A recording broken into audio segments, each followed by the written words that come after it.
Tantor Audio, a division of Recorded Books, presents Bound by Vengeance by Michele, narrated by Alexandra Shawnee and Alexander Sendiz.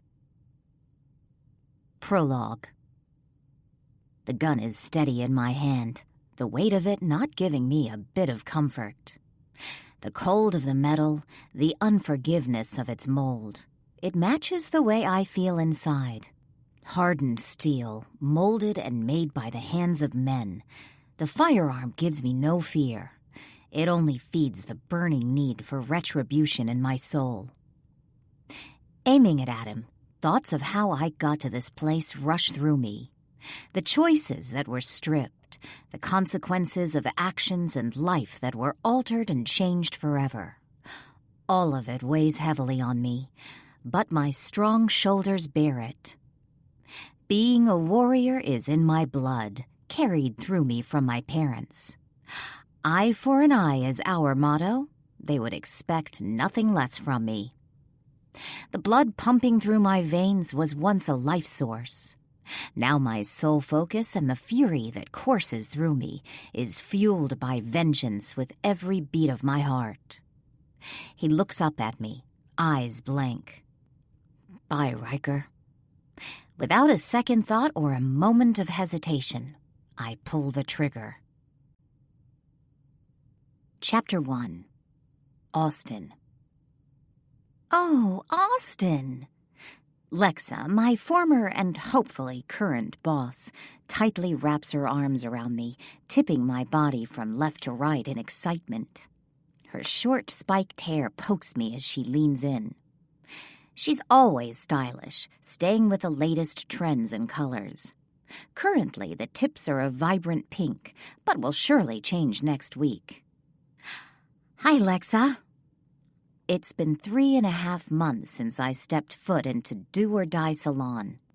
Truthfully, I didn't know how Lexa would react to me coming in without any notice. When I left, it was by phone, not wanting to be out in the world, unable to handle people. She was worried, and I knew she cared, because she showed it every day I worked here for the past 1.5 years. Life was hard, and it took me away for a while. This salon is my third home, right after my parents' house and the Ravage MC Clubhouse. They always say that home is where you hang your hat, but for me, it's where I have people around me that I care about. Lexa pulls away, yet still holding on to me as she looks me up and down. Shying away isn't an option. There are no physical markings anyone can see. It's what's on the inside that can be scary. Good thing that is well hidden. It's my secret, my scars. No one can bear the burden but me. There is a piece of me that started small and dark, but now it has grown to cover every inch of my soul. Seeking equality and vengeance, the woman at the core of who I am is marked, stained, covered in red. Once life was my oyster, or whatever the fuck the saying is. Once I was carefree. Once I was open to life, love, and anything that came my way. Now I have a fortress around myself. It's a good thing no one can penetrate those walls. I'll make damn sure that doesn't happen. Tell me you're coming back. We've had requests for you up and down, and I need you. This is music to my ears. Not only do I need to work, I need a paycheck. Life continues, even when you don't want it to. It's a lesson I learned the hard way, and money is survival at its finest. If you'll have me. Her smile lifts so high, I swear her ears move with a wiggle. Yes! Can you start now? I didn't put anyone in your chair and haven't touched a thing. This surprises me. Do or Die Salon is small, with only 5 chairs that are normally filled all the time. It's only open for a specific few hours, and by appointment only. We take walk-ins, but they understand they could possibly be waiting all day before a spot opens. The place is constantly packed with people wanting a fresh look or a root touch-up. The fact that Lexa kept my spot after the phone call and over the months shows her loyalty and makes me love her even more. I scrunch my face up. Maybe I should clean my station first. She waves her hand in front of her like she's shooing away a fly. Nonsense. I've kept it clean, and no one has cut hair there. Once word gets out that you're back, the place will be hopping. It's not already? When I came in, 3 of the 5 chairs were filled. Not nearly enough since you left. Now that you're back, it'll be rocking. She steps away and goes to her computer, typing in some keys. There, you're all ready to start. You can do walk-ins until people know you're back. But let me tell you, it won't take but a day for the news to get out and the phone to light up. I'm going to have to warn Carrie so she can expect the phone and the desk to be backed up. This is exactly what I needed. I'm sure Emery will come in. She's been bugging the hell out of me to do her hair. I told her I'd do it at my mom's, but she says it isn't the same. Lexa's face lights up with glee. If there's anything she loves, it's when people talk about her shop and make it known that she's the best in town. Call her up, get her in here. This is great. Great is right. The endeavor went so much better than I envisioned. I thought she wouldn't want me back after leaving her high and dry on a whim. Luckily, she still likes me. I wonder, though, how long it's going to take before she asks me where I was and why I didn't come to work. That isn't a conversation I'm looking forward to.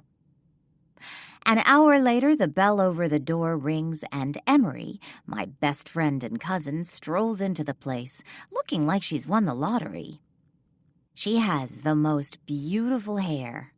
It's long, almost down to her butt, straight, and so silky smooth it makes those television commercials for shampoo look like child's play.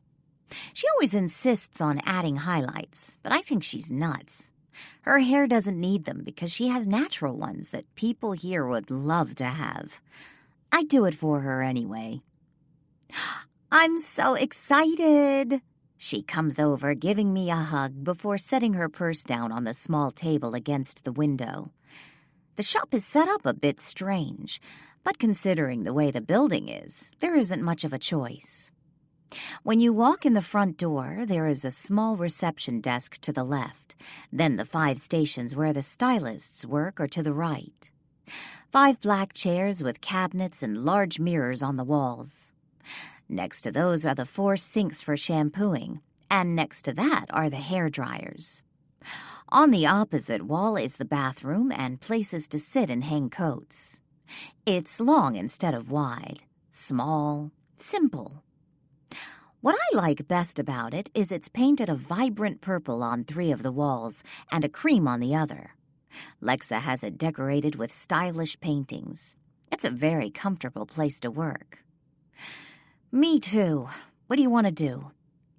As Emery plops down in my chair, I drape my leopard print cape over her body and snap it at the nape. The usual. I need a trim, too. What do you think of layers? I grab the brush and begin to glide it down her hair. Needing to put her up some, I then give the chair a pump with my foot to raise her before continuing my task. If that's what you want, we can totally do it. You'd be adorable. Her eyes narrow. Adorable? You seriously just used the word adorable with me? A chuckle escapes. Yep, adorably cute. She reaches out and smacks me on the arm playfully. That's not funny, Missy. When we were younger, she'd let me practice on her hair, and I use that term loosely. No matter what I did to her hair, and one time I cut a huge chunk out of it, it was always adorable. It got to the point where she told me if I used that word again, she wouldn't allow me to do her hair anymore. So I moved to the word cute. Then that word got banned.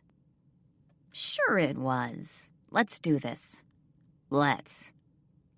Being behind the chair, holding the foil in my hand, and smelling the lifter in my nostrils, it all feels normal. Right. I've missed this.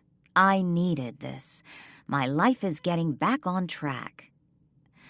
Have you heard from Micah since you moved back home? I ask. Emery moved back to Sumner when her mother was diagnosed with cancer. She's been going to community college and taking some online classes.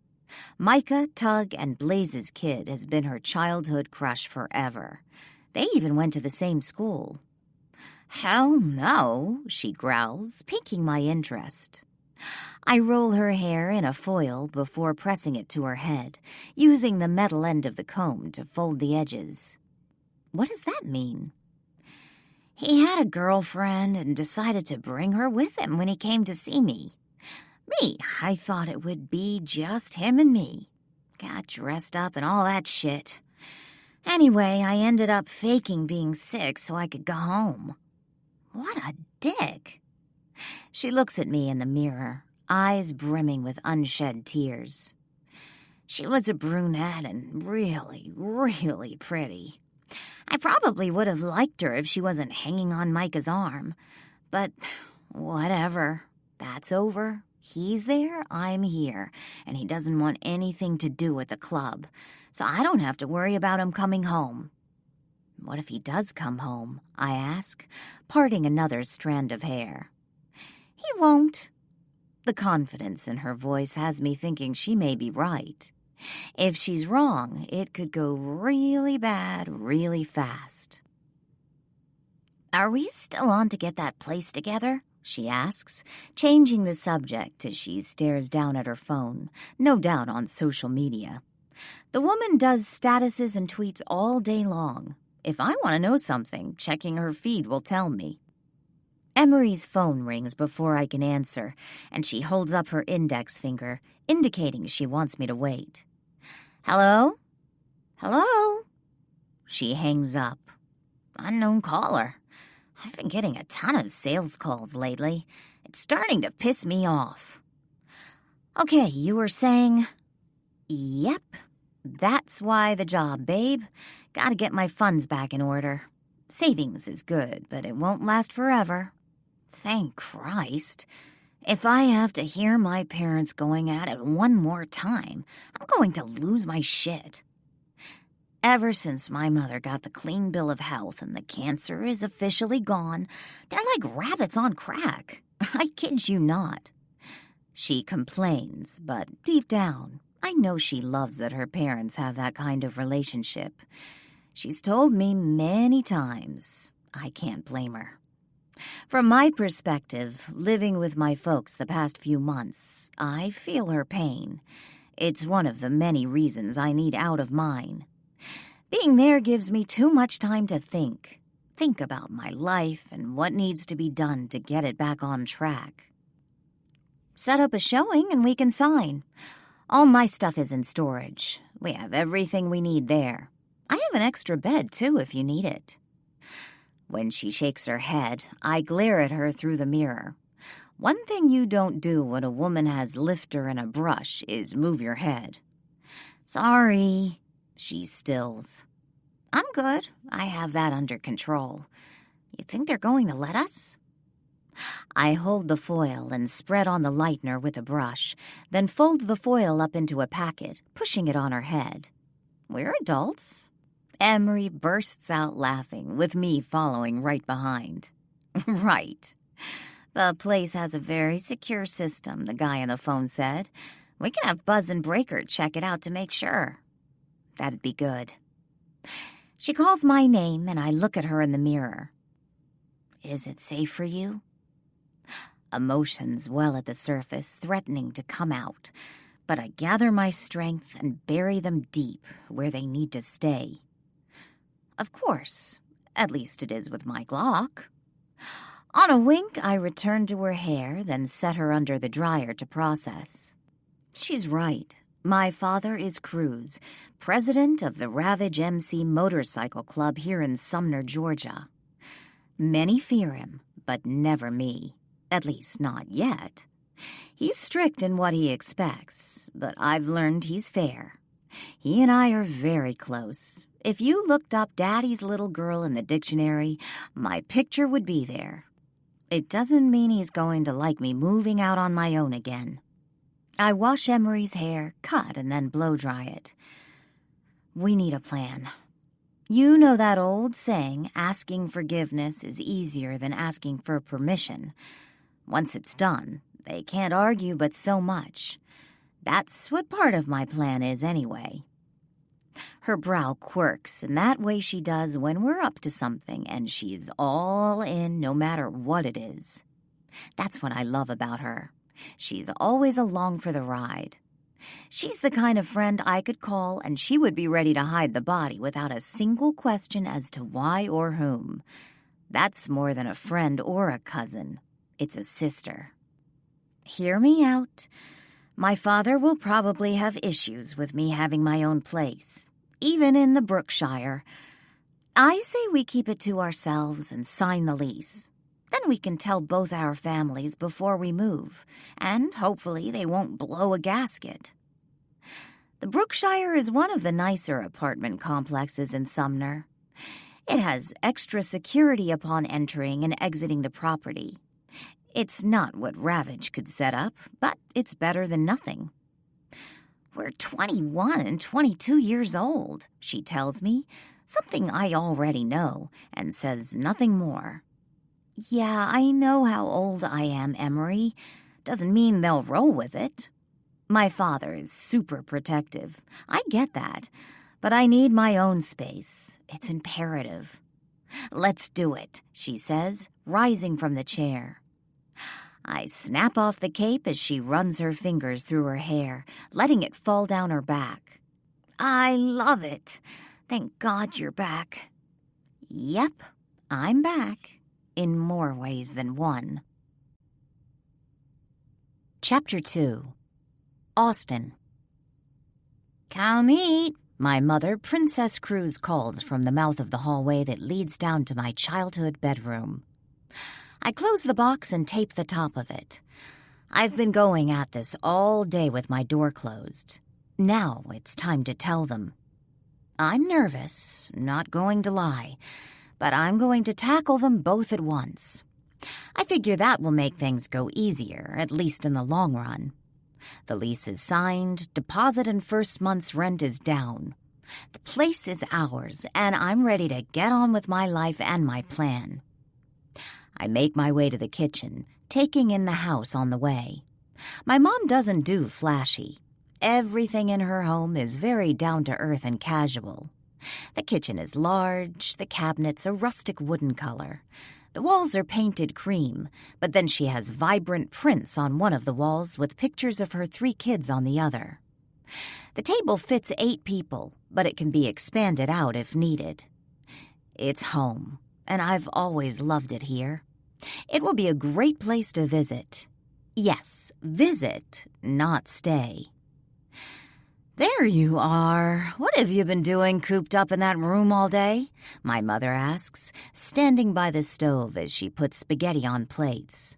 Princess is beautiful and doesn't look like she's in her later 40s at all.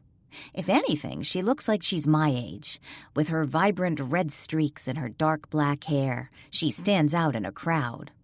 My mother would stand out anyway, but the hair makes it no contest. I bet Lexa did her hair in the last few weeks. I'm not sure how I feel about that, but now that I'm back, I'll do it. Need help? I ask, instead of answering, not quite ready to explain. Plus, I want my father here. 2 birds, 1 stone and all. Sure. She hands me a plate and I put meat sauce on top of the noodles, then a piece of garlic toast on the side. Smells good. My father's deep voice comes from the entrance of the kitchen. He walks to the table, sitting down in his spot.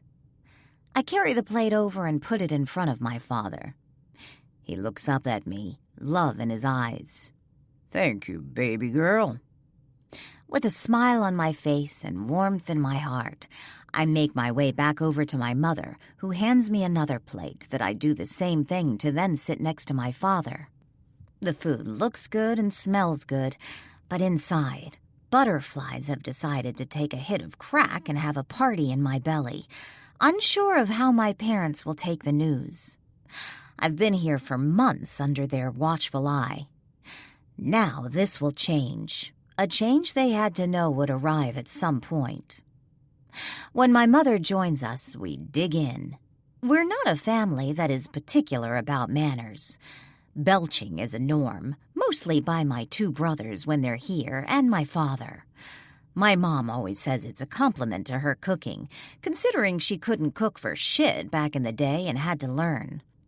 It was a running joke when we were little because if it weren't for takeout, we'd have starved. "This weekend, I want you at the clubhouse." My father springs on me, making me stop the fork midway to my mouth. I haven't been to the clubhouse in 3.5 months. It's not because I was angry or upset with anyone.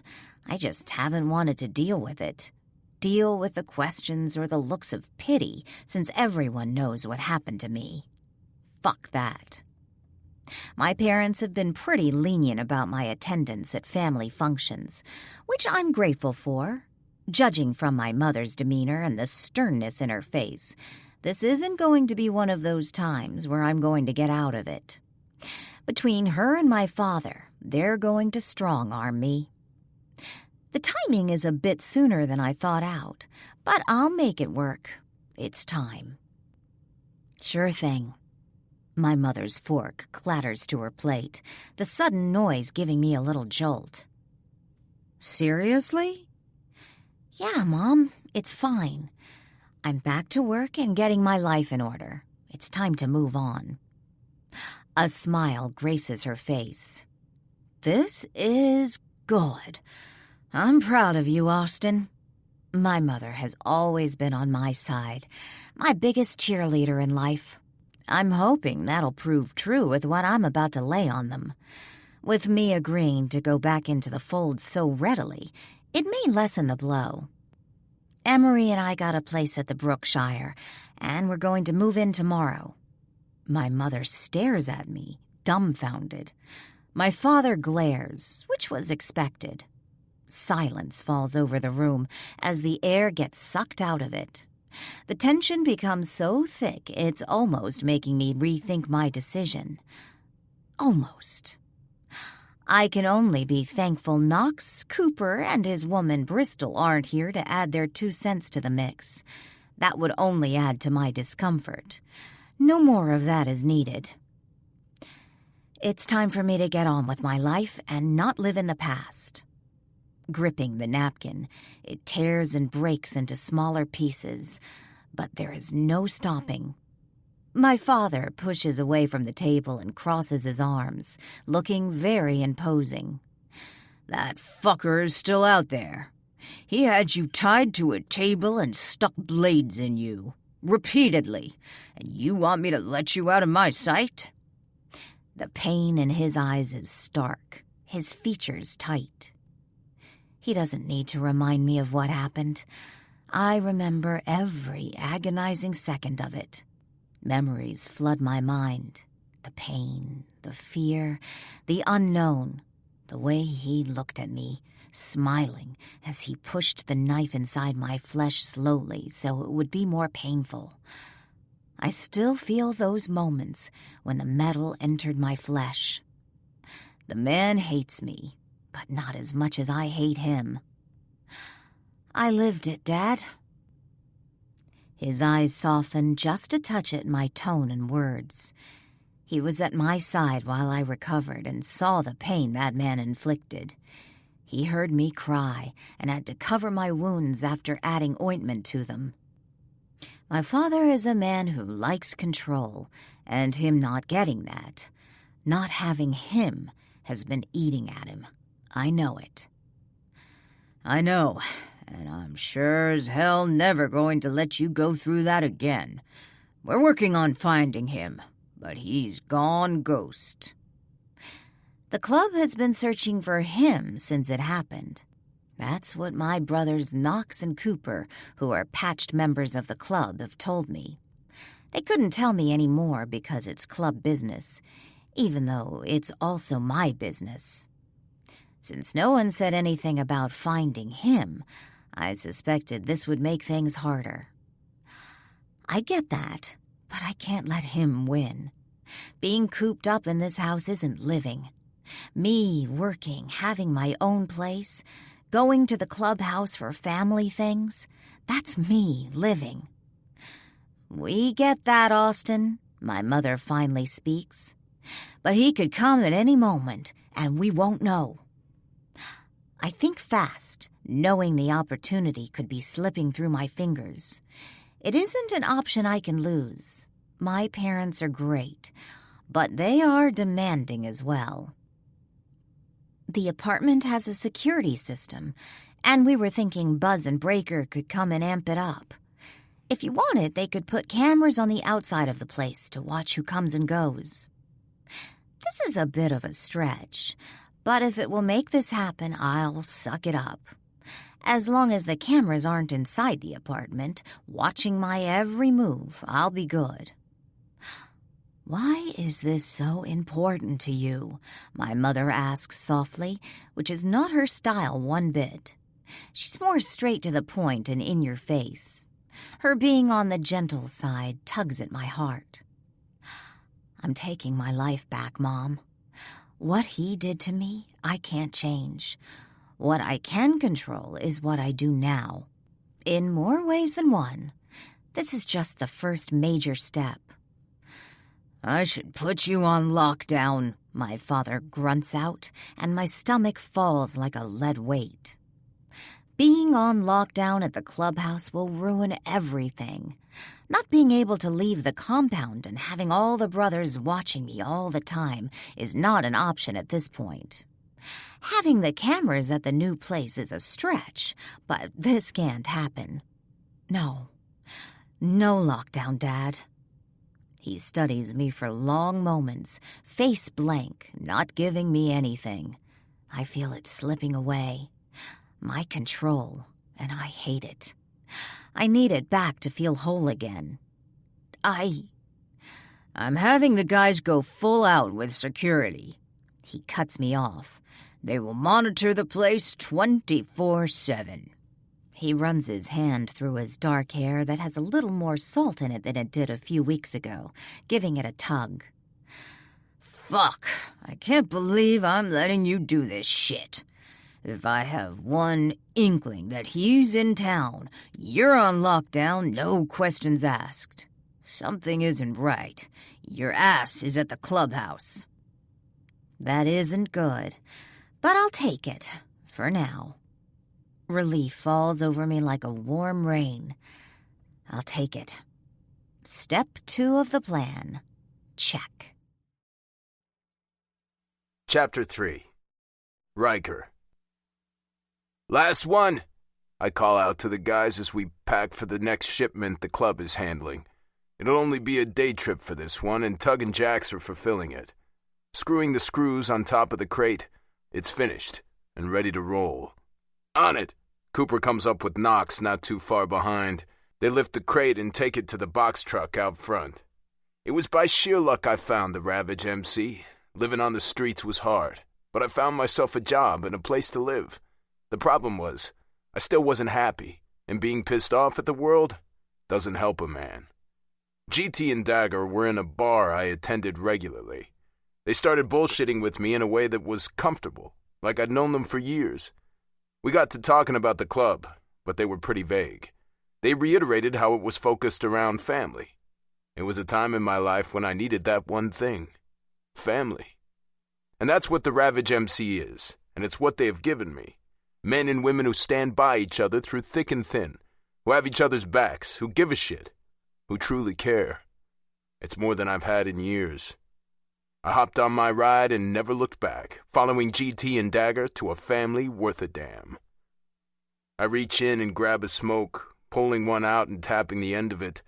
The tip rests on my lips as I light it, inhaling the tobacco and nicotine as Reese comes by and takes a seat next to me at an old picnic table. "How you doing?" he asks, folding his hands in front of him, not looking at me. Reese is one badass motherfucker. Seeing him in action makes everyone else look like pussies. He's a great man to have at your back, which is the only place you want him. Exhaling the smoke, I tell him, "Same shit, different day, brother." "You got anything?" Immediately I know what he's asking, and I fucking hate that he has to ask. Anger stirs in my blood, pulsing and awakening. He's the man who kidnapped Austin from her own damn home and hurt her. Dickhead will pay for that. Airport outside of Dunham, JK has a plane, but it hasn't moved since he went under. Tapped all the phone lines of his family, and the only one I can tell he talks to is his mother, but not often. He's withdrawing money, but somehow the only paper trail for it is the amount of the withdrawals. There's no location of precise bank information. Reese rubs his thumb over his lip. "Smart fucker." Inhaling another drag, I say, "Yeah, Buzz and I went and wired up the house, but he hasn't shown up there either. Wherever he is, he's in deep. Time to get the rat to come out of the hole." I've been busting my ass to find information on the man who took and hurt Austin. He fell through my fingers. When we found her, I was more concerned with her as blood ran down her body to the floor. It's a vision I wish would leave my memory banks, yet it has embedded itself there like a static movie that won't end. She's made it her mission to turn me away every time I go to visit her. Instead of wasting my time on her parents' porch, which is what I did for weeks, I put it to good use by trying to find this man. That was after a little conversation with Deke that ended up with us both pissed and me needing to find some direction to channel all of it. "And how do you suppose we do that?" A sinister smile plays on his lips. "Don't know yet, but I'll figure it out." I take another drag and blow out the smoke. We all need to figure this shit out. It's been months. My first thought was he left the country, which is still a possibility. What changes my mind on that scenario is the money withdrawals. If they were done in a foreign country, there would be more of a paper trail, slight but still there. This makes me think he's still in the U.S. The door swings open and Cruz walks in, striding to us. "We all set?" I stub out my smoke. "Yep, Coop and Knox are loading and it's ready." "Good." "I'm out," Reese says, standing up and tapping once on the table. Goodbyes are called out as he disappears. That's Reese. He comes in, gets the information, and then he's smoke. Cruz parks his ass on the bench in front of me, bringing his finger and his thumb to the corners of his mouth and then down. "Tell me again why I didn't beat your ass for sitting on my porch waiting for my little girl." A chuckle escapes. Leave it to Cruz to make it into a joke. "Because you love seeing my sexy face every day?" He scoffs. My ass. Is there a point to this conversation? Because normally he doesn't bring up his daughter with me. At least he hasn't for a while now. Cruz lifts his brows. "Yeah. Just letting you know I notice. I see. I hear. My eyes are wide fucking open when it comes to my baby girl." I reach in for another smoke, tap it out, and light it up. "And this has changed since I joined?" Cruz loves his kids. He'd lay down his life for any of them, no questions asked. He's also protective as fuck, especially of his little girl. "Nope. Just thought I'd remind you." He taps on the wood, then rises from the table. "Gotta head out. We're moving Austin and Emery into their new place." This catches my attention, and I rise with him, meeting him eye for eye. "What?" "Austin is safe in her parents' home, not out on her own when I don't know where this fucker is. Wants to get her life back in order. And you let her move out?" I'm stunned and shocked beyond measure. At least while she was there, he and Princess could keep tabs on her. Now, fuck. "She's serious about it, and I want her straight again. She's been locked up inside herself for months and is now coming out." He sighs heavily. "Buzz went and wired the place last night. We have cameras on the outside that are monitored all the time. Fuck, I don't like this." He crosses his arms over his chest and a menacing, determined look comes across his face. "Yeah? And why do you have a right to not like something when it involves my daughter?" The man is fishing. I'm surprised it's taken him this long. He's a man who needs to be in the know and makes no qualms about it. Thing is, I'm a man too, and it's time. Looking him square in the eye, I say, "Been mine for a long damn time, brother. Hurt her, and I kill you." He taps the table 2 times, then walks out of the building. I collapse back down, letting out a deep breath. I've never made a play for a woman. Never had to. However, with Austin blocking me out these past few months, I'm gonna have to make a play. Probably several of them. Green, one of my brothers, walks in holding a notebook and pen. "Green!" I call over to him, and he makes his way to me. "What's up?" He sets the paper down. "Not that I want to ask you this shit, but I need to." His eyes hide a ghost that I was afraid would appear when this topic was brought up. He's not a dumb man. Far from it. Leah, she went through what Austin did with those fuckers, or similar. Leah is best friends with Bristol, Cooper's woman, which is how she and Green hooked up. Bristol had some guys after her back in Florida who used Leah to get to her. Leah was tied to a bed, and the guys took turns on her. Not sexually, but physically, carving into her body. When she was found, she was a bloody mess and in hysterics. The only person who could even get through to her on any level was Green. After that, she moved up here to Sumner, not wanting to be anywhere near Florida. She has her own place, but Green stays with her pretty much every night. Green clenches his hands. "Yeah." I met his eyes. "Brother, I wouldn't ask this if it wasn't important." He nods once, saying nothing else. "Can Austin get through this? I mean, I don't know shit about what to do." Green shakes his head, then rubs his finger and thumb over his lips. "She can. It takes a shitload of time and someone being there for her. It's shit. All of it, but yeah. Leah is slowly coming back to herself. I don't know if she'll ever be the same, but she's claiming her life back piece by piece. Austin will do the same, I imagine. What can I do?" A slight smirk tips his lips. "Be there for her. Be her friend." "Friend?" "Yeah, shitty, but that's what Leah needed. And not some hound dog trying to get in her pants. Be friends, and the rest of it will flow. Be patient and understanding. And demanding things from her will only piss her off more. See, Leah didn't have any control, so she started to grasp at things she could. It was a coping mechanism. I let her do what she had to do." We stare at each other for a moment as he picks up his paper. "Look, brother, it's not easy, but it'll happen in time. I gotta go." "Right. Thanks." I hang my head briefly. Austin has been through so much, but damn if she isn't always on my mind. I look at my watch, jump up, and head to my bike. I call out goodbyes as I turn over my ride and take off. An hour later, I'm pulling up to my mother's house, or what could be called a house, more like a rundown piece of shit shack her husband put her in. The siding is from the 1970s and probably has asbestos or some shit in it. It's gray and pieces are hanging off everywhere. The porch is a slab of concrete with parts of it cracked off. Regardless, she tries making do with what she has by planting flowers and shrubs around the place, taking some of the damage away. Killing the bike, I make my way to the front door that opens immediately. My mother looks worn down and tired. Her eyes have no spark, and the lines around her face are showing signs of aging. "Matthew," she greets, holding the rickety door open for me, and I step through. The inside of the place isn't any better than the outside. Holes are in the flooring and walls, exposing wood underneath them. I know if I go to the bathroom, it will be full of mold and mildew.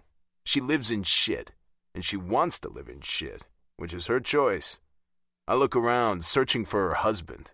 It's more for show than actuality, because I wouldn't be here if he was. What, not hanging out with wives 3, 12, and 24 today? "Matthew, that's enough."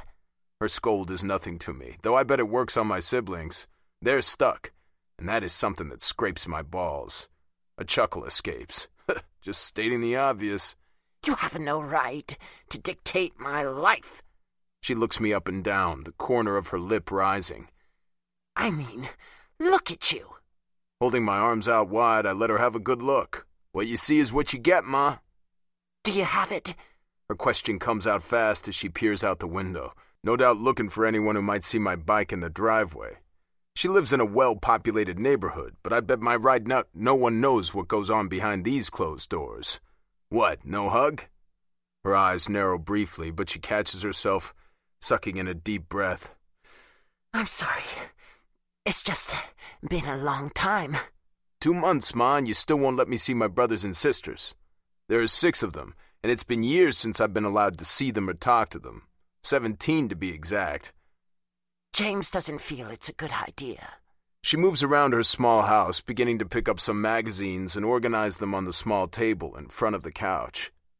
And we always do what he says, right? That's just a small part of it. My sperm donor is a piece of shit in every sense of the word. I can't fucking stand him, yet my mother seems to love him.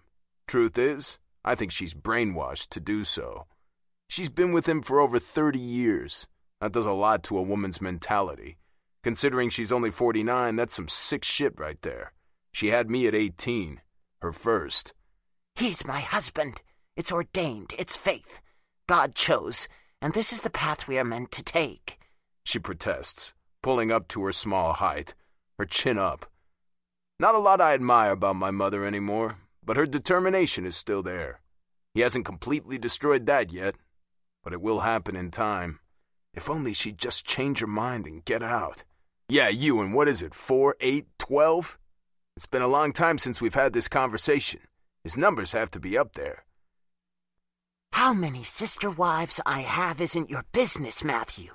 I appreciate your help, we all do, but you can't come in here and dictate our lives. Crossing my arms, I stare at the woman who brought me into this world, took care of me, worked 3 jobs and still does to put food on the table, and who read me stories before bed when she could. Her tired eyes droop, and I can't help wondering when was the last time she had a good night's sleep. She's probably up worrying about her asshat and what he's doing with his other wives. He's not really married to them. Instead, he says they are spiritual soulmates, whatever the fuck that means. He only has one wife who he's legally bound to, and it isn't my mother, who's number 2. You know, I don't give a shit how many women you want to put up with that fucker. Hell, the more the merrier. What I care about is the fucked up mess you're putting my brothers and sisters in. When your biological father is also your uncle, that shit is fucked up and twisted. That's just one of the fucked up things going on in this cult. Yeah, that's what it is. I don't give a shit who says any different. Living it, I have a right to my opinions. My biological father's, Mom's husband, first wife is my aunt, my mother's sister, who is 2 years older than her. Yeah. So my fucking cousins are also my half-siblings. That shit is whacked. I'm down with a ton of stuff in this life, but that isn't one of them. Tears pool in her eyes, but she doesn't allow them to fall. Another thing is, she's strong. Brianna turns 16 in a couple of months, she reminds me. Anger burrows as the bottom of my stomach falls to the ground like a brick. Fear has hit me a few times in my life. Seeing Austin tied up was definitely one of them. Brianna turning 16 is another. Taking a step closer, her eyes lift to mine. Don't let it happen, Ma. I'm serious as a heart attack. You're the only one who can stop it and make this right. My heart feels as if a machete is having a fun time piercing through it as the past comes back to rock me on my heels. Guilt lays at my feet and eats me from the inside out. I'd lost touch with my mother for a while because I was pissed as hell at her. During that time, shit happened that I can never change. That's on me. I can't let the same thing happen to Brianna. Not remembering her birthday is on me too. The weight on my shoulders gets heavier. It's already in the works, Matthew, and you have no say. The robotic way she says those words eats at me. That's him talking, not her. After this long, she just thinks it is. That pisses me off. She may as well be one of those zombies on that damn television show Cooper's woman likes to watch. No, she deserves to choose who she wants to be with in this life. Not the other way around, and definitely not a fucking cousin, uncle, or what the fuck ever else he concocts. That shit is not right, and you know it. You saw Samantha go through it. You can't want that for Brianna. You can stop this. She gives out a loud sigh. No, I can't. It's time for you to go. You want me to take my money with me? Fear and panic crosses her features as her hand goes up to her neck. I know she needs it. She always needs it because her piece of shit husband doesn't provide for her and my siblings. It baffles me why she stays, why she puts up with his shit. But at this point, there's nothing I can do. She continues to work her ass off for nothing. That's her choice. Please, Matthew. Her words are whispered, and I hate that as well. If I could give her a fucking backbone, I would. Reaching in my pocket, I pull out the wad of money and hold it out to her. She takes it quickly, as if it's a mirage, and if she doesn't get it that moment, it will disappear. Truth, I'd give it to her anyway. She needs it. My siblings need it. I'm the oldest. Then there is Samantha, who is 25 and married off. Brianna, who's turning 16. Ashley, who's 11. Brian, who's 9, and Adam, the youngest, is 7. It's a huge age gap, and with my mom's age now, she doesn't need to be popping out anymore. Right. It's been fun. I turn and walk through the door, knowing my time here is done. It always ends this way because she chooses it to. Once I thought she just might have the balls to actually let me see my brothers and sisters, but that was just hope. The one thing with my family a person should not have. Thank you, she says as I face her again. I'm fucking serious about Brianna. You can do something. You're not helpless. My look turns icy. By her small gasp, she sees it. Saying nothing else, I get the fuck out of there. It's the fucking truth. I'll do whatever it takes to get my sister out of that shit. Samantha was already gone before I could, but Brianna, she won't live this shit if she doesn't want to.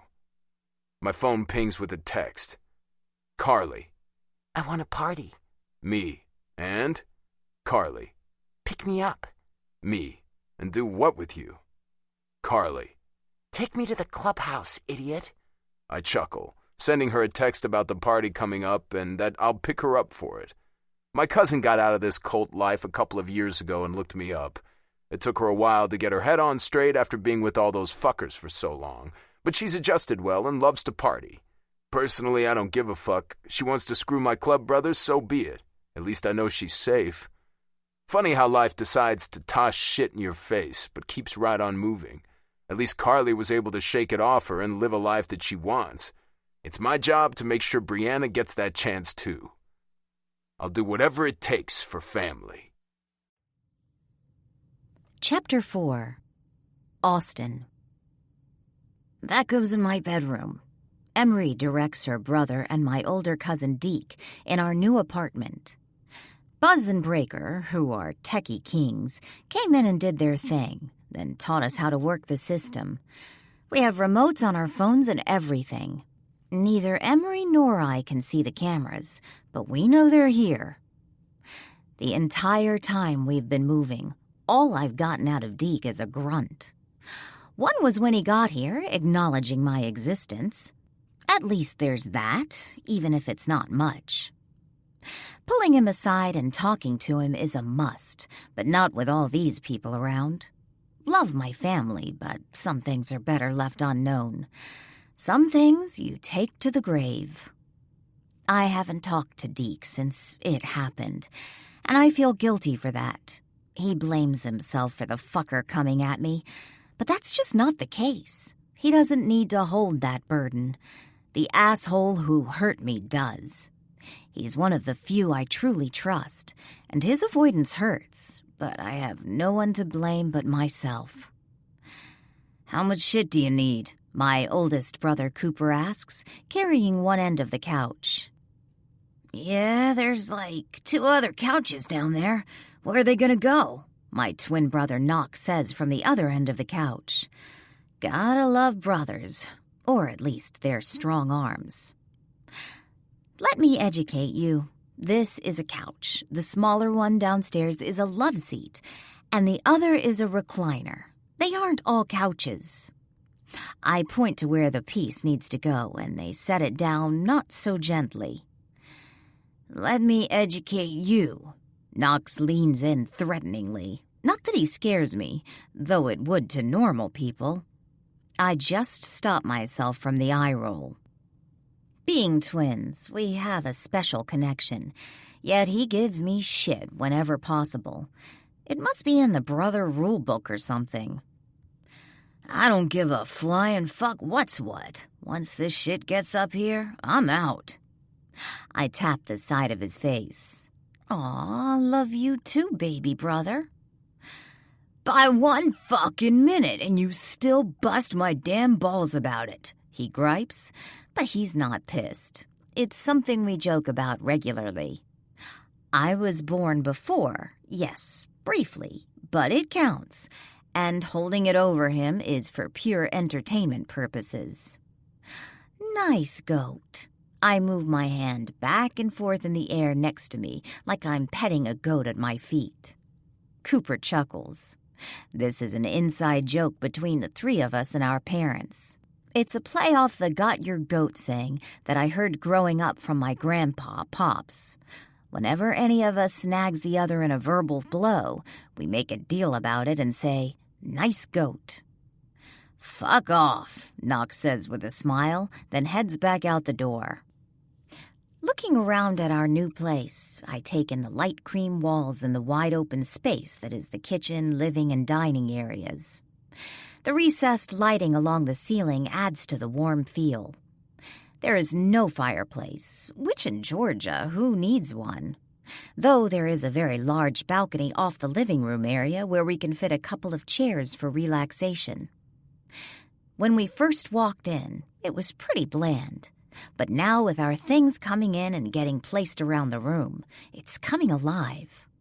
Mine and Emery's parents show up and help out, but I specifically asked that no one else from the club come.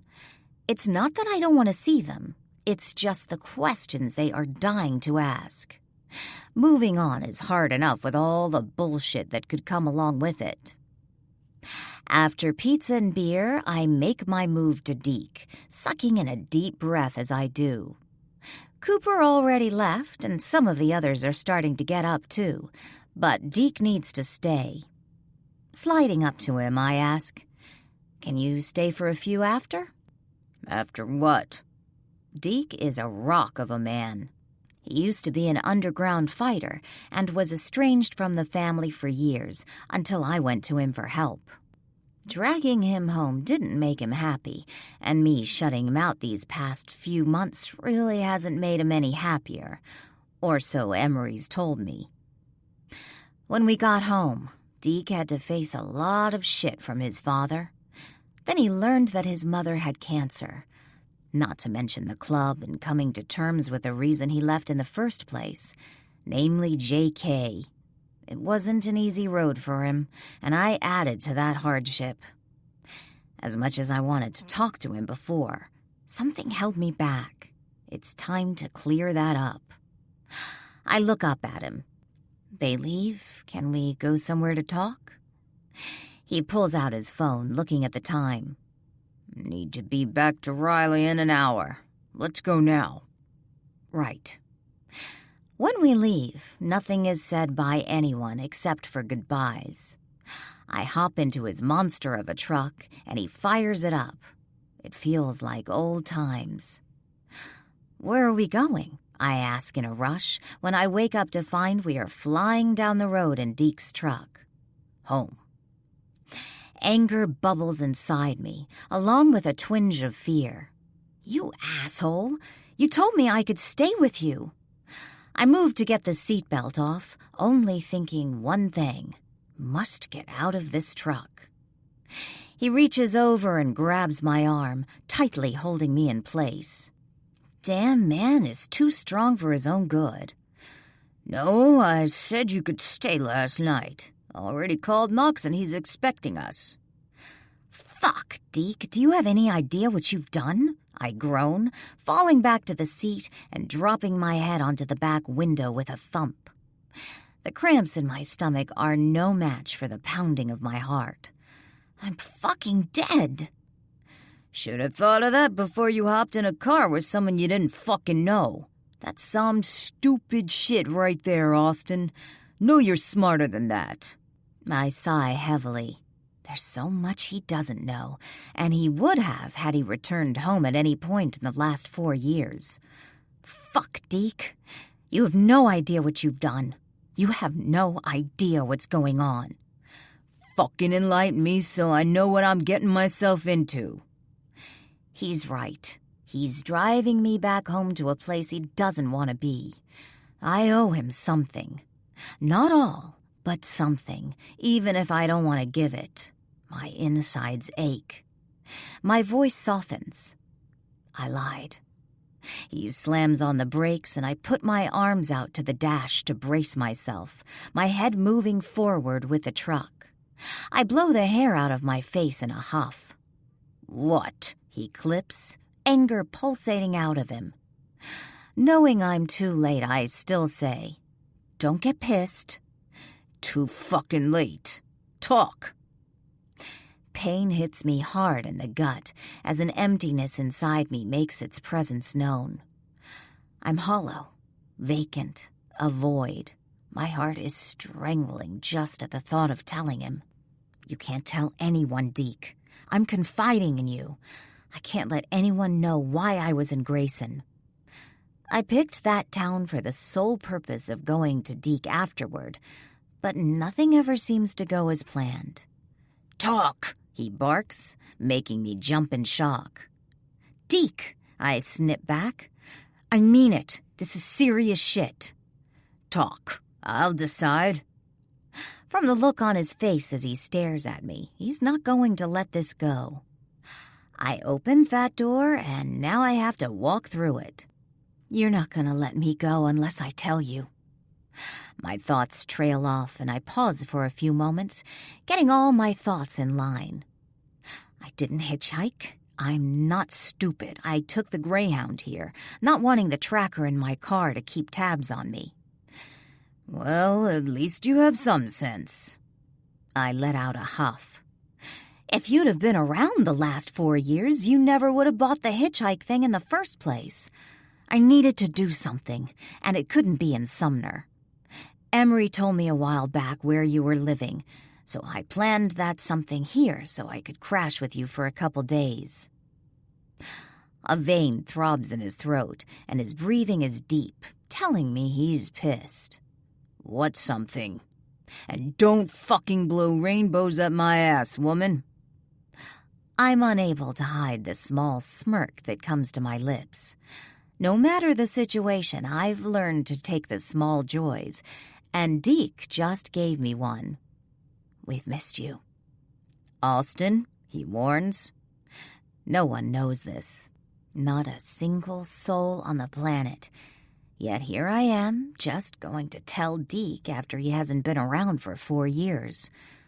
When, in the depths of hell, one can hope for a lifeline, Deke might just be mine. Something tells me, though, that I can trust him, that I have to trust him. I clear my throat, fighting back all the emotions and confusion inside me. Let's just say, yesterday when I came to town, I was pregnant. Today, I'm not. "What?" His voice dips, and shock comes to his eyes. My head whips toward him, tears and anger burning in my eyes. The pain of not having my child inside me squeezes my heart to the point of pain. Instead of letting it show, though, I let the anger win. Anger is a much better emotion. It doesn't show weakness, at least not all the time. "I'm not talking about it anymore, Deke. You got more than I wanted to give." "What about your face?" My fists clench at remembering that fucker and his smug look when I came out. You should see him. Fucker outside the clinic said I was a murderer. Said I didn't deserve to breathe. Said I was a whore. He came at me, and I didn't think he was actually going to hit me. But he did. I fought back, of course, but he got a couple licks in. My body vibrates, but I will my hands to relax. It works somehow. "So let me get this straight. You just had a procedure, and you're out beating the ass of some asshole?" "Yeah, Deke. That's why I passed out at your place. They gave me some painkillers, and I took them after I got out of the cab at your place. I needed them, and they knocked me out. But that was the whole point of taking them and finding Deke. He was my safe place to crash and work through the aftermath." "Fuck, Austin, why didn't you tell me this yesterday instead of fucking lying?" "No one knows I was pregnant. I mean, no one except now you. You think I want anyone in our family to find out what I did? They'll be pissed, but I couldn't keep it." My breaths come out short, and tears prick the back of my eyes. It takes everything in me not to let them fall, not because I'm ashamed, but because I miss my baby. Who's the father? That I'm not discussing. My stomach twists as I allow my mind to go back there. He stood by my side through coming home and dealing with the family, who still don't know I was pregnant. All because Deke kept my secret. Deke drives as I turn toward him, needing to get this over with so we can move on. I don't want this between us anymore. I'm sorry, I start, and he looks over at me briefly, then back to the windshield. He has one hand on the top of the steering wheel, doing that cool man move. It works on him. Hell, everything works on him. He's the badass cousin. I shouldn't have shut you out, but at the time it was the only way I could deal. I already didn't have my baby and was dealing with that. After what happened, I had to block everything else out. It wasn't you, Deke. It was everyone. Everything. Not Emery. You didn't block her. The man of few yet always important words says. I shake my head. No, not Emery. I needed her, even if it was to cry on her shoulder. She spent many nights with me curled up in bed. Most of the time I didn't sleep, only stared at the walls, hollow. Scrubbing myself in the shower never made the dirt go away because it was on the inside. It's still there, festering. The dirt he laid upon me feeds my breast inside, ready to exact retribution. She know about the baby? I jump out of my thoughts, feeling this strange twinge in my chest. I haven't talked about the baby with anyone but Deke, and that was a while ago. Talking about it now feels foreign and scary. No. No one knows Deke, unless you told someone. I trail off. He's giving me the look of death, like, how dare I even think he'd break my confidence? Knowing him now, it's true. I really didn't believe for a second he would. He's not that kind of man. He pulls the truck off to the side of the road and throws it in park. You know how much shit I got from the brothers for not saying anything? How I kept that from them because you asked me not to tell. Riley doesn't know. Not a fucking soul, Austin. I exhale a breath I didn't know I was holding. Him keeping something from his brothers and his woman is a huge deal.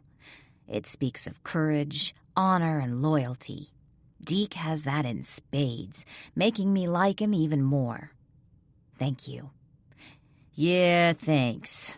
I don't miss the sarcastic tone in his voice. What that fucker did to you is on me. Your dad tell you what happened and the reasons? I nod, feeling the punch. A little. Just that you were young and he was your dealer. He threatened us kids if you didn't go away and stay away. Exactly. I came back, and this is what happens. He shakes his head. It feels like there is a lead weight in my stomach, threatening to take me down to the ground. I want to throw up. I want to scream. He's wrong. So very wrong. But if I tell him what happened before, he'll carry more on his shoulders. He doesn't need that. I can carry that for him. He's already held too much for too long. No, Deke, you can't blame yourself for this shit. He's a sick son of a bitch. His eyes turn scary. So much so I take a breath and arch my back toward the window. I'll find him, and when I do, I'll fucking destroy him. I understand exactly where he's coming from, just in a different way. While I want Deke to get his revenge, there's something I need too. I have to close this once and for all. You have to promise me that you won't blame yourself for what happened. It's over and done with. No more of that shit. Guilt slams its ugly head at not telling him everything, but I've already made my decision on that." He shakes his head. "Not how this works, Austin. You know it. I know it. Eye for an eye, until I have him on a bed spread eagle with my knife going into his flesh. It's not over." I full out cringe at the thought, and the slight scars on my body begin to tingle just knowing he's talking about them. "I'm sorry, Deke." "Not one damn thing for you to be sorry for, Austin. Just don't hide from me anymore. Family sticks together, no matter what." Right. It kills me that I'm hiding something. This may have to be a race, one against time, one I intend to win. I have to find JK first. Chapter 5. Austin. The clubhouse is exactly the same as before my life was flipped upside down for the second time. Not one thing has changed. It's home. Even as I think that, a small part of me is apprehensive about how people will treat me or what they will say. Pulling up, I wave out the car window, and then the gates glide open. The lot is filled with cars and trucks on the right and bikes on the left. The shop, Banner Automotive, sits off to the back right, while the clubhouse sits off to the left. I park the car, and Emery bounces up. She had family things to do and needed to come early, which is why I'm driving myself. Me? I really didn't want to come early. Emery wraps her arms around me and pulls me into a hug as soon as my feet hit the pavement. "I'm so happy you're here." "Girl, I told you I was coming." "I know." She pulls away and looks deeply into my eyes, showing her meaning. She's happy I'm back, that after I'd been lost for a while and between my job, apartment, and this, I was back. Come on. I follow her into the clubhouse, getting hugs on the way, but not stopping for too much chit-chat. The hard shell I placed over myself is in full swing, but answering questions isn't something I want to do. To be asked anything isn't something my time needs to be spent on. "You came," my mother states, coming out from around the bar, wearing tight-ripped jeans and a black Harley tank. Her hair is down, flowing around her, as beautiful as ever. "You act like I'm going to bail on you or something." She places her hand on her hip in the "don't mess with me, Mom" move. "Yeah, like the other times I asked you to come and you bailed. Let's go find your father." My dad stands just inside the main room of the clubhouse, his arms stretched open wide. I walk right into them, and he wraps them around me. My father is a big man, tall and bulky, but in a muscular way. Even with the years he's packed on and dealing with 3 children, he looks good. I'm not saying that in a sick way, but in an I'm female and have eyes way. "How's my baby girl doing?" He kisses the top of my head.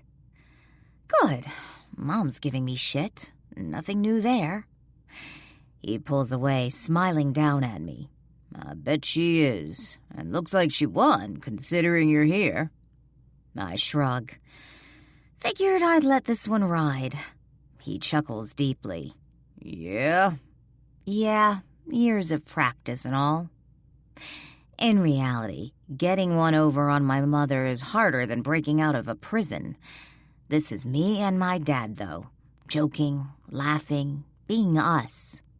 It feels good to have that back after being closed up these past few months. Yes, it's definitely time to claim my life back. "Years and years. Good to have you here." "Thanks, Dad." He kisses the top of my head again before releasing me, then going to my mother and kissing her roughly and deeply. Their love is a once-in-a-lifetime kind of thing. Growing up, watching it develop and come to life has made me want, at least at one time, the way my father sneaks touches, kisses, or even when he full out doesn't care who's watching and takes my mother. The way they joke, their laughter filling our house with that enjoyment. They didn't have to fake it. Ever. Their connection was just there, strong and all-consuming. When I was younger, I'd do the, ew, gross thing all the time. But as I grew older, I loved seeing that interaction between them. It made me hope and dream. I had fantasies that I'd find a man just like my father one day, that he'd love me unconditionally, kissing me when he wanted, not caring who was around to see it, showing me his passion for me, and we'd form a bond that no one could break. That's what they were, though. Fantasies. Because a girl like me doesn't get those. A girl like me has to live in the moment. A girl like me has to deal with what life has thrown in my face. A girl like me doesn't get to have those touches. Not now. Coming to terms with that these last few months has been part of my challenge. Life decided to throw me curveballs. It decided to kick me in the teeth while I was down. It decided to do it again, repeatedly, not letting up, holding me down. It's why I need to get back my control. Austin! Bristol, my older brother Cooper's woman, calls from across the room, running toward me with her arms extended.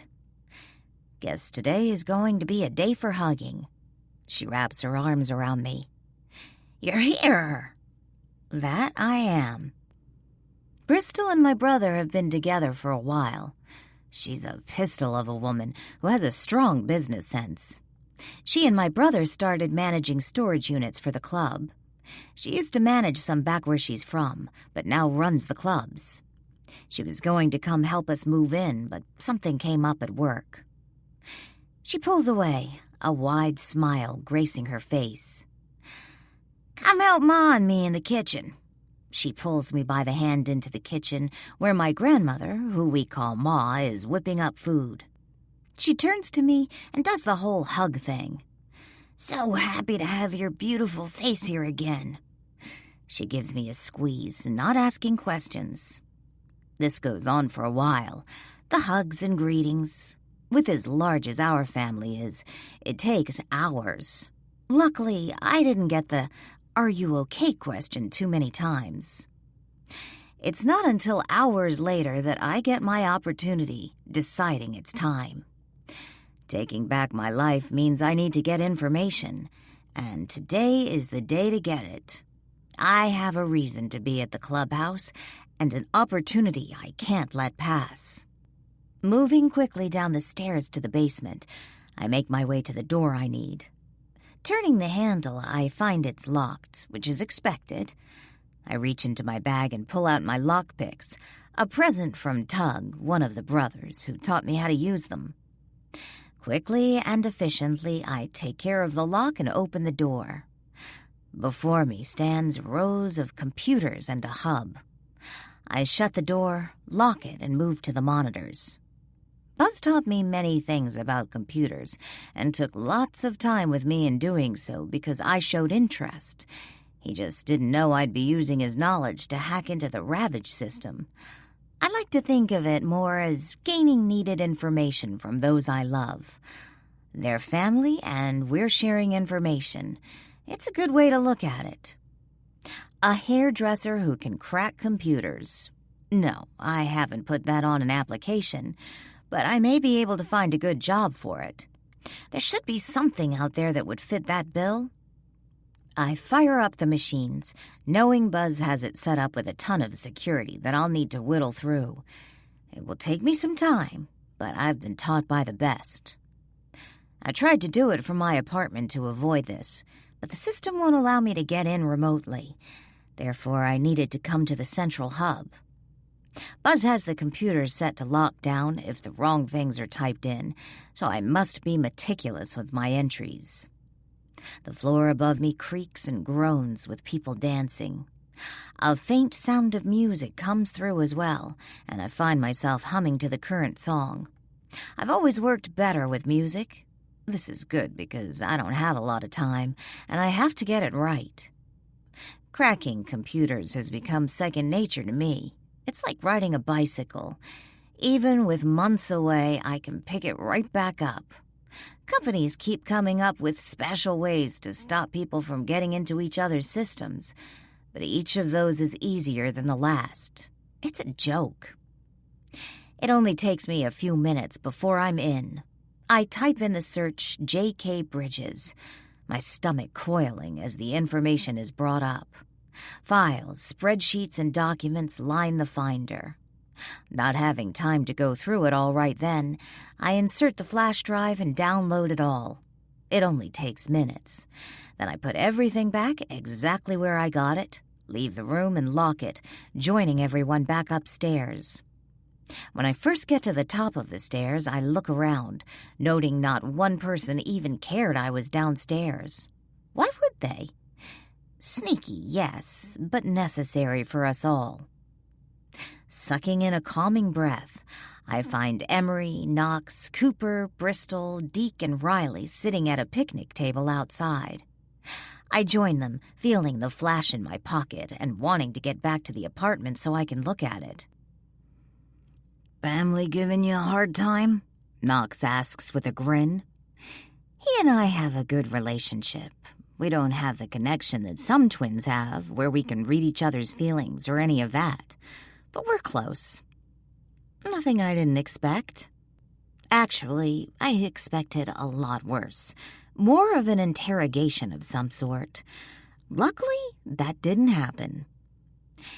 "Here you're back at work," Bristol says, sitting next to Cooper. He has his arm around her waist, holding her securely to his body. "Yep. You gonna come in and let me have at your hair?" Her laugh is like velvet, soft, yet a touch of rough. "Sure thing.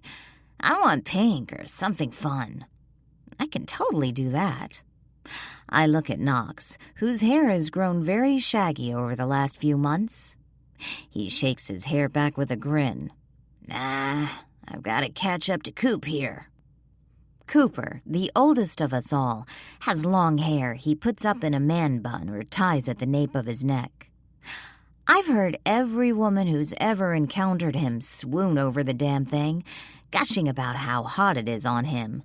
He won't let me touch it, so it's become a running joke. "You would rock the short spiked hair look," I tease. "You cut my hair, Austin, and I'll kick your ass," he warns. And I know he's not joking. The man likes his hair, and Bristol does too, so it's a win-win. Truth, I wouldn't want to cut it either. His hair is every woman's fantasy, except mine. No, it's nowhere close to mine. A motorcycle roars in the distance, catching my attention, and I watch as Riker speeds into the lot, a buxom blonde on the back, wrapped around him tightly. My stomach drops to the floor. It's absolutely nothing new. I can't remember a time when Riker didn't have a woman on his arm. He's 10 years older than me, and my dumb ass has had a thing for him as long as I can remember. Watching him, craving him, lusting after him. All of it was stupid.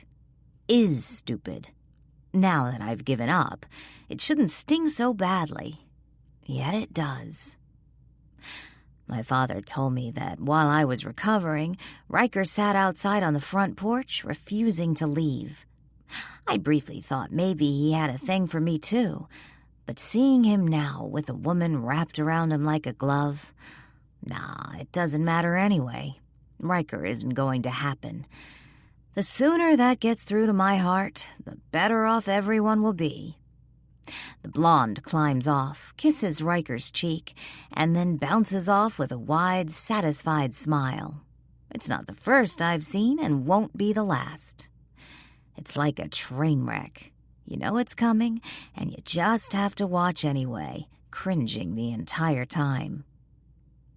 His focus zeroes in on me, and I know this because he tears his glasses away from his eyes and strides with purpose to where we're sitting. His large frame blocks the sun as I look up at him. Damn, why does he have to be so attractive? There should be a law. No more hot guys allowed in the Ravage MC. Of course, he's already here, so that does me zero bit of good. Tattoos line his arms and neck intricately, like each one was placed in a specific spot for a specific reason. Each is detailed in ways that make them unique and stand out. I've had dreams of exploring each of them and finding out the stories behind them. Fantasies of him showing me exactly where the ones are that means the most to him, tracing them with my fingers and tongue, moving over him while I take the canvas that is his body in. Again, those are all fantasies I had at one time. Not anymore. I no longer get that.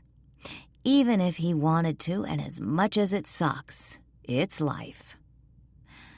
"Austin, how are you?" he asks in his smooth, deep voice. The people around us silenced. More so because they want to know what's about to happen. The curiosity and all. Riker and I haven't talked in a very long time, and I've made no secret of my feelings for him over the years.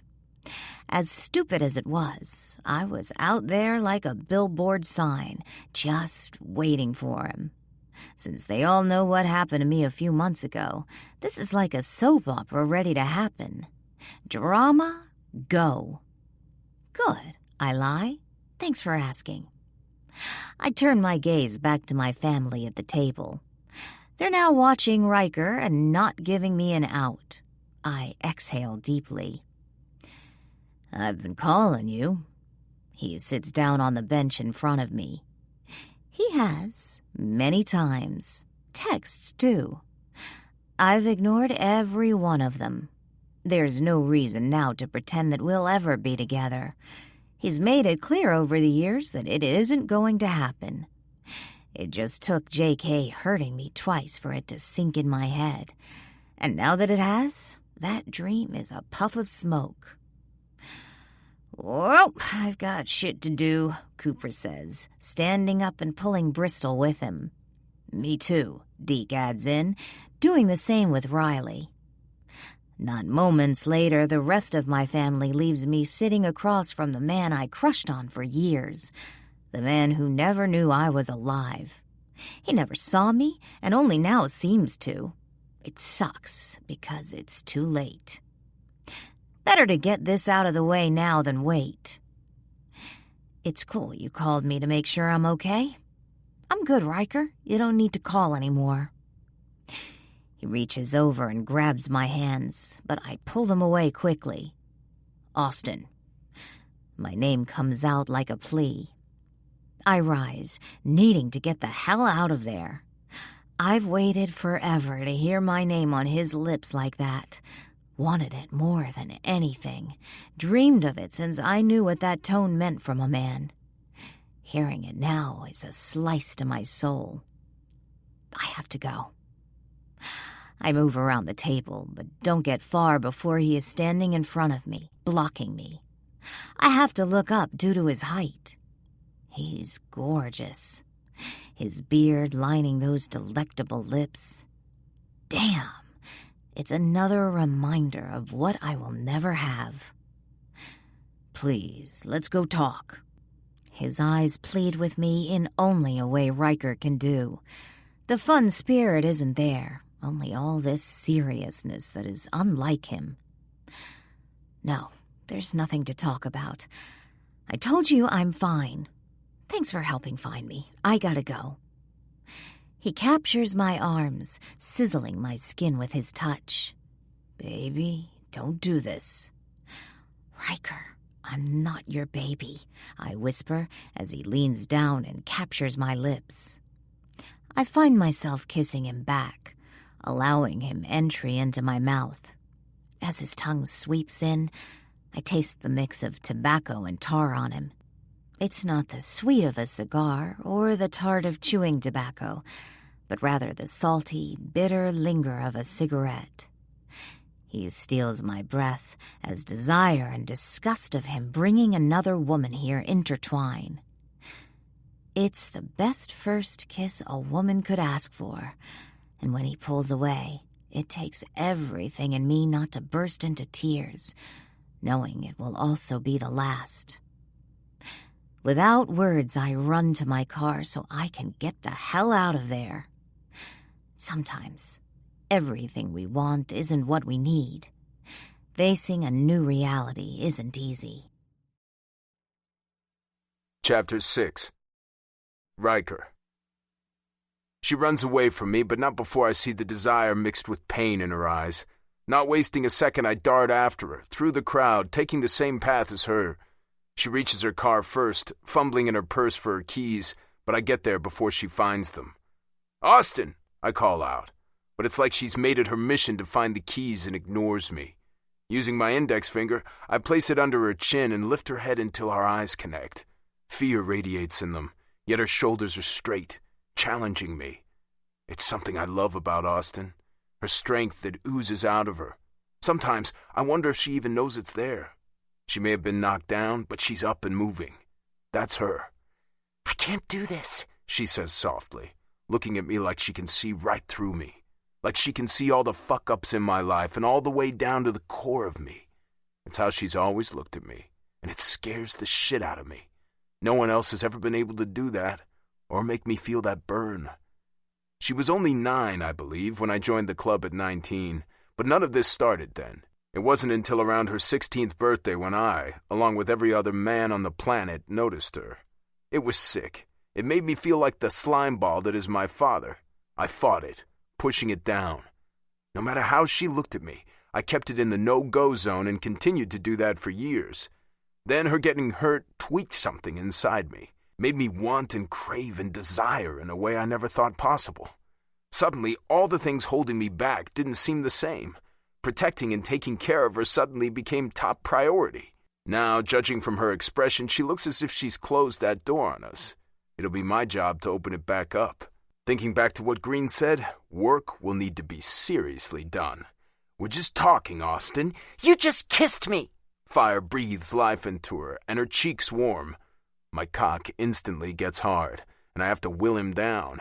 Reaching out, I grasp the side of her face, swiping my thumb over her bottom lip. Thoughts arise of what they will look like after my cock is deep inside them or when I've kissed her so much they're swollen. Do it again in a heartbeat. The truth flows from my lips. There's no other way with me. I say what I mean and mean what I say. That's how it's always been, and there is no reason to have qualms about that. That's not just talking. She's right, and if I don't calm my shit, she's going to leave and do it fast. Taking a step back, I tell her, "You're right, let's talk, no more lips involved." Her shoulders droop just enough to show me her disappointment, then rise again. I love all her small tells. When she's nervous, she picks at the skin around her thumb. When she's excited, her little dimple that, if you don't know it's there, you'd miss it, makes its appearance. Needless to say, I may not have been going for her, but my eyes were watching. The reason I waited is still up in the air, because I have no fucking clue. I told myself it's because of my past. Only, the more I look in the mirror at the man I am today, the more I know nothing of my history touches me. There isn't anything to talk about, Riker. Placing my hands in my pockets, giving off a relaxed vibe, I say, "I just want to know how you're really doing." None of that good bullshit, because when you looked left while saying it, I could tell you were lying. When she gasps, I smile inside. She thinks I don't know her, but I do. Maybe even better than herself. I wasn't lying. As her eyes dart left, she catches herself. This time, the chuckle escapes me. Right, let's just sit in your car and talk. No pressure. Her eyes narrow and her face reddens. You think you know me, but I've got news for you. You don't know shit. Calm down, woman. I place my hands on her shoulders, getting closer to her, and her body stills at my touch like it's affecting her in some way. Something in my gut tells me that I need to go slow with Austin. Not only is it what happened with J.K., but there's something else she's skittish about. I make a decision, following what Green told me. We're friends. Been friends for a long fucking time. This is just two friends catching up. She huffs out a breath, and just as I'm about to take it as my cue, she says, "Fine. 10 minutes. Her body gives her away, but her eyes show her fight against this, against me. Challenge accepted. My smile is wide. I should kiss her again, but I don't. Slow. Fuck, I've never done slow once in my whole damn life, yet here I am, trying it with Austin, the one who actually matters, the The one I give a shit about. Sliding into the passenger seat, I see her grip the steering wheel so tight her knuckles are stretched white. It's hot, just like all the other things she does that makes her that way. Rumor is you got your own place. Starting off light is the only choice. Jumping in with, I want you under me now, is crossing the friend line, something she's not ready for. Her chest decompresses as she continues to look out the window, making it a point not to give me her attention. That's all right. We can play this. Yeah, Emery and I got an apartment. She makes it seem so hard to talk to me, which I don't quite understand, considering she used to talk my ear off all the time. I don't like this change in her. And working again at that hair place? This time her eyes come to me, fire breathing out of them. If she were a dragon, I'd be scorched. Don't you need to get back to your date? The last word is clipped and tight. She's jealous. At least that's a start in the right direction. No date, Austin. Her head jerks and a curl comes to her lips. I can't believe you came here with her, then kissed me. Do you know how gross that is? I must admit I'm loving her jealousness. Tells me she cares, that she gives a fuck. What I don't want to do is hurt her. She's my cousin, and that's some sick shit, Austin. Oh, so you do have standards. She snaps, then turns back to the window. I should feel a twinge of guilt for that, but I don't. It's my life, and I live it the way I want. I want pussy, I get pussy. I want to ride, I ride. That's how it is when you come from a household that has so much control over you that you can't piss without someone knowing exactly where you are and the approximate time you'll be back. Control is all I have. I laugh it off, hanging my arm out the window. Yep, even little old me has standards. They aren't the best, but I still got 'em. You're an asshole, she grunts out, crossing her arms over her chest and pushing up her pert tits. Damn, they're beautiful. Images of my cock running between them come to mind, making my cock harden, pressing against the zipper of my jeans. Fuck. I know, been called worse. I huff out a breath and leave the joking aside for a moment, getting serious. You've known me for years, and I get your assessment of me. I've never done anything to prove you wrong. Women come and women go, but not fucking one has stayed. Couldn't get your hooks in her, huh? A small smirk plays on her lips like she thinks she's one-upped me. Too bad. More like I didn't want my hooks in any of them. They weren't fucking worth it. Her eyes meet mine, her mouth going a bit slack. It only lasts a moment before she looks at the clock. Oh, look, it's been 10 minutes. You need to go. Ignoring her, I ask, how are you really? Are you sleeping? Austin closes her eyes, giving me the answer. She doesn't sleep much. She's thinking about what happened. Fuck. Her head falls to the headrest. Some. So, not really. Depends on the night. I hate that she has this.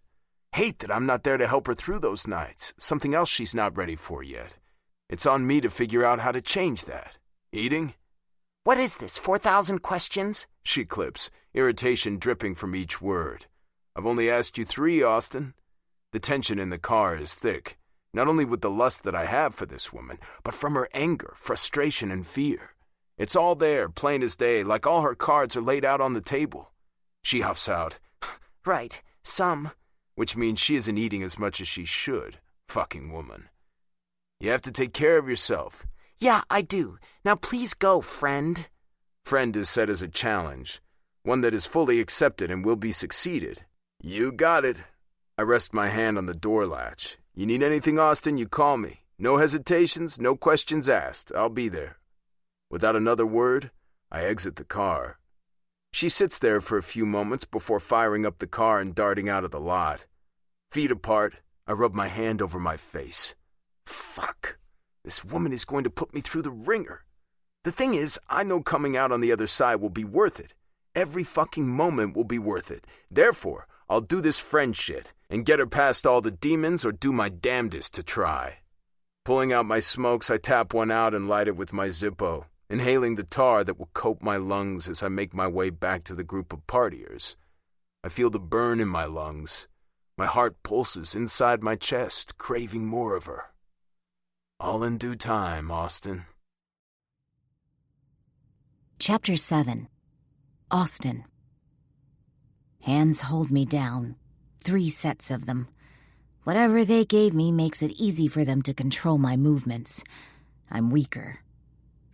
I cry out as the man stands above my naked body and thrusts hard into me, breaking the barrier I held intact for 20 years.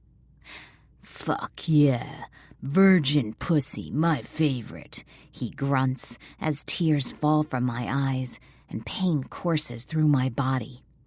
Each movement hurts more than the next, like he's tearing me from the inside out. "Please stop." My words are slurred and difficult to understand. The man just laughs as the other men pull me harder, stretching me out and yanking at my muscles. More cries of pain. More laughter. Laughter. Laughter. I bolt upright in the bed, sweat coating my skin, my breathing erratic. The room is mine, not his. Mine. Only with that realization does my breathing catch, and I'm able to take some deep breaths. I reach over and turn on the lamp that sits on my nightstand, illuminating the space. My dresser is on one wall with a mirror hanging on the back of the closet door. My clothes are everywhere and boxes line the room. Yes, my room. I push all negative thoughts from my head. The problem is, looking up JK on the flash drive and finding out more about him, it opened it all back up. The helplessness, the hurt, the anger, all of it bubbles to the surface. That man took 2 things from me that I can never get back, and he must pay for it. He will pay for it. He got away last time when he sliced at my body, making me bleed and enjoying it like the sick, twisted fuck he is. The world needs to be rid of filth like him. I need to be rid of him. He needs to know what it feels like to bleed inside and out. After a shower where I tried to rid the dirt and dream from me, I pull open my laptop and scroll through the information again. There isn't a lot to go on, which sucks, but there are some offshore accounts that I can suspend so he can't get any money from them. Then, with a few clicks, I alter each account so the money spins around in cyberspace, jumping from bank to bank and making it so it dumps into an account for me. I'll call it restitution. It's the least he can do for me. Even his millions won't fix all the damage he's done, but maybe it'll weed him out. Adding a few worms to the email addresses he uses most is about the best I have so far, because I needed a break and fell asleep. The brothers have been looking hard for him, but they have come up shy each time they get close, at least according to the notes Buzz has in the system. There are details of where JK was and at what times, then how the club thinks he slipped away. They are trying to track a pattern, and their notes are meticulous. As a knock comes to the door, I shut the laptop and open the door. My father is standing on the other side. Emery must have let him into the apartment. "Hey, Dad." He walks in, turns to me, and crosses his arms. This is the pose for when I've done something I shouldn't have.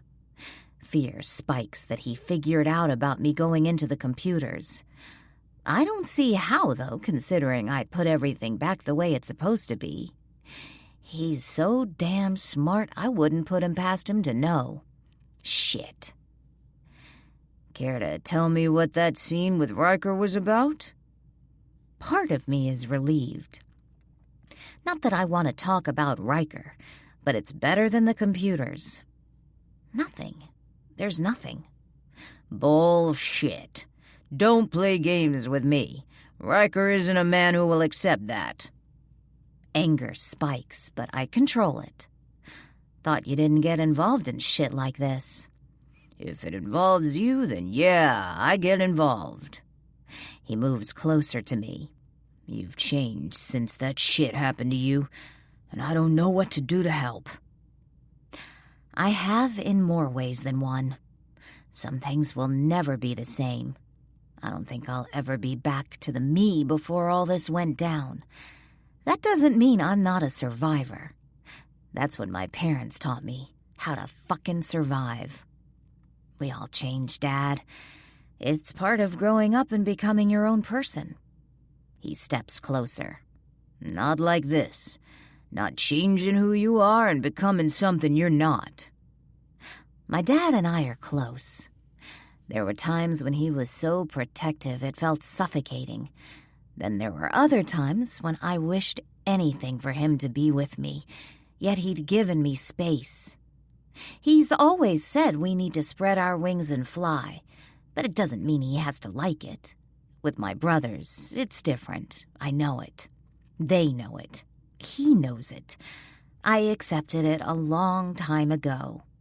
It kills me that he sees it, that he knows what happened to me, that he lives with that, lives with the thought that he didn't protect me.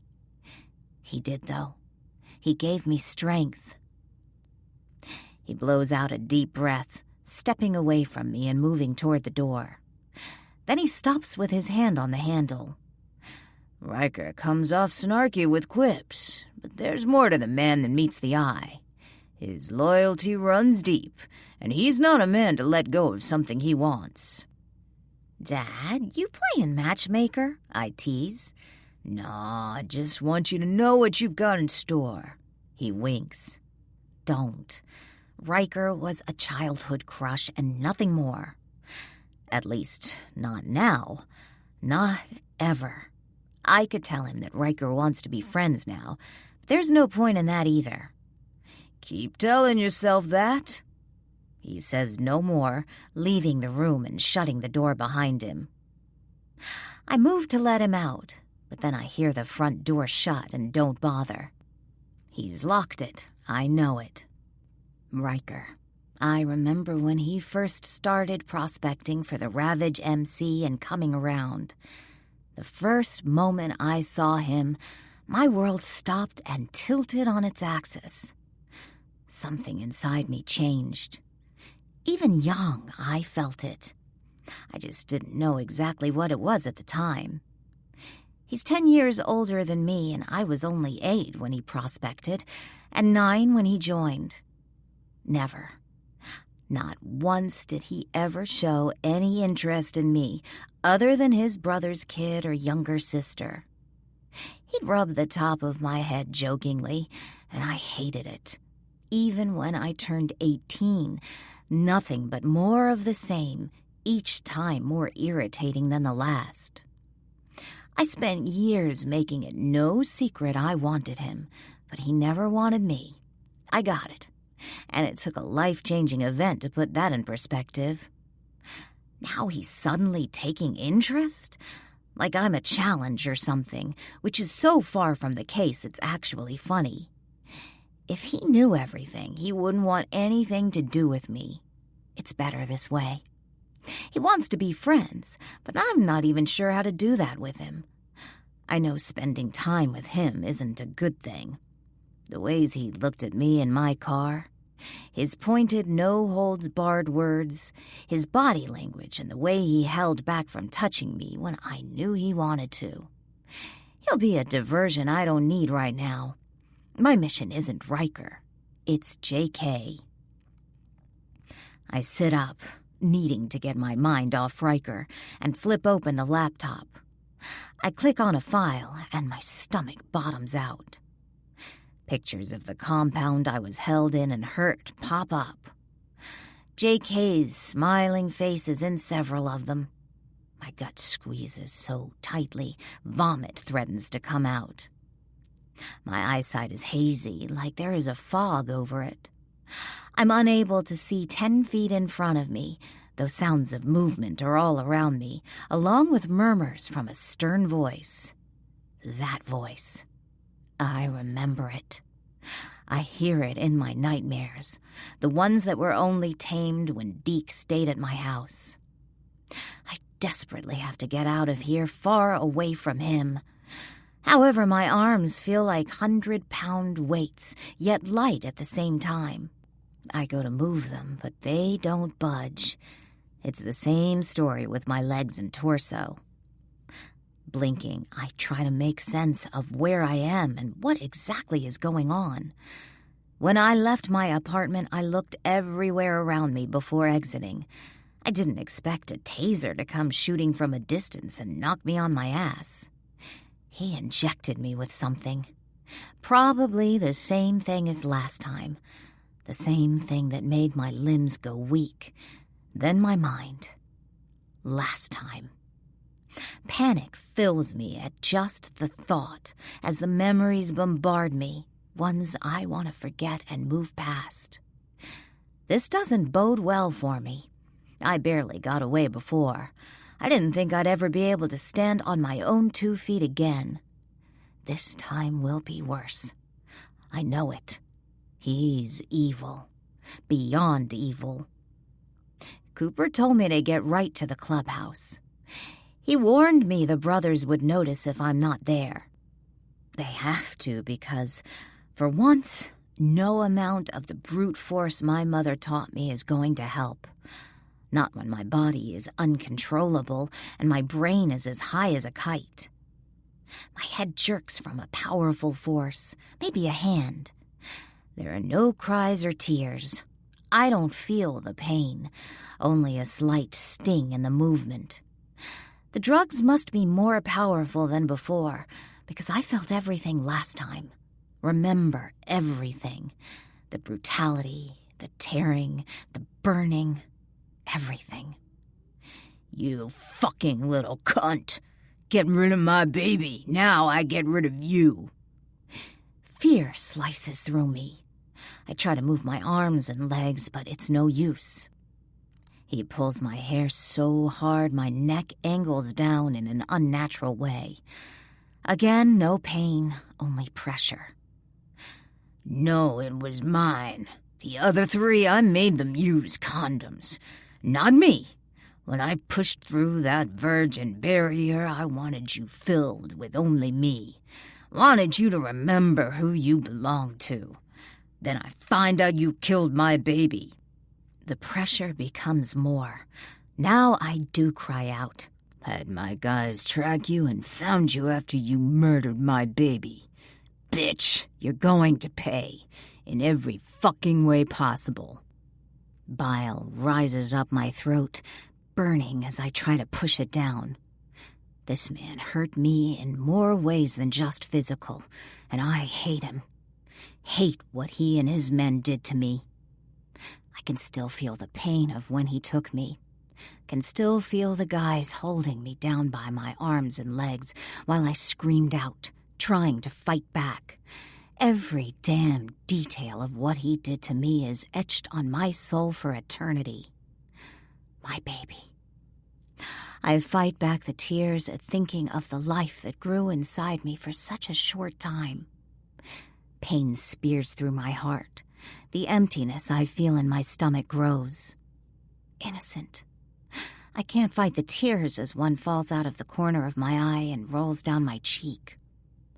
A sharp pain comes to my side, and then wetness falls from my body. Shouldn't have given you so much. Want you to feel this. Please don't, JK, I whisper, just as another slice of pain comes. Then another. And another. It would be better if I were dead. I'm not dead, and now I'm coming for him. Come hell or high water, he's going out.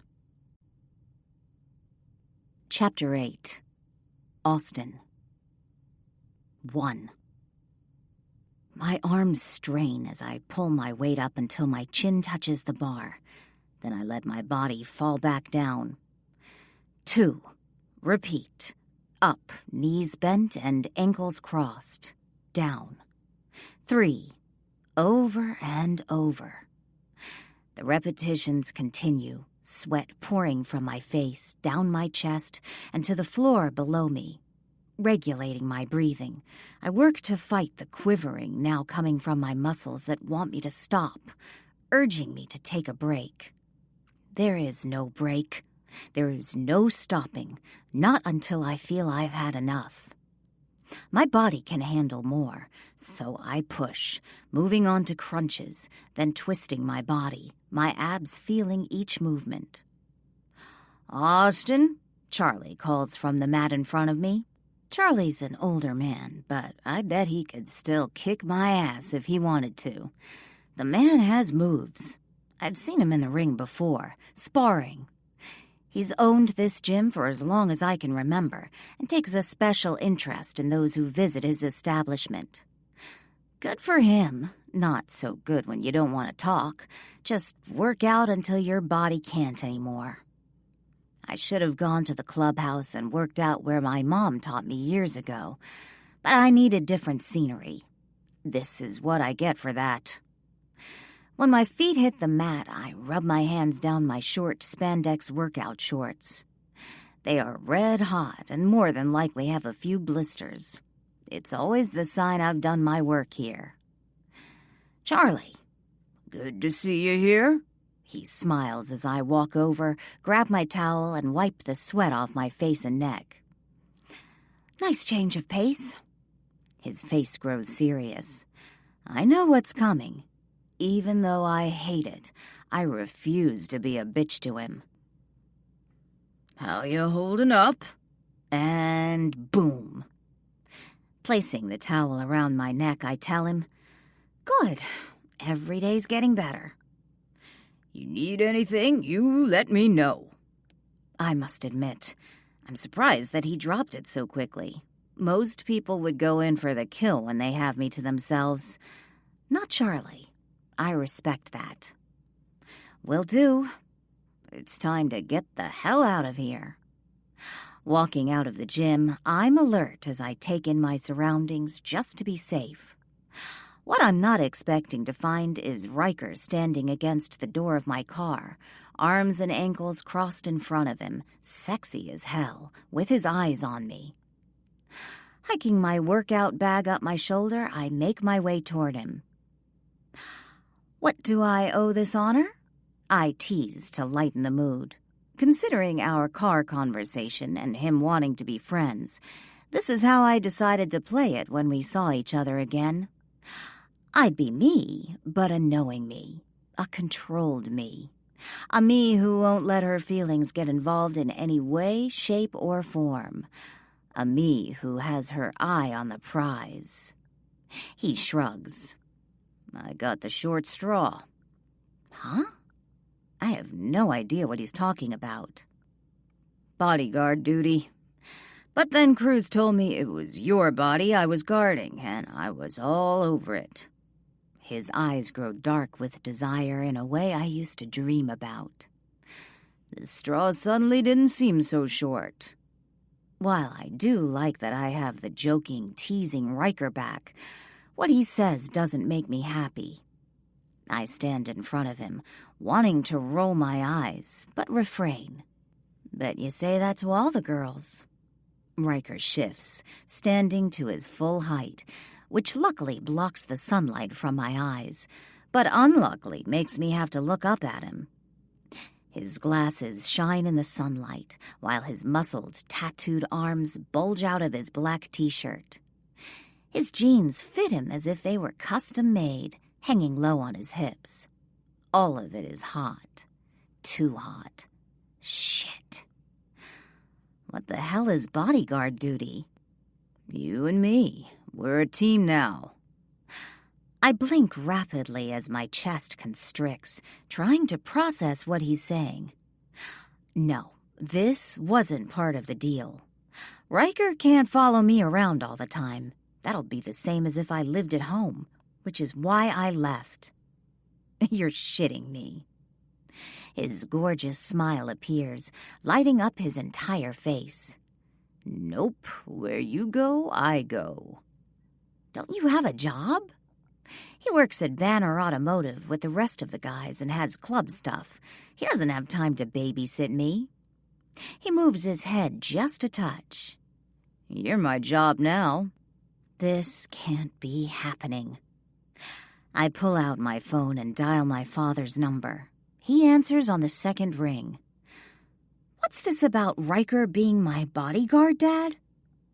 When his deep laugh comes across the phone, my grip on the phone gets tighter, causing the plastic to groan. Said you could move out on your own. I didn't say you wouldn't be watched. This is ridiculous.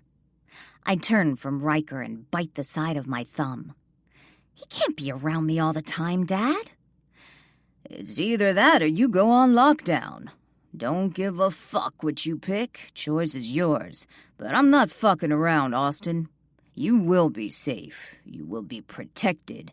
You will have someone at your back at all times. The way he firmly says each word has me paying attention. This is something he won't budge on. And that has to be Riker? He told me you two were friends now. I spin around and pin Riker with my eyes. He says nothing, not even moving. Jerk. This shouldn't be a problem, then, my father continues. He's Ravage. We're family. He will protect you. A pause, then a bomb drop. Austin, you should know. He needs to stay at your place with you. No, that's not happening. There's not even a split second of hesitation before he replies, Then lockdown. My father will do it in a heartbeat, too. Hell, he'll come right now where I'm standing, pick me up on his bike and take me to the clubhouse himself. He's putting me between a rock and a hard place. Shit. Riker can't stay with Emery and I. That wasn't in the plan. Do you really think it's a good idea for him to stay with us? Why doesn't he just go home at the end of the night? He scoffs. At least you've warmed up to the idea of him being your bodyguard quickly. But no, shit happens in the night and I need someone there. You've got to be kidding me. Nope. You wanted your freedom to get back to life. You've made your decision, baby girl. Live with it. Bye. The phone line goes dead. I pull it from my ear and place it in my pocket. This isn't happening. How am I going to go after JK if I have someone watching my every move? There's no way. So, where are we going next? Riker asks. I look for his truck or bike, but nothing is around. He had someone drop him off. Great. Home to shower. He touches my arm, sending zaps of electricity through my body. You need help getting all soaped up. You let me know. He winks before moving around to the side of the car and getting in. My body flushes. Friends my ass. What's going on? Emery asks, setting her keys down on the table as she eyes Riker, who is lounging on our couch, bag of chips beside him and a remote in his hand. The afternoon hasn't been bad, considering I spent much of the time in my bedroom, but I can't spend my life in there. We have a roommate. Emery coughs. What? I'm her bodyguard, Riker says through a mouthful of chips. At least he chewed them first. That body is mine to guard. I roll my eyes to the ceiling. Wait, Riker is your bodyguard and staying here? With us? For how long? Riker beats me to answer, which is good, because I have no idea. Until that dickhead is caught. Fuck. This is going to be interesting, Emery says, giving me a holy fucking shit look. What's for dinner? It smells good. Stirring the pot of sauce, I look up from it to see that the question has piqued Riker's interest, too. Just pasta, hamburgers, sauce, and cheese. Oh my God, I love that. I haven't had it in forever, Emery says excitedly, turning toward Riker and continuing. You eat this, you'll want to marry her. She did not just say that. Did she just say that? I'm going to kill her. I am. Holy shit. Riker chuckles. Let me be the judge of that. There are so many things I could say here. I could balk and make a point that is never going to happen. Or I could tell him that he's not eating with us, so it doesn't matter. Or I could just call him a jackass and be done with it. I do none of those things. If I do, it will egg him on, and my energy is too depleted to argue with him. I want to eat and go to my room, where I can get back on my computer. The food smells great as I put the finishing touches on it, then put it on plates. Come and get it. Riker winks at me before grabbing his plate and going to the table. This is going to be a long-ass night. Before I can find my escape, Riker scoops his first bite. His eyes lock on mine as the appreciation for a good meal shows, and so much more. My heart beats so hard in my chest, I can hear the roaring in my ears. There is no more. No, the only thing I have room for inside me is retribution. Riker can't happen. Chapter 9. Riker.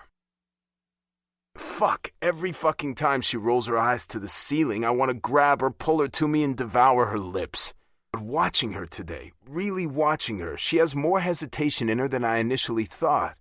JK did a number on her, which only pisses me off more where he's concerned. She shouldn't have any of that clouding her mind, yet she does, and from the looks of it, it's often. Here. Austin hands me a pillow and blanket. The clock says it's still early, but I've thrown her a curveball, and I'm going to let her ride this play.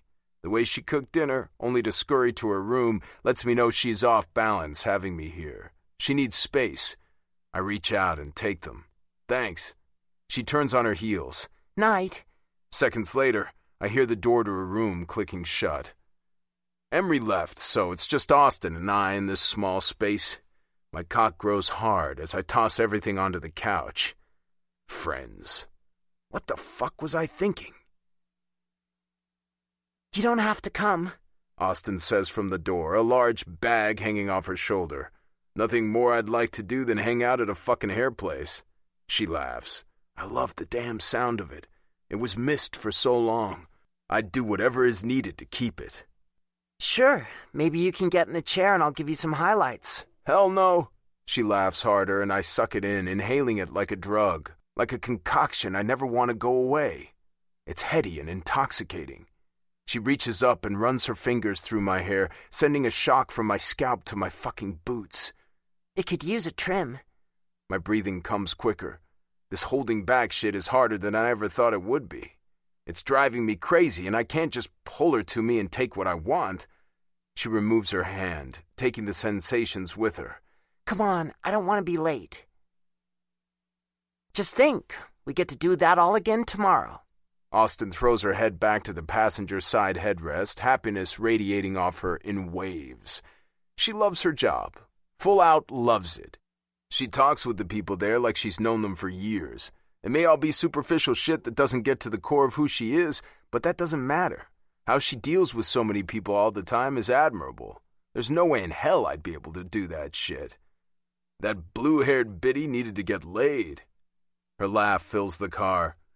Yeah, she's been widowed for years and always has something to say. When she told you all that ink made you look like a road map, I died. Then you told her it was a window to your soul. Tears stream from her face as she continues to laugh loudly. They are. She brings her hand to her chest, holding it there. Oh, you're too much. Nah, just the right enough of much. She shakes her head. You have any plans tonight? On a shrug, I answer. Depends on what you're doing. Emery has something with her mom, so do you want to pick up some food and just hang out? Let me guess, you want Chinese? Her head whips toward me. How did you know that? You want Hawaiian chicken, fried rice, and egg rolls. She gapes at me. It brings me satisfaction that she doesn't think I know her. How wrong she is. My attention has been on her for years. I remember everything, and some things she probably doesn't want me to know. I don't give a shit. Holy shit. She breathes out in this sexy way that has my cock reacting. How do you know that? Turning toward her, I tip my lip up in a smirk. I know what's important. She moves, focusing her attention out the windshield. I'll make her see. Eventually.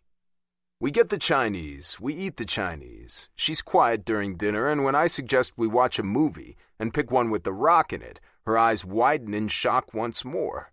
She's loved his movies forever, it seems. That leads us to me on one side of the couch, lying down, and her on the other side, both watching the movie, in the same space, together, but not. My hand itches to grab her. Instead, I pull her feet toward me. She tries to pull away, but I hold strong. What are you doing? Relax, Austin. You've been on them all day. With pressure, I massage her feet, rubbing small circles with my thumbs and pushing into the parts she needs it. I watch her for cues, and when she gives me those throaty moans or groans, I make sure to do those spots over and over. The tension in her body leaves, and then she relaxes into my touch. I pay attention to both feet, rubbing and kneading. We stay like this for a long time, until her eyes close, and she falls fast asleep. Fuck, this shit is harder than I thought. Friends. I'm a dumbass. It only drives home the point that I need to find JK and eliminate him. Austin is mine, and no one touches what's mine. He will pay for what he did to her. As I carefully lift her from the couch, she plasters herself to my body, one hand gripping my shirt. I take a moment to enjoy the feel, searing it in my memories. I move her to the bed and lay her down. Her dark hair fans out across the pillow. She looks beautiful as hell. I lean down and brush a kiss against her lips, then cover her up and leave the room. Making my way to the living room, the urge to smoke hits. The balcony is right off the dining room area. I've been taking full advantage of it. Austin even put a chair out there for me to sit on. As I sit, light and inhale, my thoughts are all jumbled. Between Austin, finding JK, and my family, everything is a fucking mess right now. All I can do is roll with it. Chapter 10. Austin. I slam my computer closed and flop back onto my bed with a whoosh. The money is still bouncing everywhere. Luckily, it's moving so fast, the worm I put with it is making it difficult for others to track. The worm for the emails hasn't done a damn thing since JK hasn't checked it. In order for it to work, he needs to reply to the damn things. I added one that will give me IP addresses from the location he checks in as well. I could reply to the emails myself to see what the responses would be, but the less I put myself out there, the better. I want to find him, not the other way around. It's a tricky thing. One I didn't realize was so hard, surprisingly. This sneaking and stealth work is aggravating because it takes time. Buzz taught me how to tap into feeds from security cameras. I watched around JK's mother's house from a camera on a light pole down the road from her place, but I never saw him. It would be the place people will most likely look for him, so if he's smart, he'll stay far away. Every end is coming up dead, and I'm really feeling for my father and the brothers. If this is what it feels like to have your hands tied and do nothing, they can have that shit back. A cough comes from the living room, and I roll into my pillow with a groan. Riker. For a little over a week now, he's been by my side everywhere I go. We've had to go to the clubhouse a couple of times so he can attend meetings with the brothers and stop by his place for clothes. Other than that, he's been stuck to me like glue. Months ago, I'd have been eating this up, having him so near me. The way he touches me, rubs my feet to soothe out the aches. Years I've wanted this. Years. Riker has always been there. Always been the one who was so close yet so damn far away. Elusive when it came to me. There, but not. A brush of a hand here or there, or a ruffle of the hair, was about the only physical contact we've ever had. I wanted more. So much more with him. But it wasn't in the cards. Prom was the worst. My father made me have my date Sean meet me at the clubhouse instead of our house. My father had all the brothers outside, waiting for him with the sole purpose of scaring the shit out of him, which they did. I was surprised we didn't have to stop so he could change his pants from pissing himself. As my mother and Grandma took pictures of us, My gaze continually landed on Riker. His strong arms crossed over his chest, breathing in and out heavily, his eyes narrowed, checking the guy out. He stood so tall and powerful, he didn't even have to come close to me for me to feel it. It was like a punch to the stomach that sent chills throughout my body. I'd wished and hoped that Riker would be the one standing next to me instead of Sean. Imagined Riker in his jeans, black t-shirt and cut, taking me to prom where we'd dance the night away and hang out. Needless to say, that was stupid. I can't see Riker doing the dancing thing. Hope is a powerful thing. Even when Sean and I left, I watched Riker as his eyes never left the car. All I wanted was for Riker to take my hand and lead me wherever he wanted me to go. But that didn't happen. Now he's living with me on the couch in my apartment. I see him every freaking day. My old self would love this, relish in it, and hook him with everything I had inside me.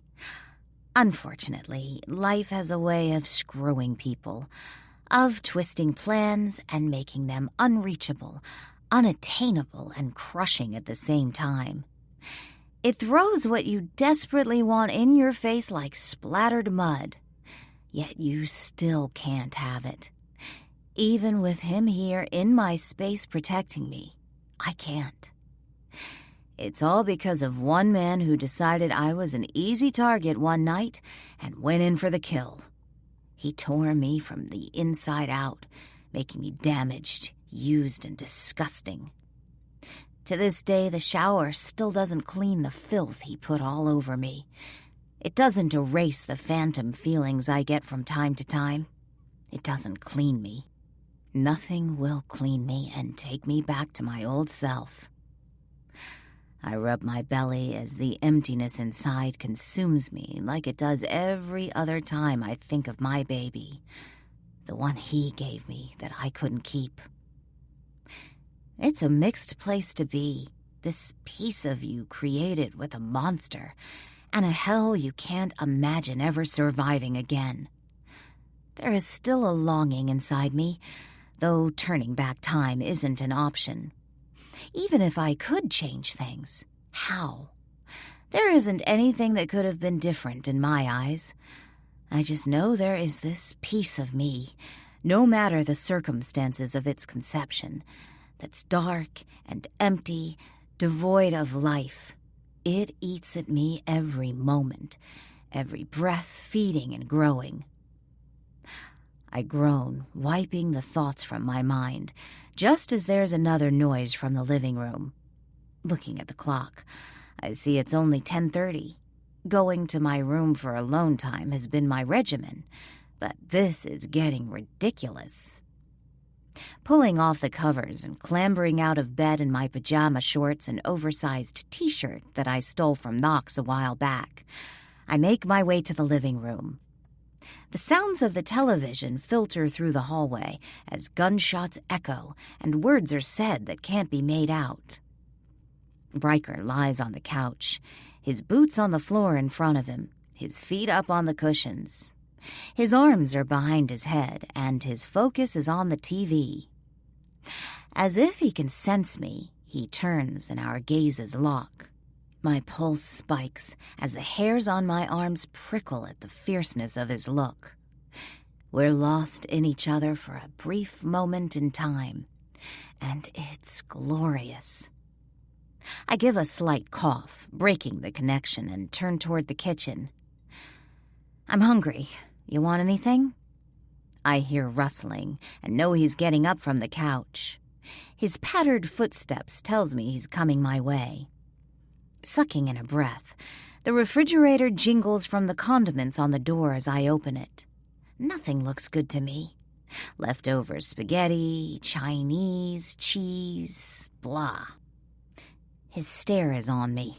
I feel it zapping me in the back, and my body begins to heat.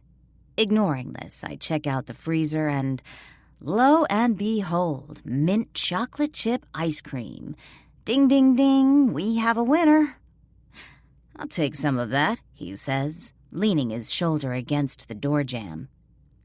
It takes everything I have not to allow my jaw to drop to the floor. He's wearing basketball shorts that ride low on his hips and a tank top that's showing all his muscles and tattoos. Going to bed early means I've been missing out on this view for the past week and a half. Shit. Tearing my eyes away, I open the drawer and pull out 2 spoons, then point them toward the couch. His soft chuckle fills the space as he moves, sitting on the right side of the couch. I move to the left, pull the top off the ice cream, and then hand him a spoon. "What are you watching?" I dig into the ice cream, then take a bite. The taste of mint explodes on my lips.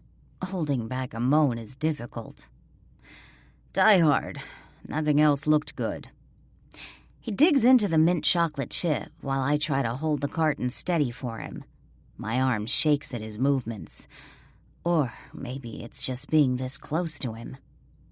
We sit like this for a while, both watching the movie, eating and not speaking. Why does this have to be so strange? We are friends, right? I lick the spoon, then hand him the rest of the container. "I'm good." Nodding, I take it to the kitchen and put it back in the freezer. Taking a seat back on the couch, I ask, "Aren't you a little tired of this every night? You have a life. Surely this is imposing on it."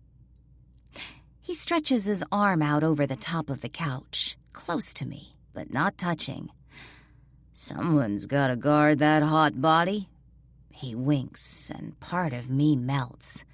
Damn him. "What about taking rotations? I know my father isn't going to let this go, and I'm resigned to that. But what if Knox, Jax, or Green comes over for a while? That'll give you a break." Something pulsates off Riker. It's so powerful it pulls me. His face is controlled, but his eyes are working and doing it hard. "No one stays here but me." The words are dangerous in a way I haven't heard from Riker in all my years of knowing him. So much so my lips stay shut on that topic for the rest of the night. Eventually, Riker moves to lay down, stretching his long body across the couch. "What are you doing?" I ask stupidly, like I can't see what he's doing, nor feel his legs behind my back. "Come here." He holds out his arms, and everything freezes in time. What's going on here? "Just rest your head on my chest. My legs are killing me, and I need to put them up." "Do you have problems with your legs?" "Nope." His arms are still out, waiting for me. I let out a long yawn, and he chuckles. "Lie down." I shouldn't, but my body isn't catching up with my brain. As I lay my cheek on his chest, I feel how hard and muscled it is. Not knowing where to put my hand, I rest it next to my head. It sucks not having much experience in this department. One would think I could hack it, yet my nerves are fluttering in my stomach. He places his hand on my back, moving it in slow circles. Slowly, my body softens and my eyes drift closed. This is the most comforting and relaxed I've ever felt with a man. God help me. "Let me know when you want to go," Riker says, leaving me outside with Emery, my mother, and Angel, who is Emery's mother, as he strides toward the clubhouse. I won't lie, I didn't want to come. Didn't want to be at a big party where everyone would be. I keep reminding myself that it isn't because I don't want to see Riker with one of the club mamas. It has nothing to do with that. He has every right to do anything he wanted. So what if I fell asleep with my head on his chest, listening to the steady beat of his heart and breathing in his tobacco? That doesn't matter. He's a free man, able to do whatever he wants, just like he's always been. Just like he needs to be. Having him around all the time is screwing with me. My focus is totally jacked up. JK is my priority, and if Riker ever found out what happened to me, he wouldn't want to be with me anyway. I need to keep that in perspective, always in my head, and never forget it. Right. Taking a seat next to my mother, she smiles brightly at me as Riker enters the clubhouse, while I do my best not to stare at his ass. Watching him awfully hard, Austin. What's going on? My mother isn't accusatory by any means, but she is curious. At her words, I avert my attentions, pissed at myself for getting caught. Friends, right? Friends watch friends go into buildings. There's nothing creepy with that. Not a damn thing. She turns fully toward me as Angel coughs in her hand. I call bullshit. That's become your favorite word lately. It has. Every time I turn around, she's calling bullshit on me. Too bad most of the time it's true. She knows too much. Always has.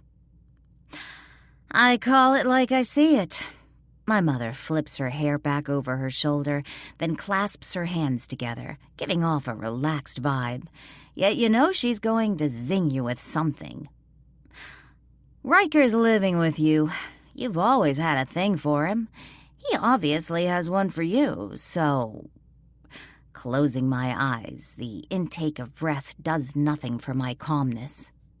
She doesn't know what JK did to me, how he held me down and ripped my virginity away from me, then had his buddies take their turns.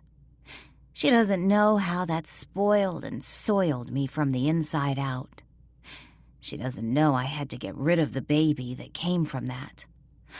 All she knows is what happened when JK got me the second time and the pain that was inflicted on me. I can't tell her that I'm tainted and no man will ever want to touch me, that I'm dirty and gross and there's nothing that can be done about it. It's like a festering thorn deep under my skin, digging itself deeper and deeper with each moment that passes, cutting me. I can tell my mother none of this. Therefore, she'll never really know why. No one can know. If it's talked about, then I fear that it'll never go away. Everyone will remember it every second of the day, and I'll never be able to get past or escape it. Truthfully, I don't know how to get past any of this, except to find JK and make him pay. Yeah, he's staying, but that's it. When my mother's keen gaze hits me hard, I avert my eyes, not wanting her to see inside me. You've been in love with him since you met him. Don't tell me all that has gone away. Is this because of JK and what he did? I love my mother. I really, really do. But this is too close for comfort. I feel like fire ants are crawling all over my skin, biting me as they swarm, threatening to take me over. My mother is a force to be reckoned with, and many won't take her on. Normally, I never would either, but I need this to stop. I need it all to stop before those ants envelop me. Looking her dead in the eye, I tell her, Mom, I love you, but you need to let this go now. I feel as if she's grabbing something inside me and pulling out the information she needs with her gaze. She is determined to figure out what is inside my head. This time, I can't look away. She should know this is serious, and keeping eye contact with my mother is the only way to show her. She respects it. It takes her a bit before she nods and breaks her binding spell. Gotcha. Let's shoot tequila, Emery calls out, and I groan. Me and tequila have been friends for many years. We have a love-hate relationship. It goes down smooth, gets me drunk, and makes me happy. Then it tears up my inside and spews out of my body later. Just then, Riker comes out of the clubhouse with a very pretty brunette wrapped around his waist. Bile threatens to escape. Slapping the table, I cheer, "Tequila it is." Emery smiles. My mother looks at Riker knowingly, and Angel just continues to be her quiet self. This is going to be an interesting night. Half the bottle is gone. Holding it up, I find there's more to be consumed. My body feels fine. Memories have disappeared. Riker has disappeared. Everything is quiet in my head for the moment. It's a feeling I haven't had in months and months. Sure, there's a shit ton of noise around me, but as I lean on the bar, head resting on my elbow, a calm washes over me. This leads me to taking a couple more shots and Emery following me. "What are you doing?" Emery is drunk. Big time. I take a slug from the bottle, not feeling any bit of the burn anymore. It almost tastes like water, and that's when you know you've drunk too much. "Drinking?" She gives me the wide-eyed look, the one that says, "Duh, not what I'm asking." "With Riker." Not this again. My mind swims, and it takes a moment to think. Leave it to Emery to make me try to organize a complete thought on tequila. Nothing is the best I can come up with. Lame, but real. "Whatever. Don't tell your bestest friend." A laugh escapes me. I say nothing, just watch my best friend turn fuzzy in my vision. The bottle is wrenched from my hand. "Hey!" Riker stands there with a glare to end all glares, shaking the bottle. "You're done." He hands the bottle over to the bartender, who puts it behind the bar so we can't reach it. I look at the bartender. "Party pooper." He just shrugs like he doesn't give two shits. My attention goes back to Riker. "Fine, Dad." His nostrils flare as he steps into my space. "Lot of things I am to you, Austin, but Dad isn't one of them. Let's go." He grabs my arm, not hard, but firmly, and pulls me next to him. "Emery, you coming?" "Nope, I'm staying here tonight." "Traitor," I tell her. She smiles, giving me a wave. "Have fun." I look up to Riker. "You know, you can just go back to your woman friend and I can sleep in my father's room." My words come out a bit more slurred than I want. Guess those last shots are doing me in. "No," is all he says as he leads me to the car, while I give sloppy waves to a couple of people as I'm escorted away. He opens the door and I climb in, resting my head against the headrest. "Buckle up," he orders after he climbs in. I huff. He's so acting like my father, it's not even funny. Ordering me, making me stop drinking, being all demanding. But something in my foggy head is telling me not to call him my dad again. Pulling the belt, I latch it after a few failed attempts because the damn thing keeps moving. Or maybe it's me.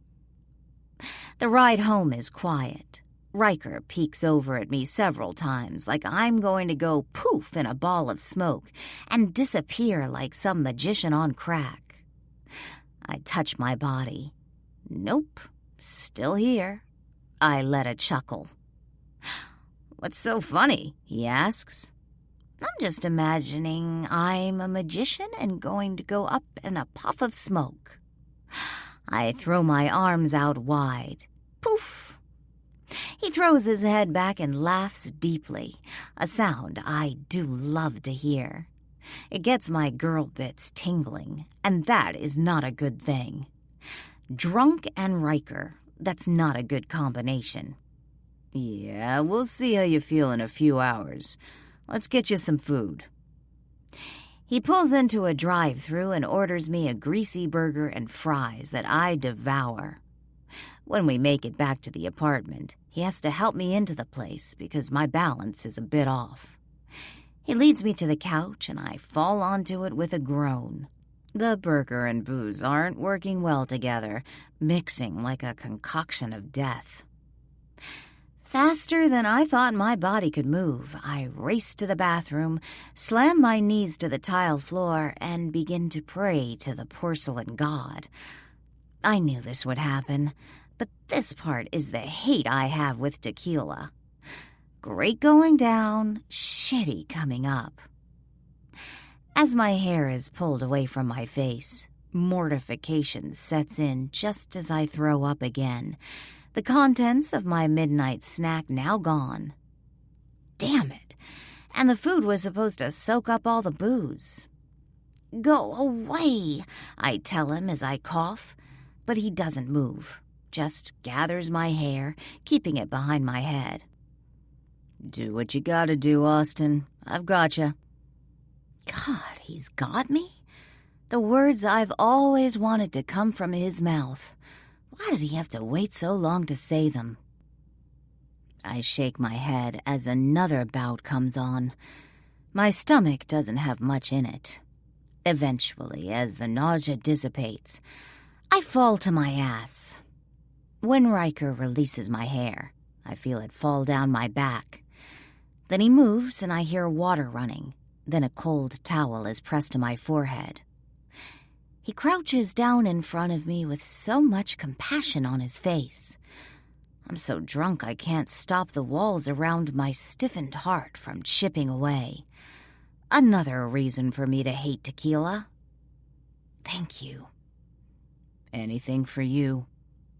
He gives me a wink, then rises, going back to the sink where he wets another cloth before handing it to me.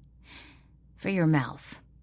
I gratefully take it and wipe my mouth, even sticking my tongue out and wiping it. The acidic taste still lingers, though. Do you think you're done? Not feeling any more rumbling, I answer with a, yeah. With no effort at all, he leans down and picks me up from the floor, carrying me to my room. He sets me gently down on the bed, then removes my shoes, tossing them to the floor. When he grabs my oversized t-shirt, my brows pinch together. He's not going to change me, is he? Up, he demands, and my arms go. Riker doesn't remove my bra, just pulls the large shirt over my head, then unbuttons my shorts and pulls them down my legs. I instantly dampen from this act, having wanted this exact thing so many times before. And here it is, happening while I'm piss-ass drunk. Riker grabs the garbage can, putting it next to my bed, which is a very thoughtful and smart thing to do. He then pulls the covers over top of me, brushes his lips over my forehead, and then leaves the room. I instantly pass out. It's the only peace I can seem to find in my head. Chapter 11. Riker. I'd lost count of the days I've spent with Austin. We've come up with a routine, not one that I'd like to do forever, in that she can keep her hair shit to herself, but one I can tolerate for now. It's been 5 days since Austin's drunken fest at the clubhouse. She needed to unwind. That's why I let it go on for as long as I did, but when I started seeing some of the guys from another charter giving her the eye, I moved in. Fuck that. No one touches Austin. Can you bring me the plates, please? Austin asks with her hands in a tub of sudsy water. I do as she asks and hand them to her. Thanks. She looks hot as hell, and my hands itch to touch her. After dishes, we move to the couch, where we lie down, watching some stupid-as-hell reality show where these assholes go into the woods naked and expect to survive. Fucking morons. The show doesn't matter, though. Austin is curled up beside me with my arm wrapped around her. Her eyes are almost fully closed, and her breathing even. Every night she falls asleep like this. Every night. It's a step. She thought I was with that brunette, and my dumbass hasn't told her any differently. I should have right away. It's the second time she assumed I was with someone else. That chick was nothing. She wanted more, but no way. Not when I have Austin. Truth, I haven't been with anyone since Austin was attacked. It's also why my cock is so fucking hard all the time. Jacking off in the shower isn't enough. We lay for a long time, but I changed the channel because that shit isn't for me and find a chopper show.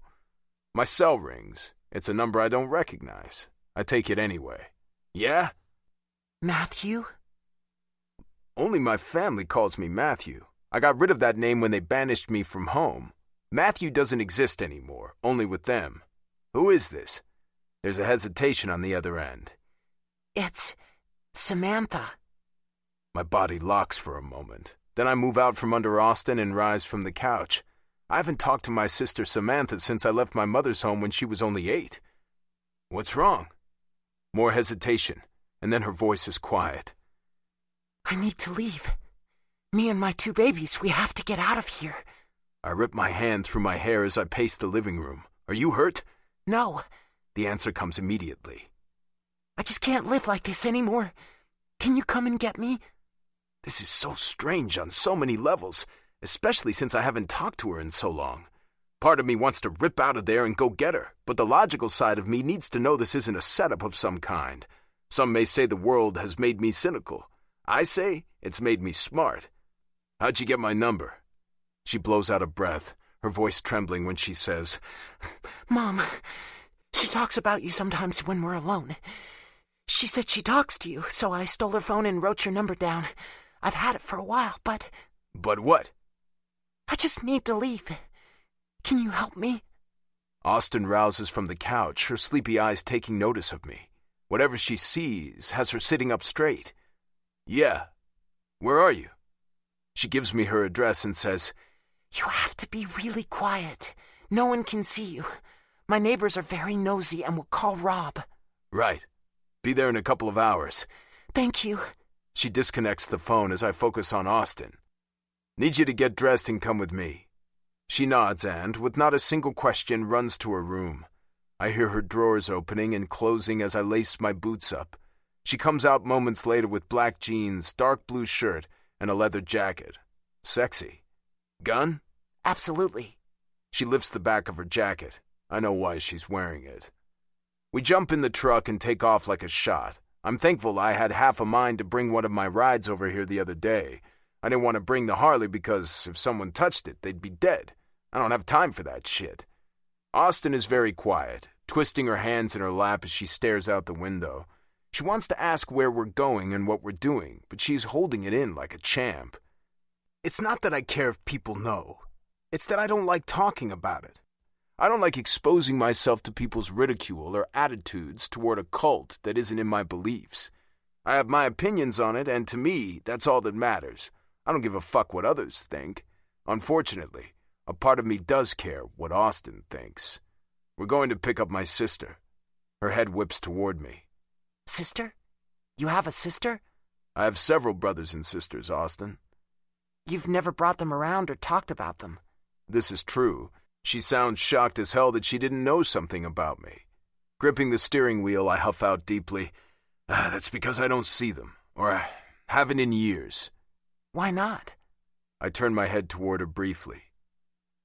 Need you to listen to what I have to say, and let me get all the way through it. I know you'll have questions. We'll deal with that shit after I'm done. But babe, I need you to listen first. Okay. The word comes out breathless, and my cock hardens. Fuck, it's been hard for the entire time I've spent with Austin. This should be different while talking about my fucked up family. With Austin, though, it's always the same. My family is fucked up. This is gonna sound off the wall and crazy, so just bear with me. My mother is married to a man, but she's not legally married to him. She's just with him. This man has 6 other wives. Out of the corner of my eye, I see hers widen. Now, I don't give a fuck about how many women he has, because if they want to put up with his ass, then so be it. Now this is the fucked up part. You still with me? Yeah. This man, James, is also married to my mother's sister and one of her cousins. Austin turns her entire body toward me, bringing her knee up onto the seat, the seatbelt still across her. I have her complete and undivided attention now. So that means my aunt and my second cousin are also my stepmothers. If you look at it that way, my cousins are also my half-brothers and sisters. Holy shit, she whispers, covering her mouth while moving her other arm across her belly.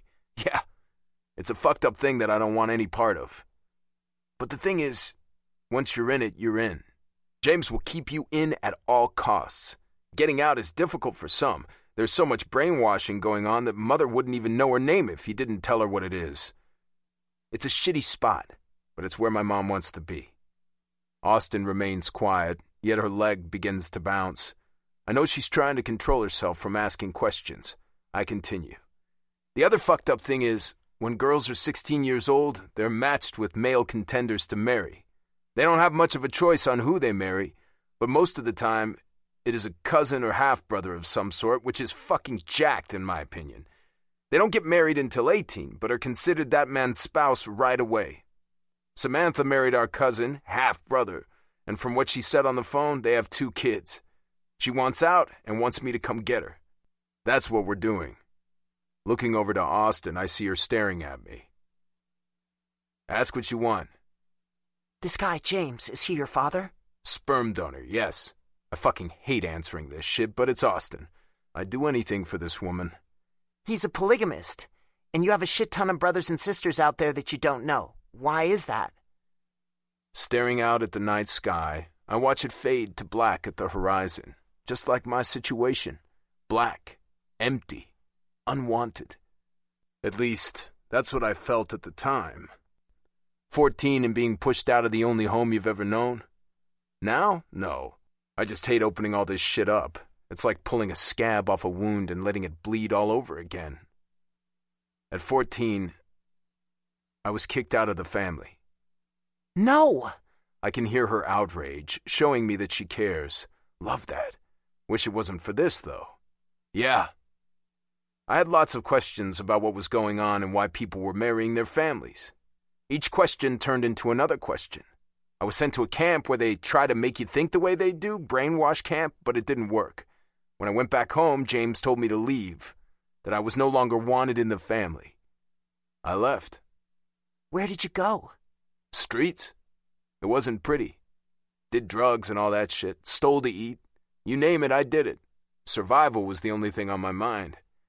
And you did? Abso-fucking-lutely. No way in hell I'd let that shit get me down. It took a while. Fuck, a long while. I did it, though. I got over that rejection, learning it wasn't worth my effort or energy. It gets quiet. Austin is staring out the window, breathing in and out. I reach over and place my hand on her leg. I'm good, Austin. All that is my past. It's just going to come back to kick me in the ass, and I have to do what I can to get my family out of that life, if that's what they want. I have another sister, Brianna, who turns 16 in a month. I've warned my mother that she is to not have any men after her, which I know will happen anyway. I'm trying to decide what I can do to help her. She doesn't need to live a life like this. And your mother doesn't want to leave? Austin, she's so brainwashed she thinks James walks on water. She lives in a shithole, but it's what James provides for her and what she wants to live in.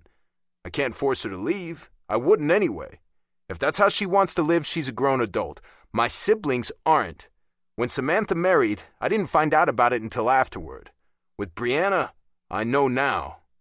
With Ravage at your back, she adds. Yes, with Ravage at my back.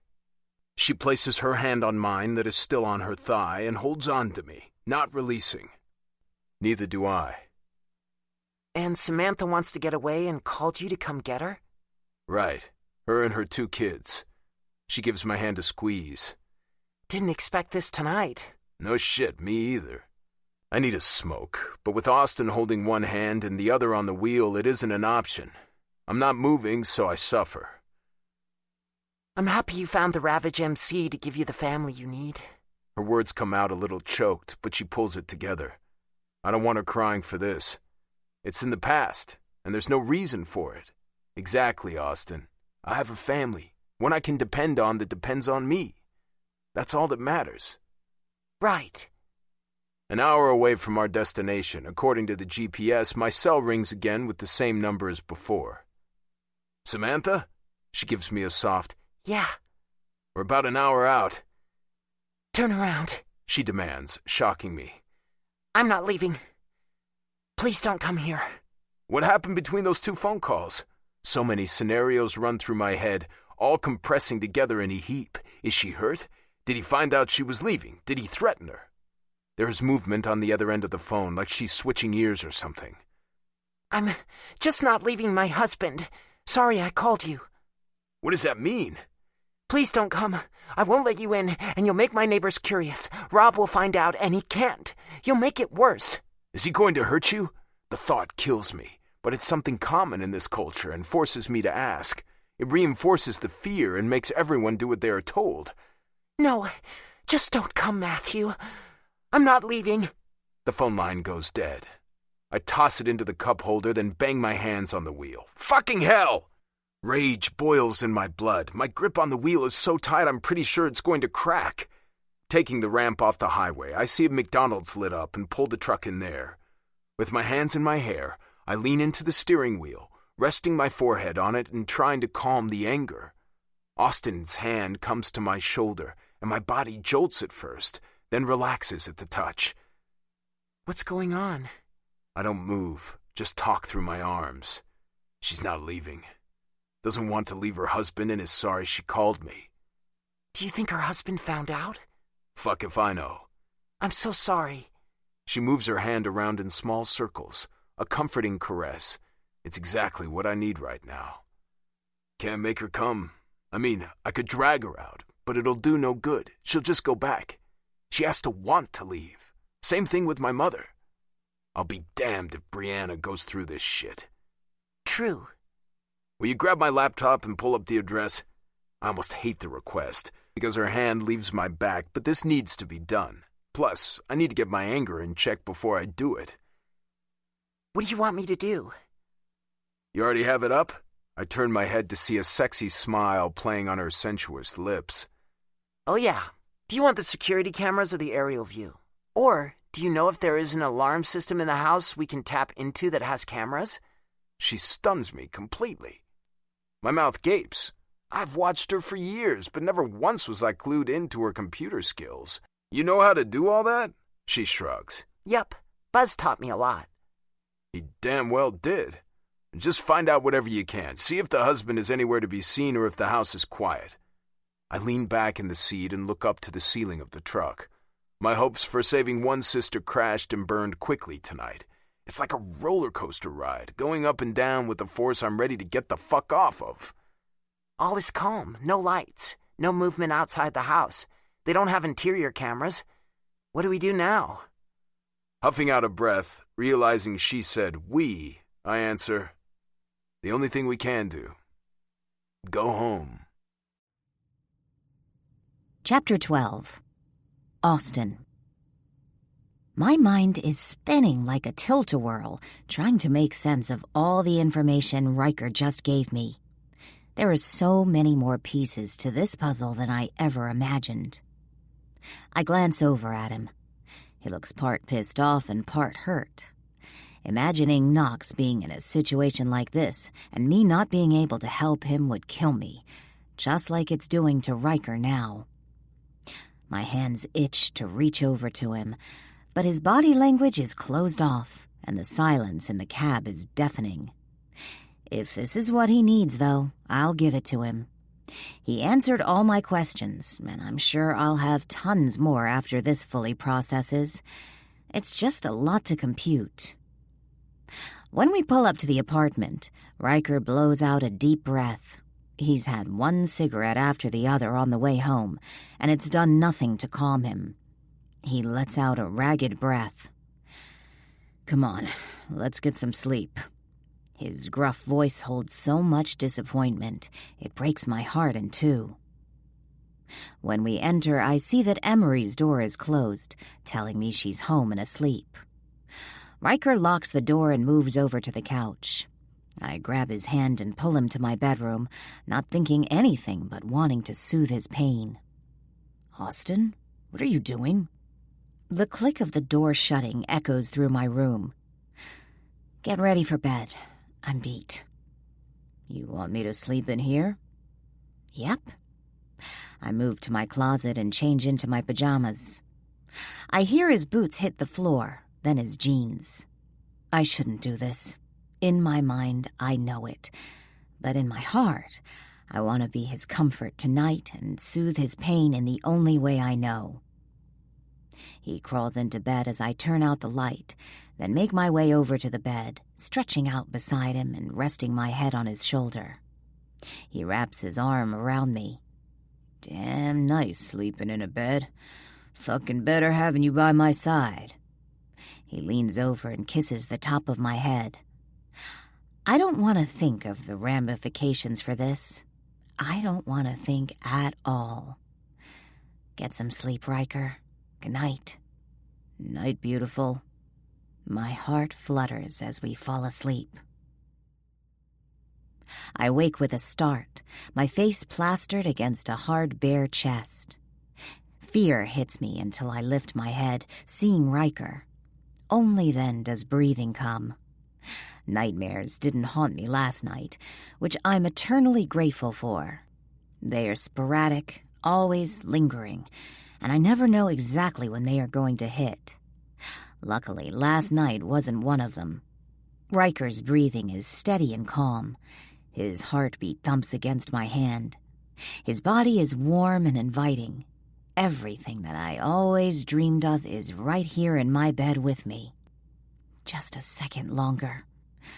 A second to enjoy being in his arms and feeling his comfort. A second to remember what this feels like so I can carry it with me for the rest of my life.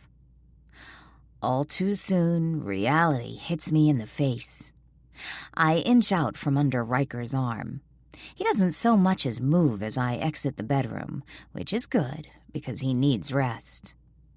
Entering the bathroom, I do my thing, running a brush through my hair. There's a noise coming from the kitchen, and as I make my way in there, I find Emery chopping up vegetables at the counter. "Hey, Sleepy," she greets. The clock reads 12:16. I haven't slept after noon in a long damn time. Yeah. Where's Riker? This is what I should have thought about before my wild idea to let him sleep with me.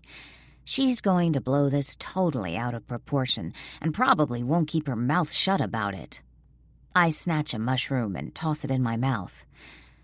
In my room, and I don't want to hear anything about it. Holy shit, did you fuck him? She beams. She's heard all about Riker forever. Best friend code and all. She has always pushed for me to make stronger moves and get his attention more. Not sure how I could have done that, besides standing naked in front of him, but whatever. Her reaction doesn't surprise me. Of course not. She aims her knife at me as a supposed threat. What do you mean, of course not? No, Emery, I didn't have sex with him, and I'm not going to. I really don't want to talk about this. Not only that, but I won't tell Riker's business of the actual reason he's there. If he wants Emery to know where we went last night, that's up to him. I refuse to scatter his business to everyone. I wouldn't want someone to do that to me, so no way I'd do it to him. That's just stupid. He's in your bed. You want this. What's the problem? The problem is, I'm damaged, tainted, and I don't want him to deal with it. Nothing. It's just not happening. She sets the knife down and brushes her long hair over her shoulder. You're kidding me, right? Years you've wanted him, and here he is, and you know he wants it, and you're not going to do anything about it? What is going on, Austin? You've got to talk to me. It would feel so good to tell someone about what happened to me, just for the mere fact to get it off my chest and hear her opinion. But I can't, because it would be out there. It would be real in a way it could never go away. Riker walks into the kitchen with a large stretch, and I clamp my mouth shut, Saved by him. Thank you very much. Later, she says pointedly, then looks to Riker. Making omelets? Want one? Hell yeah. He doesn't appear to have the lasting effects from last night still on him, but I know all too well looks can be deceiving. Do you want to talk about it? I ask Riker on the way to the store, which I don't want to go, but in the words of Riker, I got the short straw. Good thing the list isn't too long. I once gave Emery a list as long as my arm. She was pissed, but I was on the rag and needed chocolate, like every kind they had. Nah, nothing to say, beautiful. Shit happens in life and we deal. Can't help those who don't want it. I just go on with my life, knowing that she changes her mind. She's got my number. She doesn't, then she doesn't. He's so damn level-headed about this. I admire it deeply. It says a lot about his character, and everything it says I like. I like a lot, which is probably a bad thing. Nothing about Riker is supposed to appeal to me. That door was shut, damn it. Okay. We get the stuff at the store in a hurry. Riker doesn't want to be there any more than I do, so he helps make quick work of it.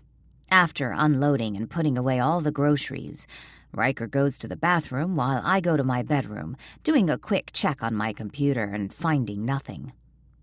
Coming out into the hallway, a hard chest, whose arms come around me tightly, runs smack dab into me.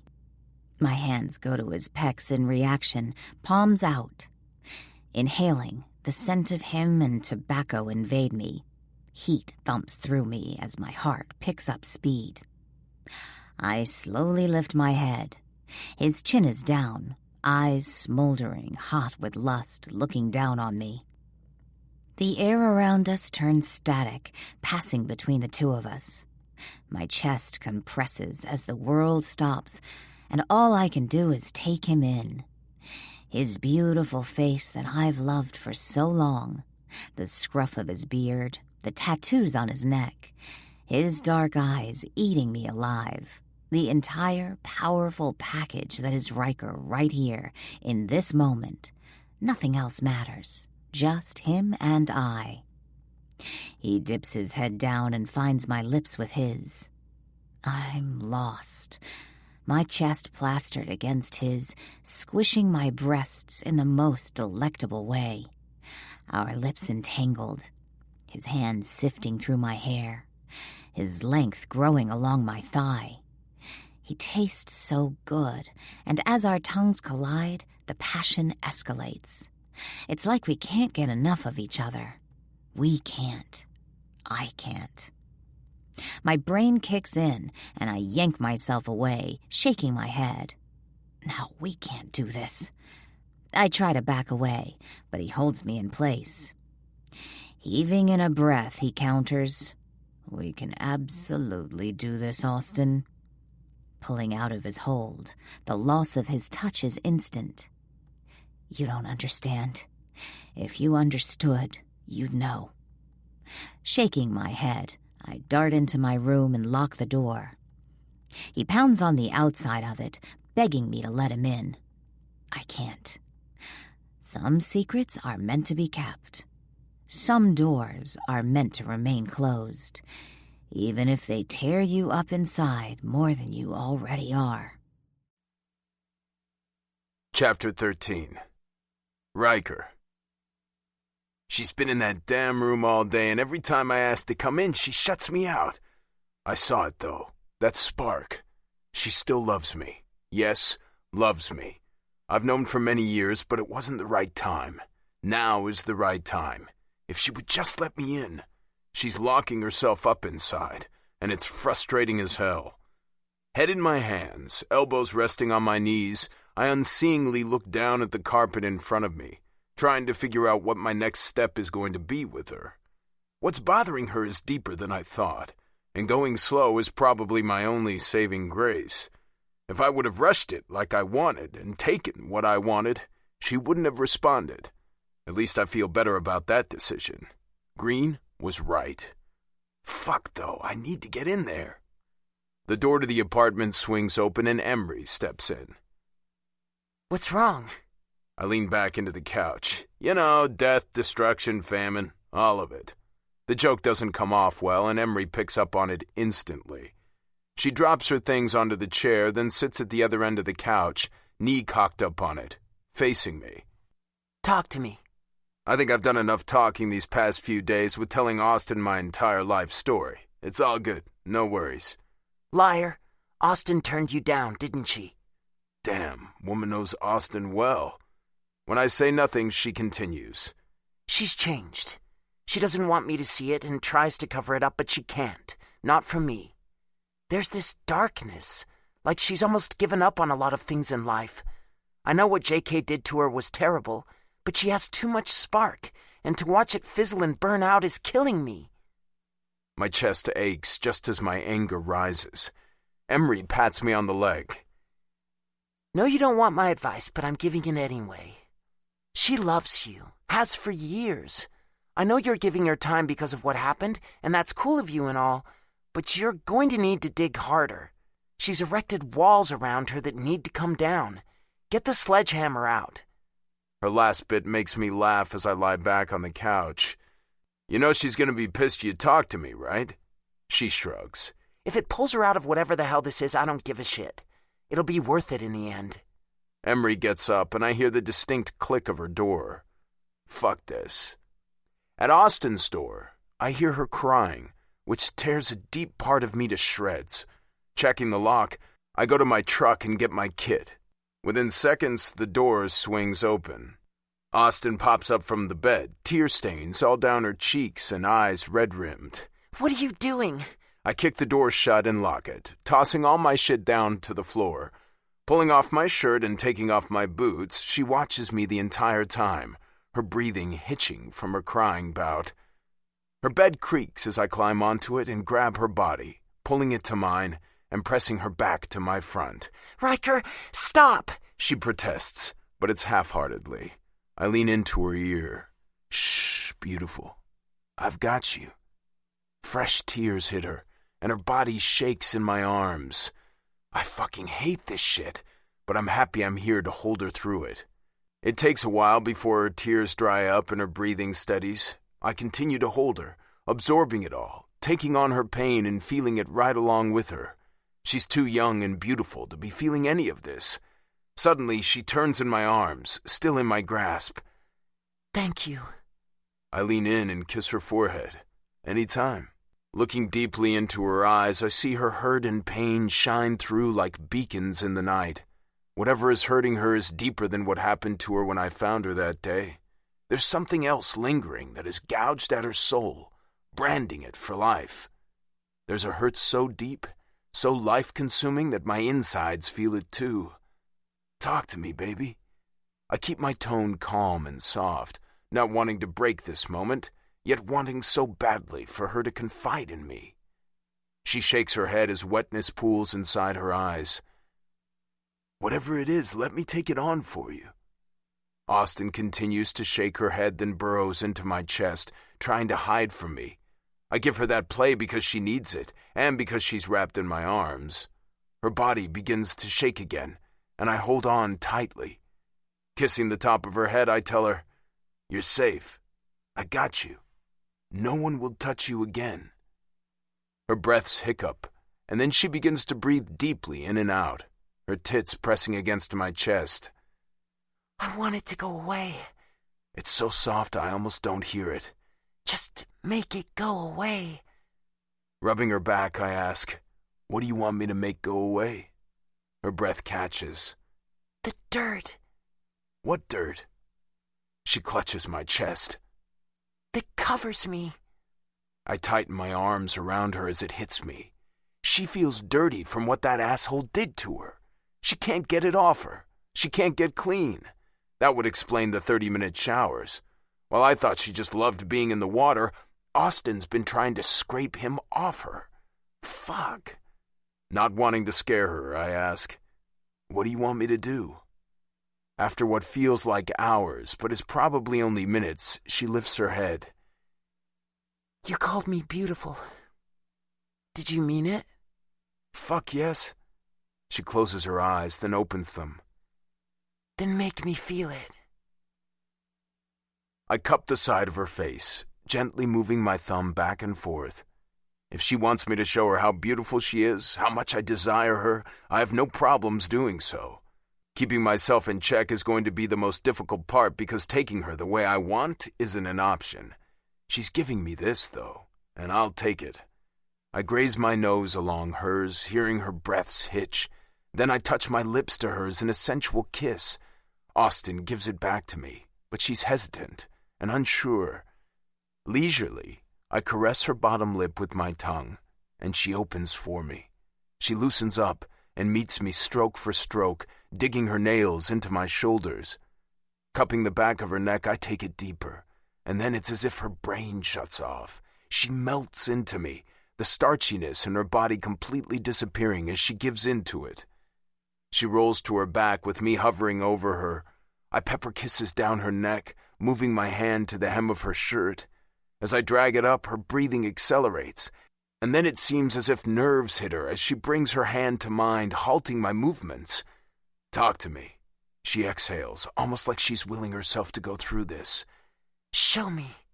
She releases my hand. Looking into her eyes, I feel the go-ahead in them and move my hand up her shirt, feeling her warm skin underneath. Her eyes close, and her hips jolt. I move the shirt up and up, ever so slowly, then take it away from her body. She clenches her fists like she wants to wrap her arms around her body and cover herself from me, but she doesn't. This is my cue. I begin to explore her body with my lips and mouth. Neck, shoulders, chest, abdomen, arms, and fingers. Her small gasps and groans only make me want to do more. So I do. Reaching around her back, I unlatch her bra. She gives a slight hesitation as I take it off, but then falls back to the mattress. Giving her nipples special treatment, I lick, nip, suck, and caress her breasts one at a time, until her hips are practically bouncing off the bed.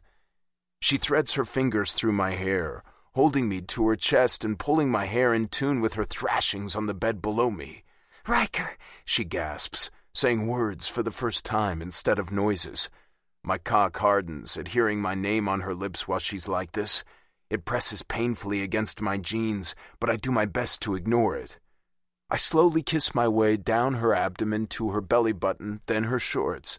I pull them and her underwear off gently, which seems to take longer because of her gorgeous long legs. Grazing my hands up those legs, I stare at the wetness between her thighs. Riker? The uncertainty in her voice has my gaze popping up to hers. You're the most beautiful thing in the world. Let me love you. Austin's resolve vanishes, a smile playing on her lips that's sexy as hell. I lean down and kiss her inner thigh, already smelling her, which ratchets up my arousal and desire for this woman. For me, sex has always been about getting off. This, though, this is so much more. I feel like I'm giving her what she needs. The urge to drive my cock into her isn't as strong as I thought it would be. Just pleasuring her seems to be enough. This has to be a first in my book. Kissing her, I move to her core, rubbing my nose up her pussy and inhaling her scent, memorizing it. With one large lick, her taste explodes on my tongue. I'm ruined. She is absolutely perfect. Feasting on her pussy, I can't get enough of her. The more I lick, the more she intoxicates me. Her hips seem to rotate on their own as she moves her hands to the sheets, gripping them tightly. She's on the brink. Inserting 2 fingers, I rub her internal walls that are hot as hell. Austin's back arches off the bed, a shrill cry coming from her lips as she comes hard, so much so her juices flow out of her body. Watching her come is now my favorite thing to do. I always knew it would be fantastic, but she went above and beyond my expectations. This is Austin, though. I should have had no doubts. She wants me to show her she's beautiful. Fine by me. Attaching my lips to her again, I build her until she explodes a second time. On the brink of the third, she looks down at me, eyes wide with post-orgasmic lust. I don't think I can take more. My lips curve against her. You sure can, beautiful. I show her again she can take it. My cock throbs mercilessly, straining to get out and sink deeply into her. The pull to do just that is difficult to shake, but remembering that this isn't about me, that it's about her and showing her how beautiful she is, I will him down, though he's close to coming in my jeans. Fuck, I haven't done that since I was a teenager. Austin's body sags with exhaustion, telling me that she's done, at least for now. I spread soft kisses up her body, then latch onto her lips where there is zero hesitation this time. She pulls away, her eyes half-masked. Thank you. Beautiful anytime you want, you can have it. I kiss her lips once more, then pull her head to my chest. Her breaths even out, and she falls asleep across me. That has to have been the best non-intercourse encounter I've ever had. Hell, it might be just the only one, but fuck me, it was beautiful. Once I know she's asleep, I ease out from under her, leave the room, and shower. I lather the soap, grip my cock, and remember her taste. It only takes moments before I'm exploding down the drain. The release is empty, like many of the others I've had, but I know once I'm inside Austin, it won't be. Nothing will ever be the same again.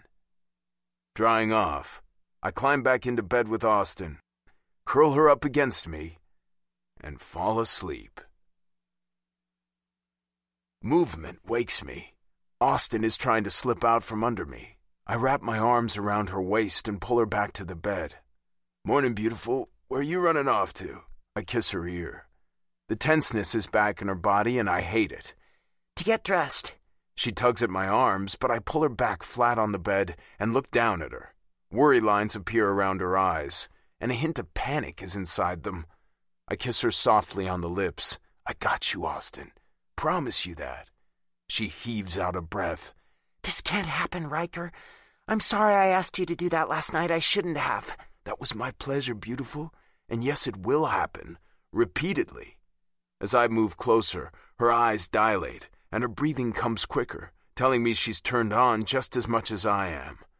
Her head falls to my shoulder and her body relaxes. I just can't, Riker. Tell me why. I keep my tone calm for her, not wanting to scare her away. It's like she's a rabbit. One little noise is going to make her burst out and run. That isn't an option. You don't want to be with me. Leaning back, I lift her chin with my finger until she makes eye contact with me. You let me be the judge of that. She shakes her head. You don't understand. I understand you think you're dirty. That you don't deserve to be happy. Beautiful, I'm here to tell you that shit just isn't true. She tries to move away, but I hold her steady. You don't get it. I get that I'll spend the rest of my fucking life showing you how beautiful you are every damn day. She gasps, then begins to thrash in my arms. Let me go, she screeches, and I do, only for her to jump out of bed and throw on her t-shirt, covering her sexy body. This can't happen, Riker. It can't. Not again. Austin storms out of the bedroom, shutting the door behind her. I hear the shower turn on and know it's going to be 30 minutes before she comes out. Fuck. My cell rings as I sit on the couch. Austin still hasn't come out of her room, and it's been over 3 hours. I look at the ID. Cooper calling. Yeah? Clubhouse now. He disconnects. Fuck, they must have something. I move to Austin's door and knock. She doesn't answer. I turn the handle, noting it's locked. Austin, we're going to the clubhouse. Need you out here. The door swings open moments later, and the shield I've come to recognize is over her. Those walls are back up, strong and secure. Not giving one fuck, I sweep her in my arms and kiss her hard. After last night, she's not doing this shit. I'll do whatever I have to do to keep them down. When she relaxes into my kiss, it's then I break away. I grab her hand and pull her out of the place. She must be out of it a bit because she doesn't hesitate. The clubhouse is hopping with the guys, their old ladies, and a bunch of kids. I lean into Austin's ear. Be back. Do not fucking leave. I swear I can hear her rolling her eyes, although it's not possible, as I walk away and into the clubhouse church room where the brothers are sitting around the large table. You notice Deke's here. He's family. And that's the end of it, Cruz declares. This turn of events is a bit shocking, considering prospects normally don't come into the church room, but whatever Cruz says goes. I lift my chin to Deke, then focus on Cruz. "How's my girl?" Cruz asks from his spot at the head of the table, his sole focus on me. Leaning back in my chair, I answer, "Not good, brother." Silence comes over the room, everyone giving me their attention. Better to get this shit out there now than let it hover. "Something's going on with her that's deeper than what happened with JK. I haven't figured it out yet, but I see it in her eyes." When Deke rubs his hand over his face, my focus goes to him. "You know something?" He stares at me, telling me without words that there is, but shakes his head. "Fucking tell me," I order, slamming my hand down on the table. "I can't help her if I don't know." "It's not mine to tell." "We'll discuss this later," Cruz demands, looking at both of us. "You two stay and we'll deal with this shit. Right now, we have bigger shit that's going to interest you, Riker." This catches my attention. "I want JK done. And now." "Don't we all?" I grumble. "That fucker needs to pay for putting his hands on Austin. He needs to hurt for touching what's mine." Cruz nods at Buzz, who looks at me. "Your girl hacked the computers. She's got all the information we have on JK, and she made all his money evaporate." He gives a soft smile, then on a shrug says, "She did learn from the best." My hands go into my hair, giving it a tug as this all computes in my head. All eyes come to me. "I didn't know shit about it. If I would have, I'd have had her ass. Why do you think she'd risk getting caught to get this information?" Cruz asks, though he already knows the answer, just like I do. "She's going after him. That's why she didn't want a bodyguard. She can't go out and do what she needs to do with me tagging along. And that's why she goes to her bedroom early every night. She's probably on that computer of hers trying to track him down. Fucking hell. She's tenacious, but I expect nothing less from my girl." Cruz folds his hands behind his head and leans back. I try to get a read on him, but it's coming up twisted. Part of him is proud of her. Another part is pissed she hacked into the system. And another is seriously concerned. "What's the score?" I ask, waiting for the bomb to drop.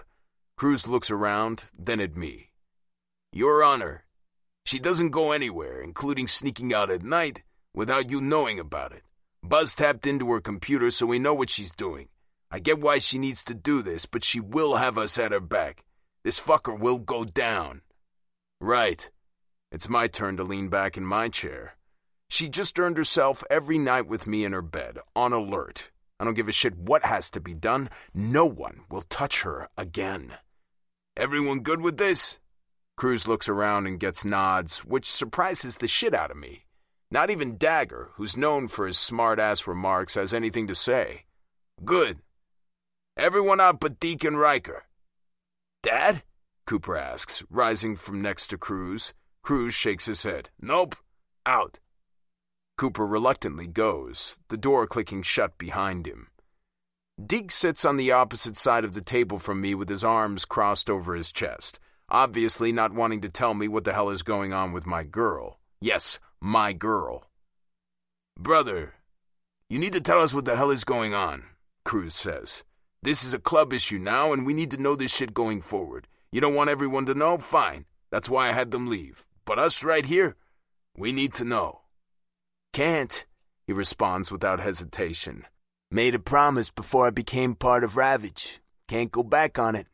If I knew something about Riley that was tearing her up from the inside out, that was making her feel dirty and unworthy of any kind of affection, wouldn't you want to know, Deke? Wouldn't you move hell or high water to get the information? His jaw ticks slightly. "Yep." I slam my hand on the table. "Then fucking help me!" "I tell you, she'll never talk to me again. She'll wipe me clean from her." "And what? Her living in pain and crying all the time is better than her being pissed at you? Seriously, man?" Keeping my anger tapped down is becoming harder and harder. The man can fight. I've seen him in action, but fuck, I want to punch the living hell out of him. "No, it's not, but this shit isn't easy. I don't go spreading people's shit around everywhere." "Deke," Cruz interrupts, "this is important. We need to know what's eating at my little girl. She's not right. And if you can help, we need you to." "Is this an order?" Deke asks, knowing Cruz can say it and it'll be. Do I need to make it one? Cruz challenges. Deke contemplates, looking back and forth between us. Coming to a decision, he says, "Bring her in here." I'm taken aback by this statement, and from the look on Cruz's face, he is too. "I'm not spilling her shit. Bring her in here. She'll tell you if she knows I have to talk," he responds. "No one comes in here, Deke," Cruz reminds him. "This is church. No one comes in church except patched and prospecting members. You want to know? Make the exception." Deke doesn't back down from the club president. "Wasn't the man I needed to be for Ravage for a long fucking time. Learned shit, lived shit, and fucking ate shit. This is not my shit to tell. You bring her in, she knows I didn't break my word, but my hands are tied. She'll do what needs to be done." Cruz looks at me and I nod. She'll be pissed, but I'm at the point I don't give a fuck. "Deke, go get her." He nods once, then leaves the room. I rub my hands over my face. This is gonna be bad. Yep, but we'll have some answers. Right. I just hope she'll get through this. I want to beat the answers out of Deke to spare Austin any pain. I also want to shake the man's hand for being so bold and standing behind my woman when she felt she had nowhere else to turn. He's an honorable fucking man, even if he pisses me off.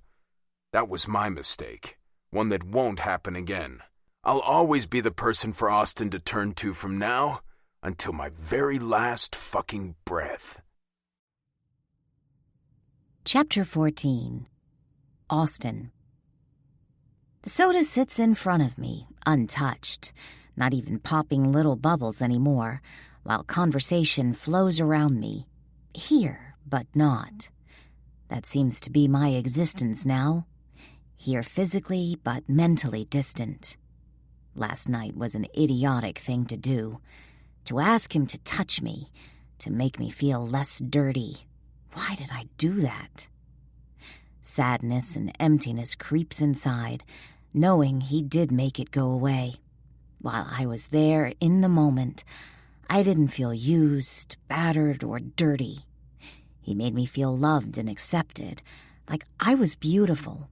I let him in, and I shouldn't have. Letting him in will only lead to heartbreak. I can't be what he wants me to be. There's no way. If he ever found out, he wouldn't want me anyway. He'd know for sure I was damaged and broken. Austin. My name being called tears me out of my thoughts. I turn around to find Deke standing there with a grim expression on his face. Come with me. Not hesitating, I follow him to the church room. He looks down at me before opening the door. You're stronger than you feel, he says strangely, then opens the door. My steps falter. This space is off limits, has been forever. Come in, Austin, my father calls, and only then do I step into the room. It has a musty smell to it, like men almost, but there's something else.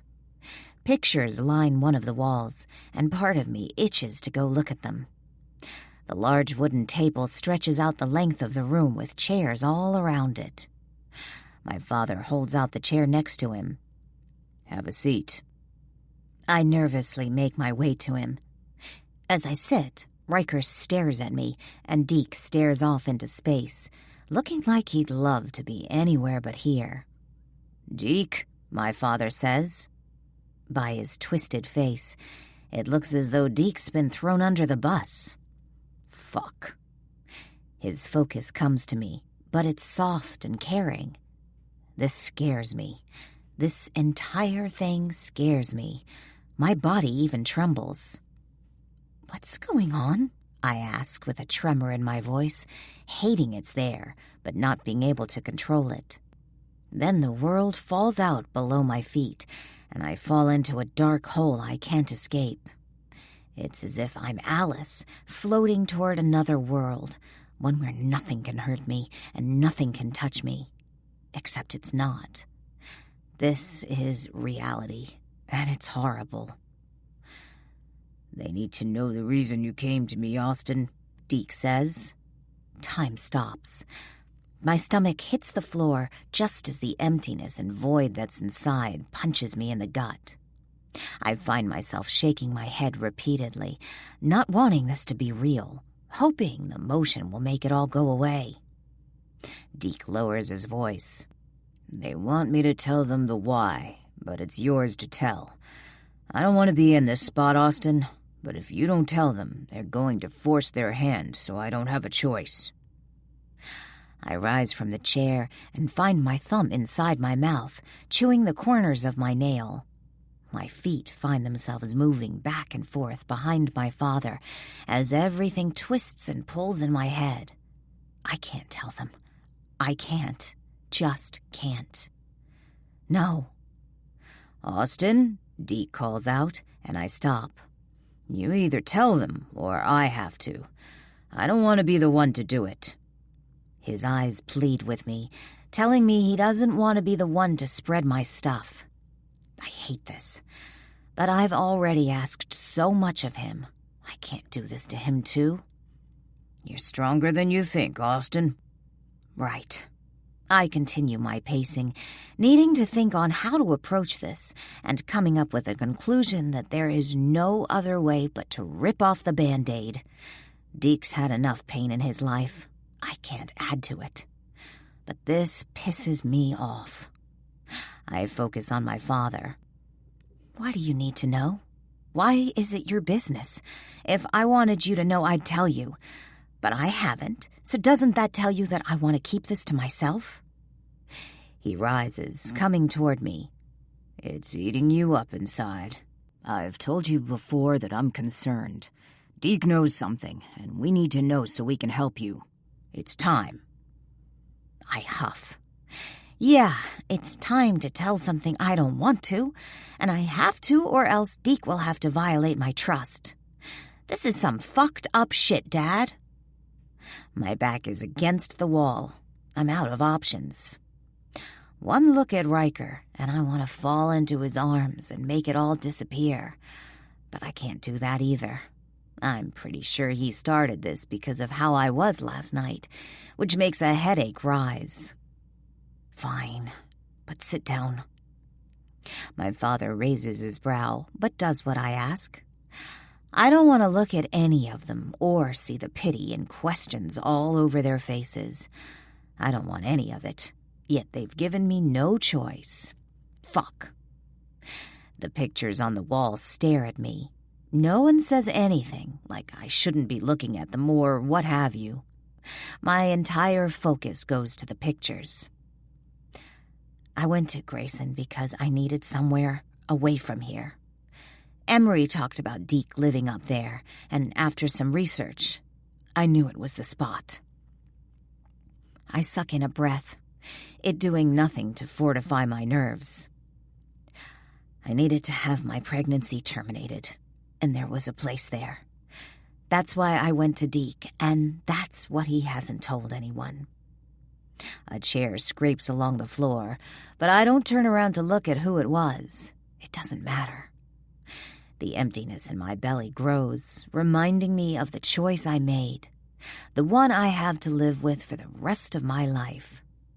Baby girl, my father says from behind me, bringing his arms around me and pulling me to his hard body. Why didn't you talk to someone? Your mother, me, someone. And say what? I'm knocked up and I'm not keeping it? Would you have driven me to the clinic? Exactly, my father says, kissing the top of my hair. You never should have gone through that by yourself. I exhale loudly. It's over with now. It's something I live with. Can I ask you why you didn't keep it? This comes from Riker. I close my eyes, dreading his question. No, you can't. And Deke doesn't know, so don't bother asking him. Nor does he know who the father was, so don't ask that question either. You wanted to know my business, now you do. There is no way in hell they are getting the other part. That isn't happening. This is all they're squeezing out of me. And I'll remind you, I didn't share willingly. I've given you more than I intended. This is agony. The walls are closing in, falling on top of me one by one, smashing me into the ground. I don't want to talk about this anymore. I want to go home. Let's go, Riker says. I pull away from my father and go over to Deke, who rises. I wrap my arms around his waist, and he reciprocates. I know you didn't want to tell. Thank you for that. But it's out now, so no more. So sorry, Austin, he says, giving me a squeeze. I look at Riker. Not a word. I don't want to talk about it, so don't bring it up. Got it, he concedes, surprising me. After giving a few waves by, we make our way back to my apartment. I feel raw and cut open, like I'm bleeding everywhere. Not only that, the dirt has come back full force. Not for having to make the choice I did, but for how I became pregnant, for what he did to me. Life sure loves to play games. When we enter the apartment, all is quiet. Emery must be out. Not saying a word, I go to my room, lock the door, kick off my shoes, and crawl into a ball on my bed. Only then do the tears flow. Moments later, the door unlocks and opens, which I should have known he would do. There's rustling of clothes, and then Riker is behind me, pulling me against his body. There is no energy to fight or talk, only to cry and sleep. So that is what I do. Sleep it all away. Chapter 15. Riker. Fuck me. Pregnant?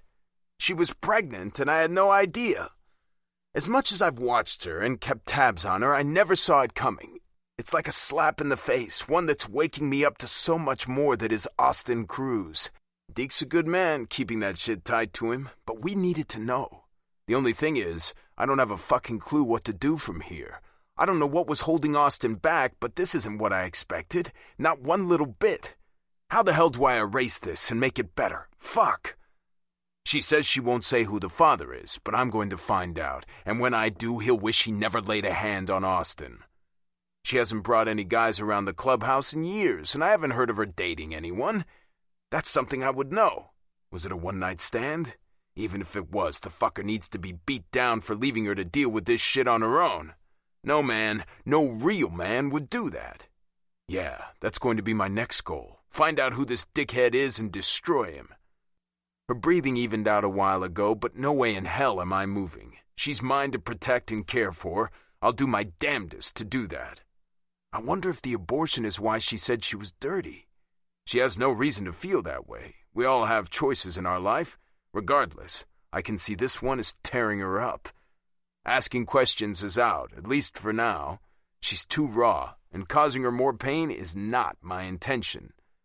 Austin's dirt isn't on her skin, it's in her soul. The baby, coupled with what J.K. did to her, she feels like she's unworthy. The pieces are starting to fall into place on why she decided to push me away when I finally got the stick out of my ass. She doesn't think she deserves me, but she's wrong. I don't deserve her, yet I don't give a fuck. I'll do everything in my power to make sure she feels beautiful, that what has happened in her life doesn't make her filthy in any way. She had no choice with J.K. He kidnapped her. That's on him, not her. I hate that she feels this way. My teeth grind from knowing she's felt this way for months. That's when Deke came home. Even before then, she went to doctor appointments by herself and then made the decision all by herself, alone. That pisses me off. Had I known, I would have been at her back every step of the way, even if she didn't want me there.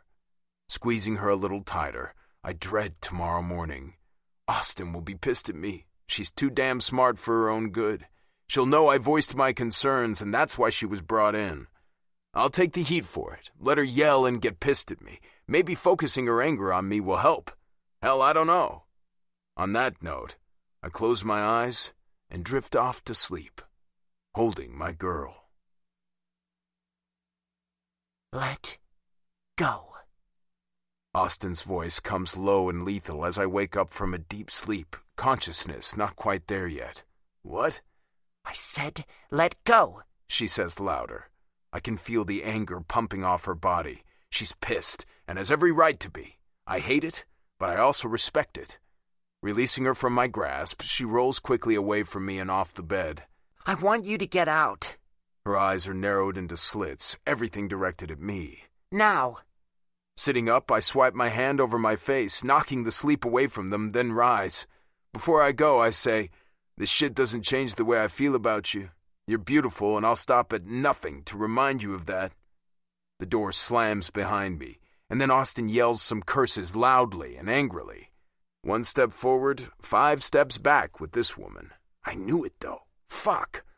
Entering the dining area, I find Emery is in the kitchen making something to eat. So, I'm guessing she's pissed at you. She chuckles. What'd you do this time? I shake my head as I fall into the recliner and lean back. Emery gets very quiet. That's when I notice Austin at the mouth of the hallway, fire breathing out of her eyes. Pretty sure if she could kill me with them, she would.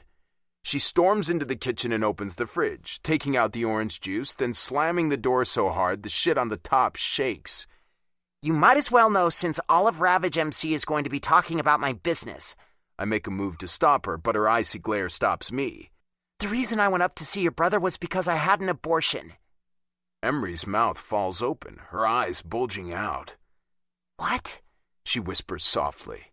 Yep, and asshole over there, she points at me, went and told my father that something was up with me, so they were going to force Deke's hand. Therefore, I had to tell. Austin reaches into a cabinet, pulling out a glass, then pouring some juice into it.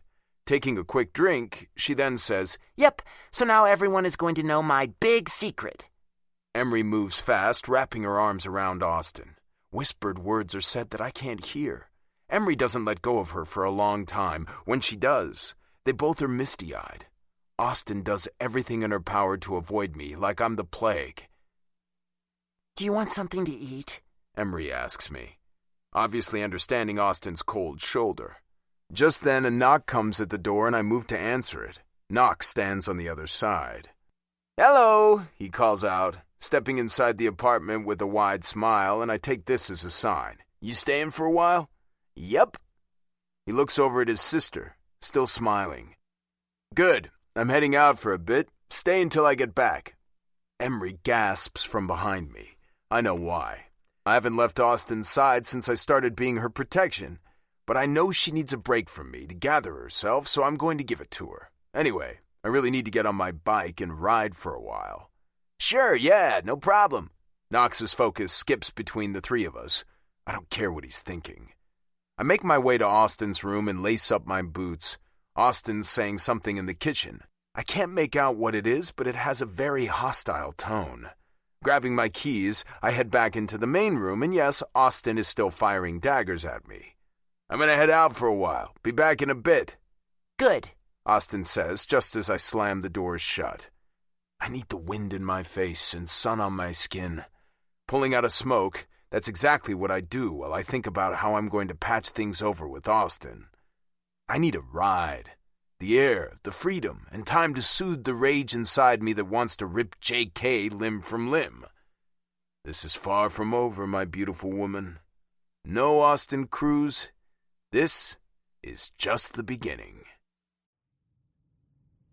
Chapter 16. Austin. My bravado leaves once the door closes. I fall onto the couch like a sack of leaves, my energy draining quickly.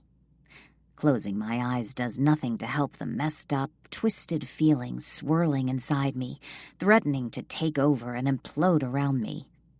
I flex my fingers, hoping to release the tension forming in me, but do a shit job at it. Being slammed in the face with a 2x4 will do that to a woman. It's exactly what happened to me last night, having to expose something that should have remained buried.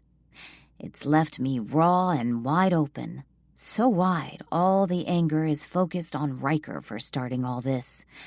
That's an emotion I hack very well. Anger. But it's exhausting. Knox plops down next to me, patting me on the leg. "What's going on with you?" Staring up at the ceiling, I tell him. If I'd have known you were coming, I could have saved the big reveal for both of you at the same time. Austin? Emery chastises my smart-ass remark, but I ignore her. I went up to Deeks to terminate my pregnancy. The couch shakes from Knox's response. Holy fuck. I don't bother looking at him, but with him being my twin and being together our entire lives, I'm sure his face is turning red and the vein in his neck is starting to thump harder. His fists are probably clamped tight, and I can see he's breathing out of his mouth more than his nose. Who's the father? He asks curtly. See?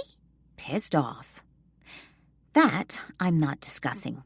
I'm also not discussing why I did it. All you need to know is what I told you. Being a broken record and saying the same things repeatedly is tiring. It must end because my emotions can't keep going through the ringer. He squeezes my leg and my focus goes to him. Why didn't you come to me? Dad said the same thing. You can get that story from him. I'm tired of talking about it. And I am. I love my family, but bringing all this up is killing me. It's making me relive it. My family can't want that. All right, what the fuck is going on with you and Riker? He changes the topic instantly to another one that is off limits. Lovely. Not talking about that either, Knox. Emery falls into the recliner with a cup of yogurt, eating away. He sleeps with her, and lots of noises come from the room. I grab the throw pillow next to me and toss it at her. Her hand jolts up, and yogurt covers her shirt. Austin, what the fuck? She stands up immediately, going to the kitchen. Don't spread my business, I warn. Why does everyone feel the need to do this? It's frustrating. I don't get you, Emery says in a huff, dipping a paper towel under the tap, then wiping her shirt. You've wanted him forever. You have him here in your bed, what you've always wanted, and no go. Did you not hear that he forced my father to make me tell them? She tosses the paper towel in the trash. I get that. It was shit, but before that all came out, are you punishing yourself because you had an abortion? The question hits me so hard, breaths are tough to take. Part of me is. I've known it from the moment I walked out of that clinic feeling empty. Not just that, but add in how the baby was conceived, and it's all become a hazy mess in my head. All of it jumbling and twisting into a tight knot that I fear will never be loosened. Instead, it'll eat me alive. I remember lying on that exam table, everything so sterile and the smell of antiseptic invading my nostrils. The large light shined down from above, then the smaller light at the bottom half of my body. When the doctor asked if I was ready, I wanted to scream and yell, but only responded with a quiet, yes. Tears fell the entire time. Some for the baby, some for the life I'd never have, some for the love I'd never feel, some for the destruction that had been laid at my feet, all of it compiling into a swamp inside my head. A swamp that threatened to pull me down into its depth with each moment that passed by. The water was murky, ready to grab me and pull me under, sucking all the life out of me. It still feels that way sometimes, when memories of my baby come to me, like I'm sinking into nothingness, unable to hold on or come up for air. Riker knows about the baby, but not the other thing. The other would turn him away from me quickly. It's better this way. I've grown too close to him lately, allowing him to touch me and comfort me. Those lines need to be formed again, and this time, no going back. I guess. My voice is a whisper, not wanting to respond, but knowing a shrug won't cut it for an answer. She charges over and falls to her knees in front of me, taking my hands in hers. Whatever your reasons are don't matter, Austin. It's happened, and it's over. There is no reason to feel any guilt for it. Decisions are hard, and I suspect this one was the hardest, but there's no guilt. No shame, no self-loathing because of it. I'm not saying go skip off into the sunset and never think about it. It's part of your history, but hurting yourself for it isn't an option anymore.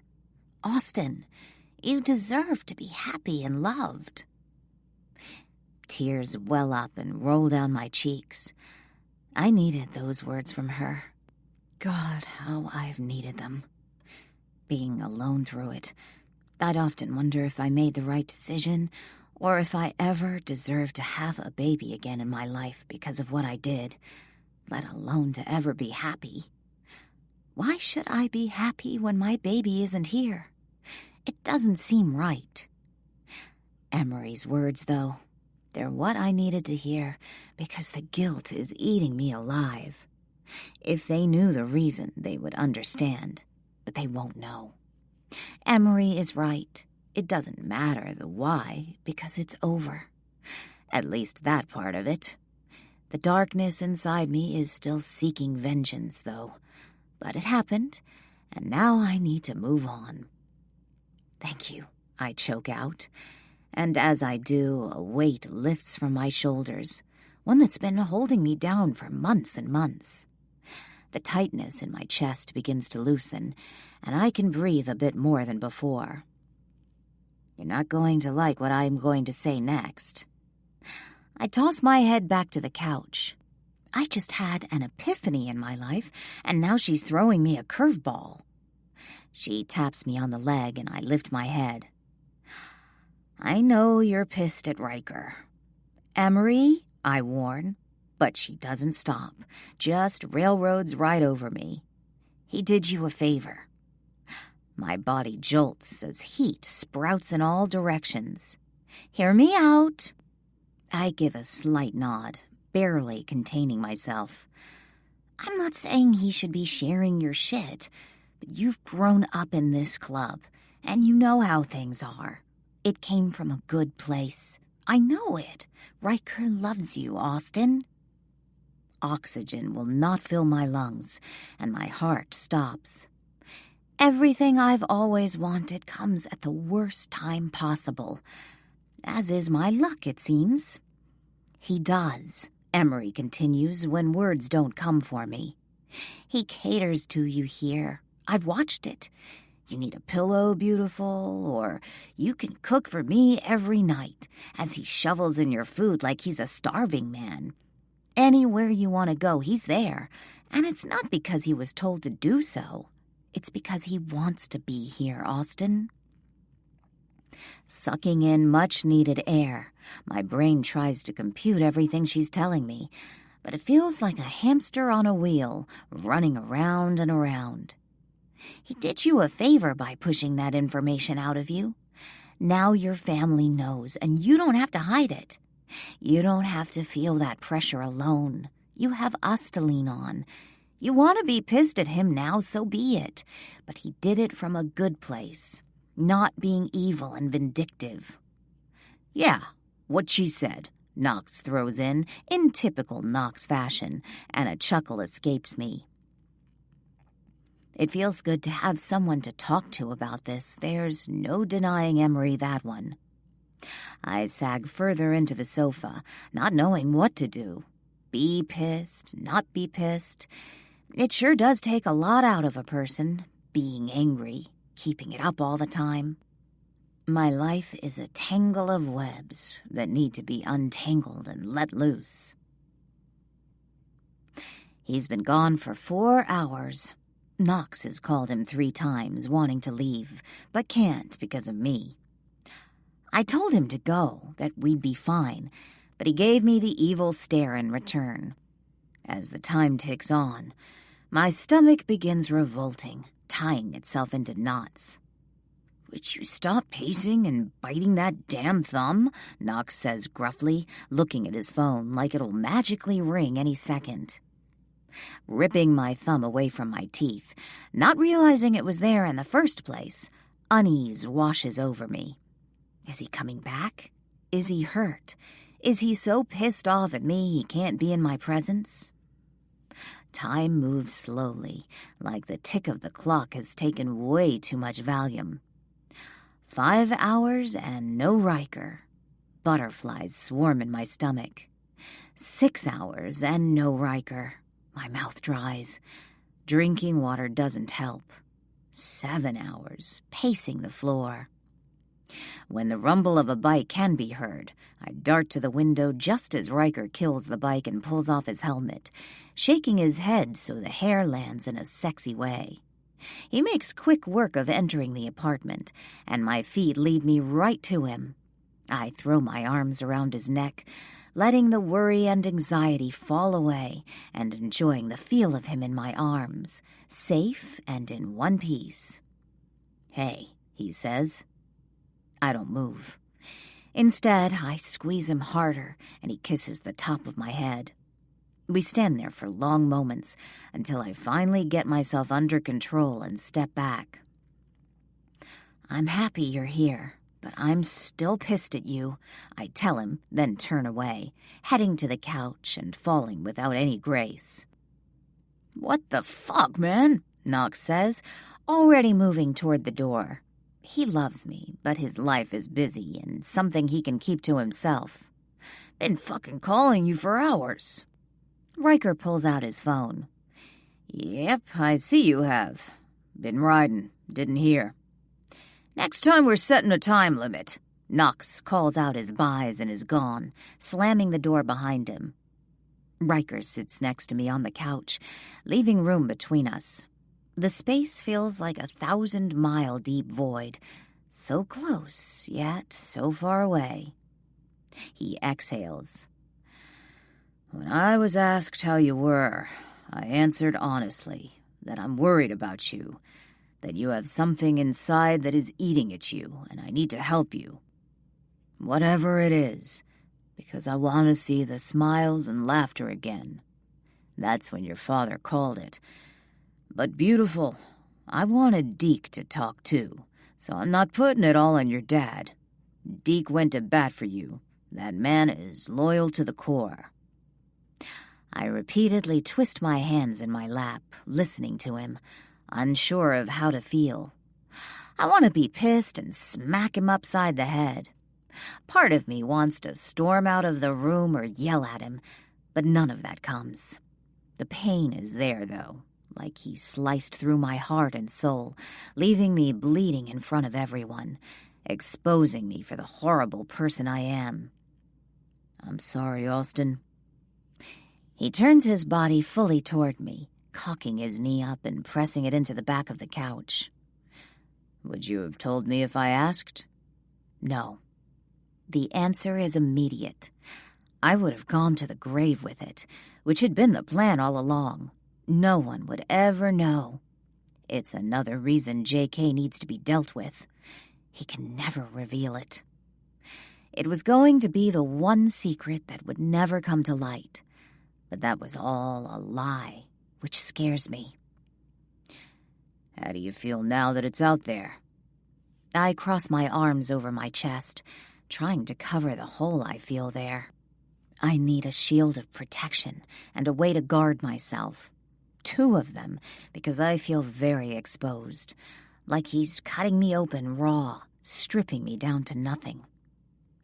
My skin prickles with awareness, and a shiver races down my spine. Hesitation creeps in, coating me in a shroud. If only I could disappear under it. Taking a deep breath, I answer, "Scared about what everyone will think of me, that they'll look at me differently." I look down at my hands, not wanting to make eye contact with him.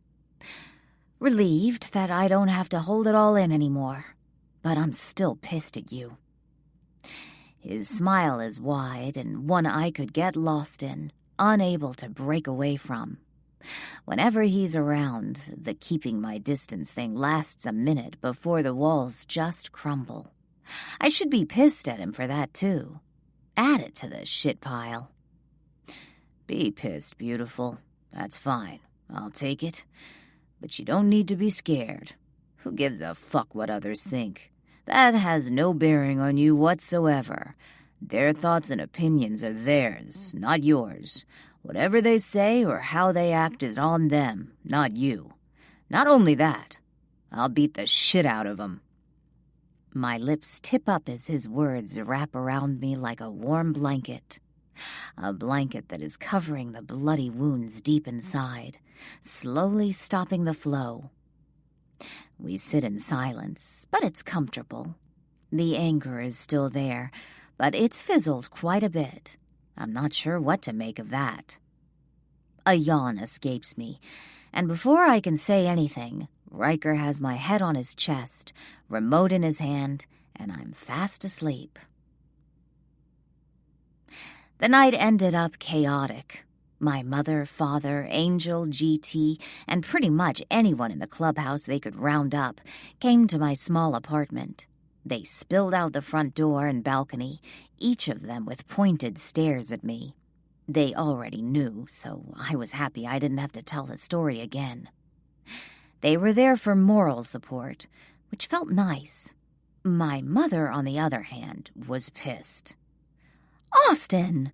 I can't believe you didn't tell me this," my mother says, closing the door to my room for privacy. She'd been waiting to attack and found an opening. "Mom, don't you mom me. I would have been there for you. We could have talked, and I could have helped you. You didn't have to do this alone." I see the instant my mother's anger turns to sadness as her face drops. It's over with now. Thank you for that. I need it, but it's over, and there's no reason now to be upset about it.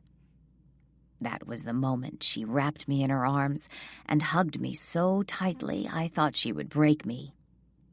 The other kicker was the appearance of Leah, which is still rolling around in my head. "Austin," Bristol introduces. "This is Leah, Green's woman." Giving a soft wave, I say, "Hi." My legs tremble, knowing exactly what this woman has gone through and noting its similarities to my situation. Leah is beautiful, with short dark hair and brown eyes. "Thought we could go in your room and chat," Bristol announces, before leading us to my room. I've already been in here once with my mother. Maybe this should be the party stop instead.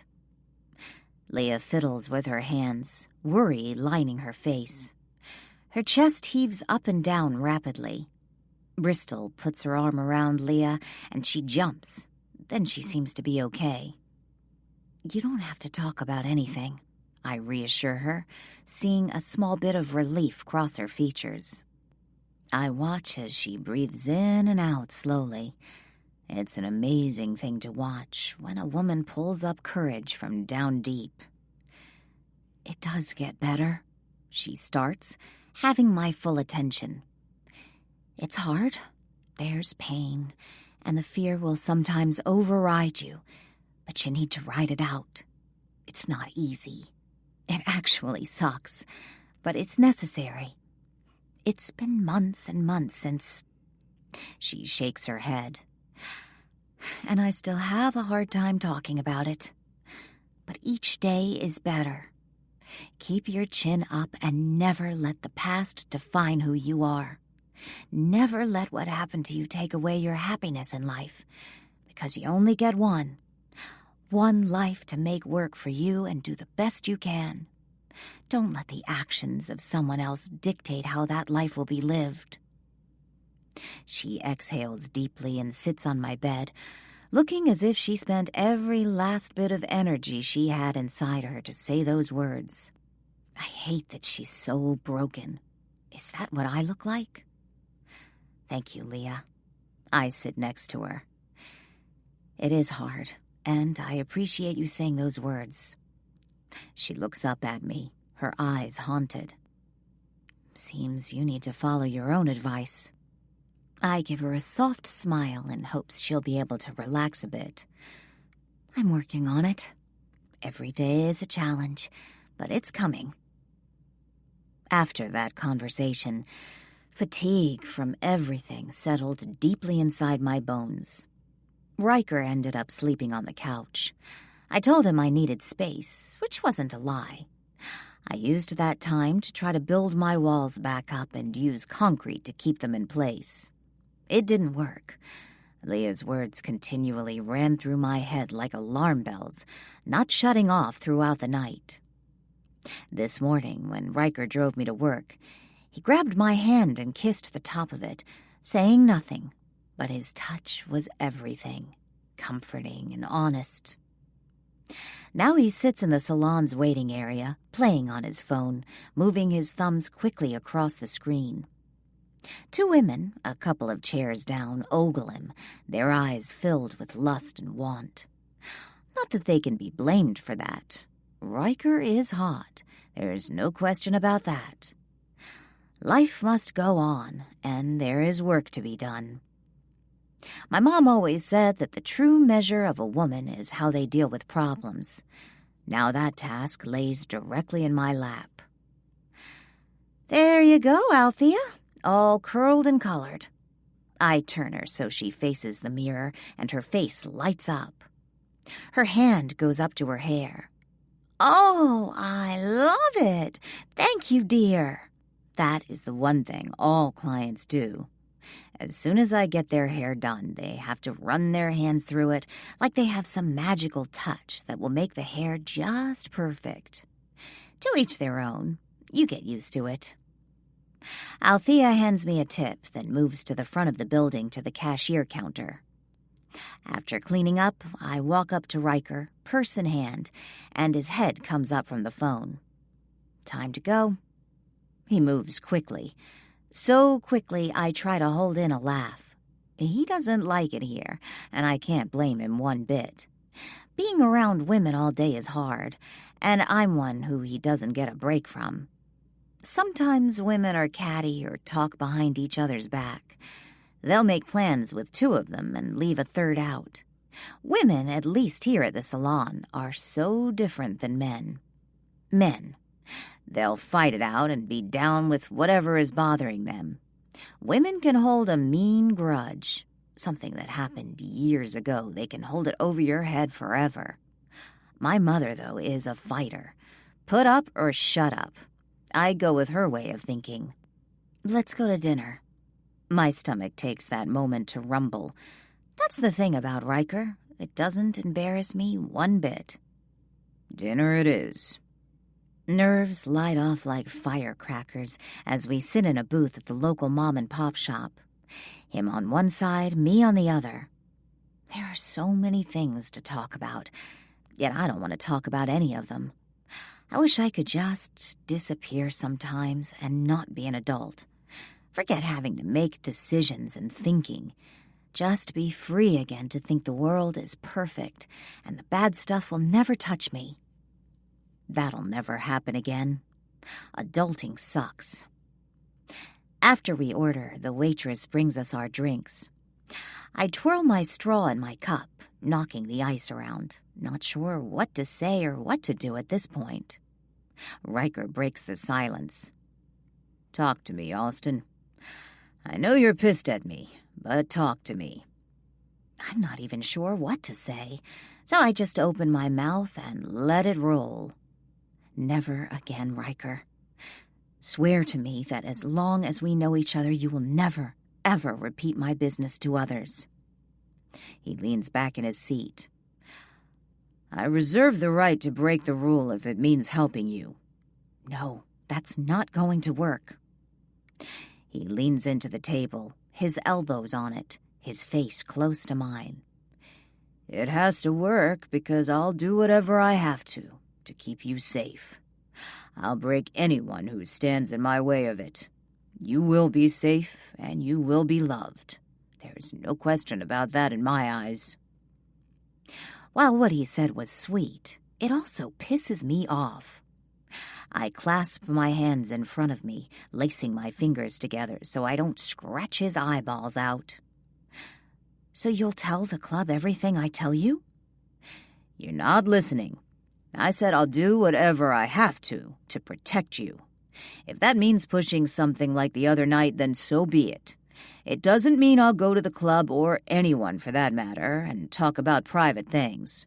There's a huge fucking difference there. How am I supposed to trust you, Riker? That's the biggest thing right now, and it kills that I don't. Before, I trusted him enough to touch me and make me come several times. I've trusted no other man to do that ever. I gave him that part of me, which is really the only thing I have to give. Me. Riker loves you, Austin. Emery's words ring in my head, making my heart crack. This is why I need to stay away from this man. I knew the friend thing wouldn't work. My feelings for him are too strong, and having him around me all the time only reinforces them. It's too difficult to keep them at bay. Part of me wants to tell him why I had to get rid of my baby. That way he'll know and won't want anything to do with me. I'll be done with all this. I can focus on JK without Riker clouding up my thoughts all the time, knowing he'll disappear without a glance back. I'm going to ask Dad to assign me a new bodyguard. Riker's jaw drops, and it takes him a moment to respond. No fucking way. I fucked up, but you're not gonna push me away.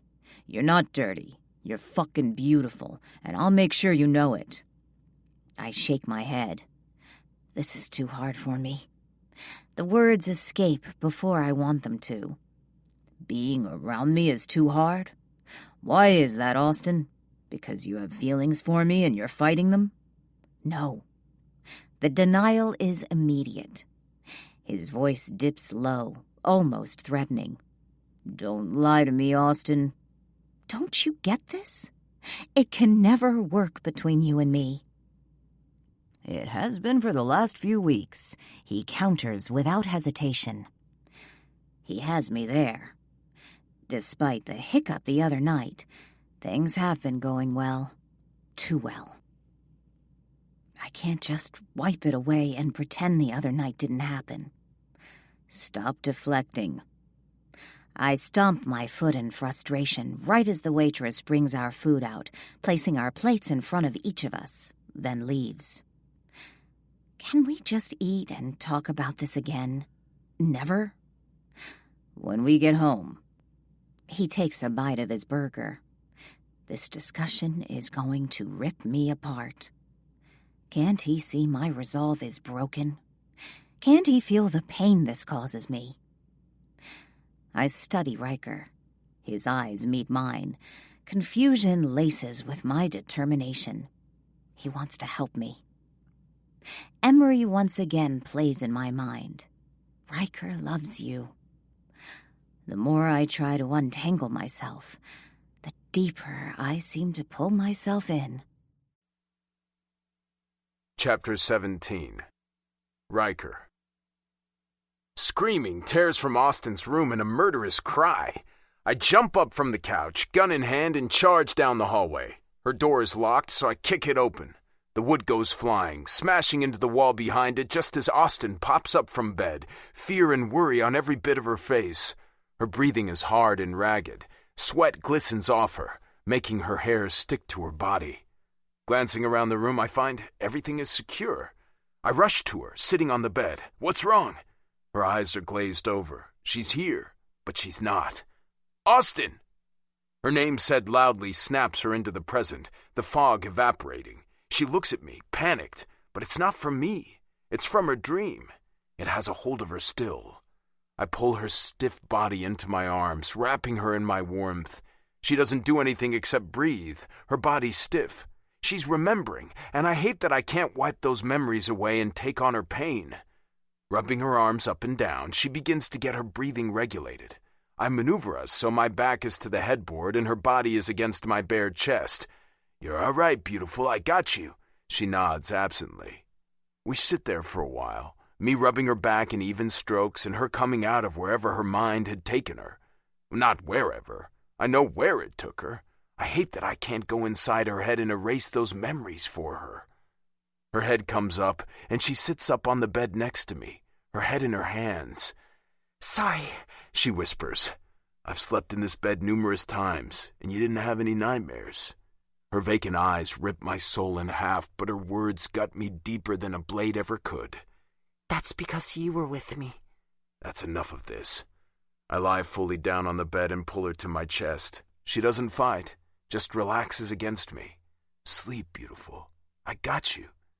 She finds sleep, but I have a difficult time. Damn woman is driving me crazy. I've given her 2 days. That's all she's getting. I'm not sleeping on the fucking couch one more night. Being patient and gentle is only getting me so far. She needs to get over this hump she's trying desperately to put between us. Tonight is the last straw. No more sleeping alone for her. The wall she's wanted to put in place isn't working. As much as Austin wants it to, it's not. When she doesn't think, she leans into me or touches me like it's the most familiar thing she's ever done in her life. Those are the times, the unguarded, that tell me how she really feels. Those are the ones I'm listening to now. She can fight it all she wants, but she's not going to win this battle. Her brain just needs to catch up with her body and heart so we can be on the same page. This is a long shot, but I've been to the gym with Austin and she can kick some serious ass, so this should be a walk in the park for her. Come on, put some tennis shoes on and let's go. She looks up from the magazine she's been staring at aimlessly. "Where are we going?" "Surprise, let's go." Her hand goes to her hip in that sexy stance that she thinks intimidates me. "I don't like surprises." This is so untrue. The past 3 years for her birthday, her mother has given her little things from out of left field that she would have never thought of. One was a locket that used to be Ma's, then Princess's, and now Austin has it. She loved it so much she cried. "Bullshit." "Don't you bullshit me," she snaps back. I enjoy her spark coming through, even if she's a little irritated with me. It makes it all the sexier. "Call it like I see it. Time's a-wasting. Get a move on, woman." Those damn block walls she still tries to put up around her every day are what I fight every moment. She hides behind them so damn often she won't allow herself to be happy. She needs to come to terms with her abortion and what happened with JK. It's a shit hand, but she needs happiness. Austin huffs out a hasty breath, but does what I asked and goes into her room, coming out with her lips in a flat line. Goal for the day? Make her smile as much as possible. I open the door. "After you, beautiful." She says not a word, but moves out the door. Securing it, we walk to the parking lot. "Are we going on your bike?" Her face lights up and the tension in her body seems to relax. "Absolutely." I lean in close to her ear and whisper, "And you have to hold on tight." Her body jolts, and I swear I hear her sigh. Yeah, still fighting it. Sledgehammer is out and ready for business. She better watch the fuck out. When I grab her hand to lead her to the bike, she doesn't recoil. I love my ride, a Harley-Davidson night rod. Everything is straight black with chrome tips on the exhaust. The design of the bike is all curves. It's a fluid piece with no fucking sissy bar. Swinging my leg over, I motion for her to get on the bitch seat.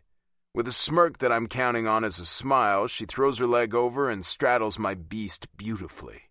I always knew she'd look gorgeous on the back of my bike. When she brings her hands to my hips, a chuckle escapes me. "That's not going to work, beautiful." Grabbing her hands, I pull her arms around my body tightly, her front pressed to my back, exactly how it should be. "Shit," she says, moving her arms, but I grab them. "I have to braid my hair really quick." I let go as she does her thing. When she wraps herself around me again, I know she's ready to roll. I hand her the helmet, which she puts on without arguing, and then pulls out her sunglasses. We take off through the streets of Sumner, then hit the open road.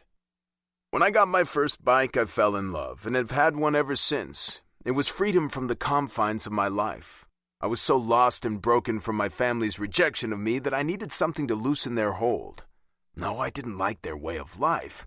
But to be literally kicked out from the only family you've known, it rides on your shoulders for a long time. Not saying that I'm not happy it happened, but it was a rough time in my life. My bike is my escape. Ride free, baby. With the rumble of my bike between my legs and Austin wrapped around my body, there isn't a single place on this fucking planet I'd rather be than here, in this moment. I've had girls on the back of my bike before, but never someone I truly loved and cared about. This right here makes me feel whole in a way I never thought I'd find. Love. Yes, I love this woman. There's no stopping because the destination can wait. It's the ride that matters now. She leans with me through the curves, and it's sexy as hell. Love that my woman knows how to ride a bike. Not that I had any doubt. She did grow up around them. Austin's entire body relaxes into me, her head briefly tilting to the side and her arms get tighter. Yeah, she's feeling this, just like I am. No running, little mouse. We ride until the tank gets low and then fill up before continuing. Hours in the sun and wind with a beautiful woman is the best day imaginable. We don't have to talk. The way she molds to me, the way the gravel passes under us as we are one unit, says it all. I squeeze her thigh as I turn off, letting her know the change in plan. Then I pull the bike to a stop and cut the engine. Austin climbs off the back, her legs a little unsteady. Sorry, it's been a long time. The smile she gives me is breathtakingly sexy. It steals my breath. Holding her up until she gets her sea legs straight, I join her on the ground as she looks around at where we are. What are we doing here? The building is an old warehouse about an hour outside of Sumner. I only found it by Googling it, so it better fucking be what it's supposed to be. This is the surprise. And here I thought the ride kicked ass, she teases, surprising the shit out of me. I don't let that show. Instead, I give a sexy smile, enjoying her relaxed state and the Austin I've missed for a long damn time. It did. Come on. Grabbing her hand, we walk into the building where sounds of whistles and shoes hitting pavement echo throughout. When I thought about what to do, this was the first thing that came to mind. It also has another purpose, which I'm hoping she finds. Austin looks around, her eyes widening. I've always wanted to do this. I lean in close. I know. Her cheeks turn a rose color as she glances away from me shyly. I don't let it go, though. Moving in front of her, our eyes connect. Told you I've paid attention all these years, beautiful. I'm not shitting you. I bend down and put a peck on her lips, and she gasps. Not wanting to ruin what we have so far in this trip, I pull us toward the check-in, and then we get suited up. The instructor is a man who's looking at Austin's ass. Not liking that one bit, I get in his face. Keep your eyes on her face or me, and you have no problems. His boyish face turns pale. We understand each other. Good. All right. He claps his hand energetically, recovering quickly from my threat. Have you ever been rock climbing before? Nope, it's my first time, Austin tells him on a smile. Score another for me. The instructor keeps his eyes where they need to be. At least I don't have to beat the shit out of him and ruin the day. Nope. Good. Your harness is going to keep you from falling. He shows us how the ropes connect to the lines above and how they all work together to keep us safe. Now, that doesn't mean for you to rely on them because you want to make it up the wall and ring that bell up there. He points up high, showing us there is indeed a bell at the top of the wall. Always think about where you're going and how you're going to get there. Not only will you use your entire body, you will use your brain, too. Austin jabs me in the stomach with her elbow. What? She leans in close, just so I can hear. Your brain, not your dick. My cock instantly jumps to attention. She's never been blatantly forward with me. This is a huge step. I'll take it. It's already thinking of you, beautiful. Those cheeks blaze. So, are you ready? The instructor asks, breaking our moment. Fucker. Sure thing, Austin says, excitement bubbling off her. Yeah, this was a good idea. The instructor moves the wall and demonstrates where to put our legs and arms. Make sure you have a tight grip with one hand, always. Your foot could slip at any time, so you need to be prepared. I stretch out my muscles, moving my arms back and forth to loosen them up. Normally, I use the clubhouse gym to let off steam, but it's been a while. Even going to the gym with Austin, I didn't push myself too hard. This, I have a feeling, is going to be a test. You're all set.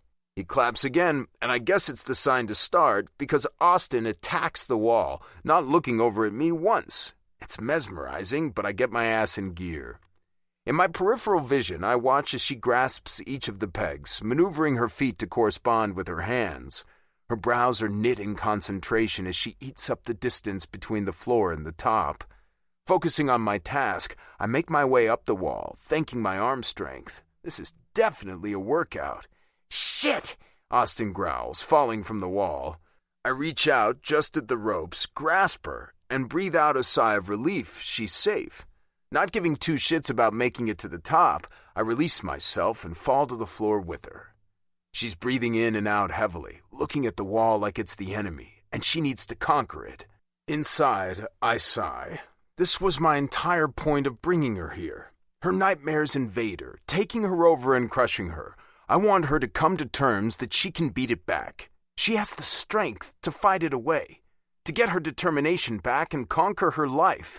Austin is so much stronger than she thinks she is. You okay? This wall is mine, she growls. I don't hide my amusement. What are you laughing at? Not a thing. Show me what you got. Her brow lifts questioningly, but she says nothing as she attacks the wall again. I follow. My second attempt, I don't fall back to the floor with her when she trips up her feet. Instead, I go all the way up to the top and hit the bell. When the rope brings me back down, she has her hands on her hips, eyeing the wall again, seeming to make some sort of strategy. Pulling her in for a kiss right now wouldn't be the ideal thing, considering she wants to conquer this, and I want her to do so as well. Moving up behind her, I brush my body against hers.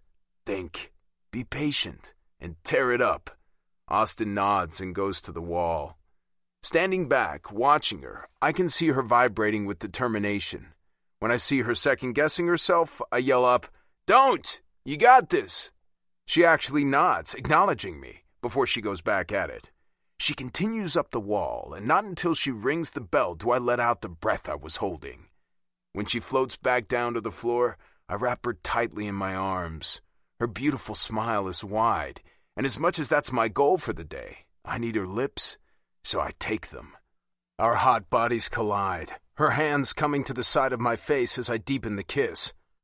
She tastes so damn good that I don't want to stop. She pulls away first, eyes half-masked, and so damn sexy. I did it, she whispers. Fuck yeah! Austin laughs hard in my arms, a sound I'll never get tired of hearing. Let's race! Her energy pulses off her, and I suck in this moment like a starving man. And what do I get if I win? The low rumble in my voice catches her attention. She focuses on my mouth. A kiss. Like the one I just got? She nods with a glint of promise in her eyes. I'll take it.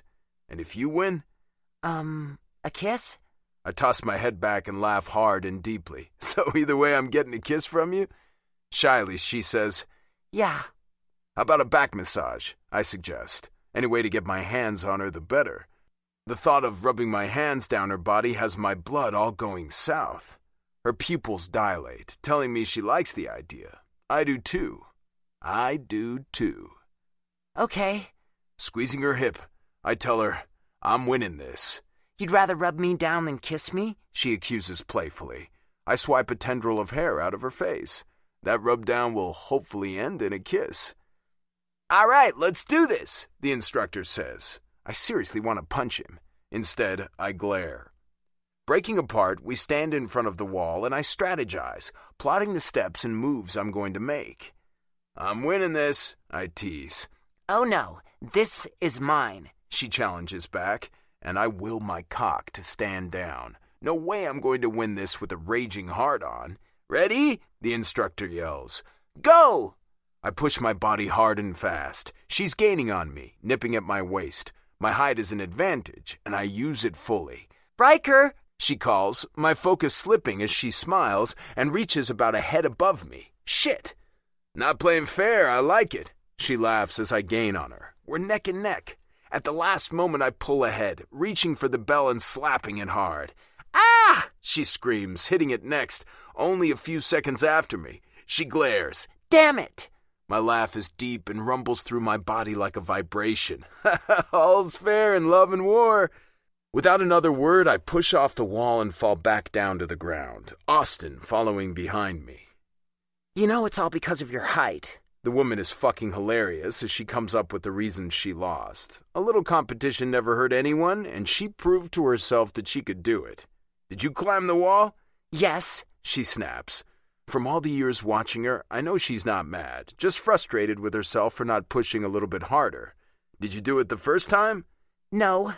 Stepping closer, I slide my hands up her arms. The second you didn't either. Then you did it. Then you raced me up to the top and made me work for it. You're stronger than you think, Austin. You're the strongest woman I know. She softens, her body swaying toward me. Taking full advantage, I grab the back of her neck and pull her to me in a searing kiss. She gives, and I take. I give, and she takes in a dance that makes the air around us electrify. A cough comes, and Austin pulls away. I glare again at the motherfucking instructor. He pales. My next group is here. Good, because we're leaving. Austin chuckles as we get out of our contraptions, obviously feeling my tension and the need to pound something. We leave in a rush through the doors and out to my bike, our hands clasped together. Pulling her around to my front, I land my lips on hers once more. This time, she's more hesitant, but gives in. Her lips are so damn soft. When we break, it isn't because of some asshole. It's because we can't breathe and need oxygen. Guess I got my kiss, She jokes. Many more where that came from. Her eyes close, and pain laces through them when she opens them again. She's putting the walls back up. Not willing to let her, I kiss her again. I don't give her a moment to think after. Instead, I pull her to the bike, and then we take off like a shot, her arms around my waist, holding on tight. This is where she needs to be. When I get her home, I'll show her exactly how good we are together. Chapter 18. Austin. My heart races as the bike speeds down the road. Holding on to Riker is amazing and more than I ever dreamed it could be. His body is so hard, and I can feel each of his muscles when I flex my fingers. I swear I feel him shiver, but it must just be the bike. This is all my fantasies wrapped in a sexy package, and when he kissed me, it was the cherry on top of the sundae. His lips are magnificent. Not that I have much experience with lips or kissing for that matter, but his are perfect. There's so much in a kiss. The connection between two people, allowing the passion to take over, even just for a moment. Letting the feelings you want to say express themselves through a kiss when you know you can't. I poured my heart into each of them earlier, not letting the past interfere. Now, as we pull up to the apartment, it's like we're back in the real world and everything before lays shattered at my feet. I'm still the girl with the dirt and grime covering my body inside and out, with secrets she doesn't want anyone to know. I'm still the girl who wants revenge on the man who made me this way. I'm still the girl who's loved the man I'm holding on to for so long that it physically hurts that I can't have him. Maybe I can pretend that everything is great for a while, that my life isn't a big pile of shit on a cracker, that I was never touched or had to terminate my pregnancy, that I was never captured the second time and made to bleed. If I could pretend all those things didn't happen, then maybe I can give this a shot with him. A hollow feeling comes over me like a black veil of misery. All that is just stupid. There is no pretending a life I want. It will just be too hard to survive once it all falls at my feet, because it will. The dirt on me will make it so. The only man who knows of the true dirt that's on me is J.K. If he would come out of his rabbit hole so I could find him, then maybe once he's gone and the threat of anyone knowing my past has evaporated, I could have the life I crave. Or maybe those are just dreams I don't deserve to have. If I could eliminate him, destroy him, he wouldn't be able to tell my past. I hate being such a conflicted, fucked-up mess. When the bike stops, I climb off, getting my legs in order quickly. Riker follows as I start to make my way back into the apartment. Before I can get there, though, he pulls me to him, our bodies so close, I feel him everywhere. Just for tonight, it's all gone. There's nothing but you and me in this world.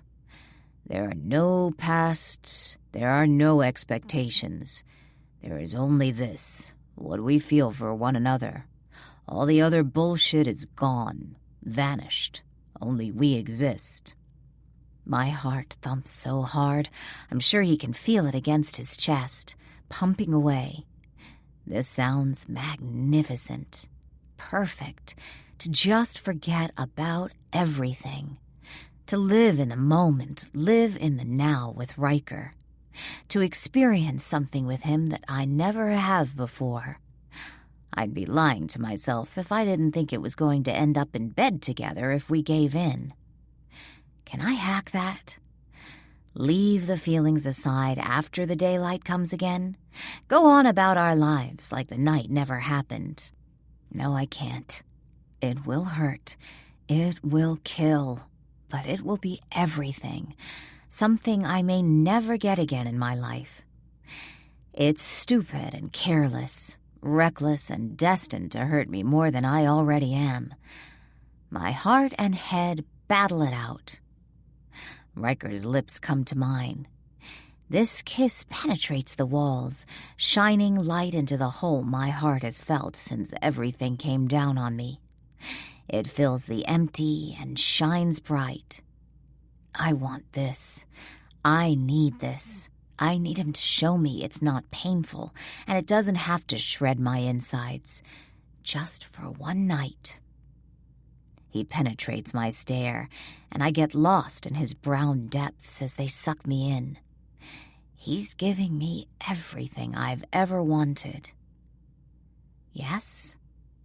Riker's smile turns his serious face into one that makes women swoon, including me. He pulls my hand, leading me into the apartment. I'll order delivery. We'll eat, and I owe you a back rub. Panic slams me hard. This is going to hurt. We eat in front of the television like we've done so many times before, but this time there is a thick tension in the air that's hanging over us like a cloud. Nerves rattle me from every part of my body, from the tips of my fingers to my toes. A woman my age shouldn't fear sex. She should enjoy it, relish in it. Unfortunately, my introduction to it was horrible. What if I'm bad in bed? What if I don't do things right? I've watched porn, don't get me wrong, but that's nothing on doing it for real. Because who am I kidding? If it's just Riker and me, there will be touching. There will be sex. I've felt his hard erection on my back, waking up to it more times than I can count. He wants it. And deep inside, I do too. Hi, just a quick pause. Take a moment to relax and breathe. Here's a short musical interlude, and remember, this audiobook is completely free for you. Thanks for listening.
Riker takes my plate from me, then heads to the kitchen. When he comes back, I'm a big ball of nerves, like I'm 16 again, trying to get this man's attention. Now I have it, fully, and I'm scared. He sits next to me while I twist my hands as the heat from anxiety rushes through me. Maybe we shouldn't do this. Riker reaches over and pulls me to him, negating the gap we kept while we ate, and wraps his arm around me. Just relax, Austin. Easy for him to say. He's done this. I stop myself from those thoughts. I don't want to know that. As we watch television, my body relaxes into him. He repositions us, then begins to massage my feet. It feels so damn good, losing me in the sensations. The kneading and rubbing gets kinks out I didn't know were there. Lie on your stomach. I do as he says. His hands begin to do magical things. The strength in them is amazing, but it's the tenderness that warms my heart. Forgetting about the television, I close my eyes and enjoy the feel of his hands on me.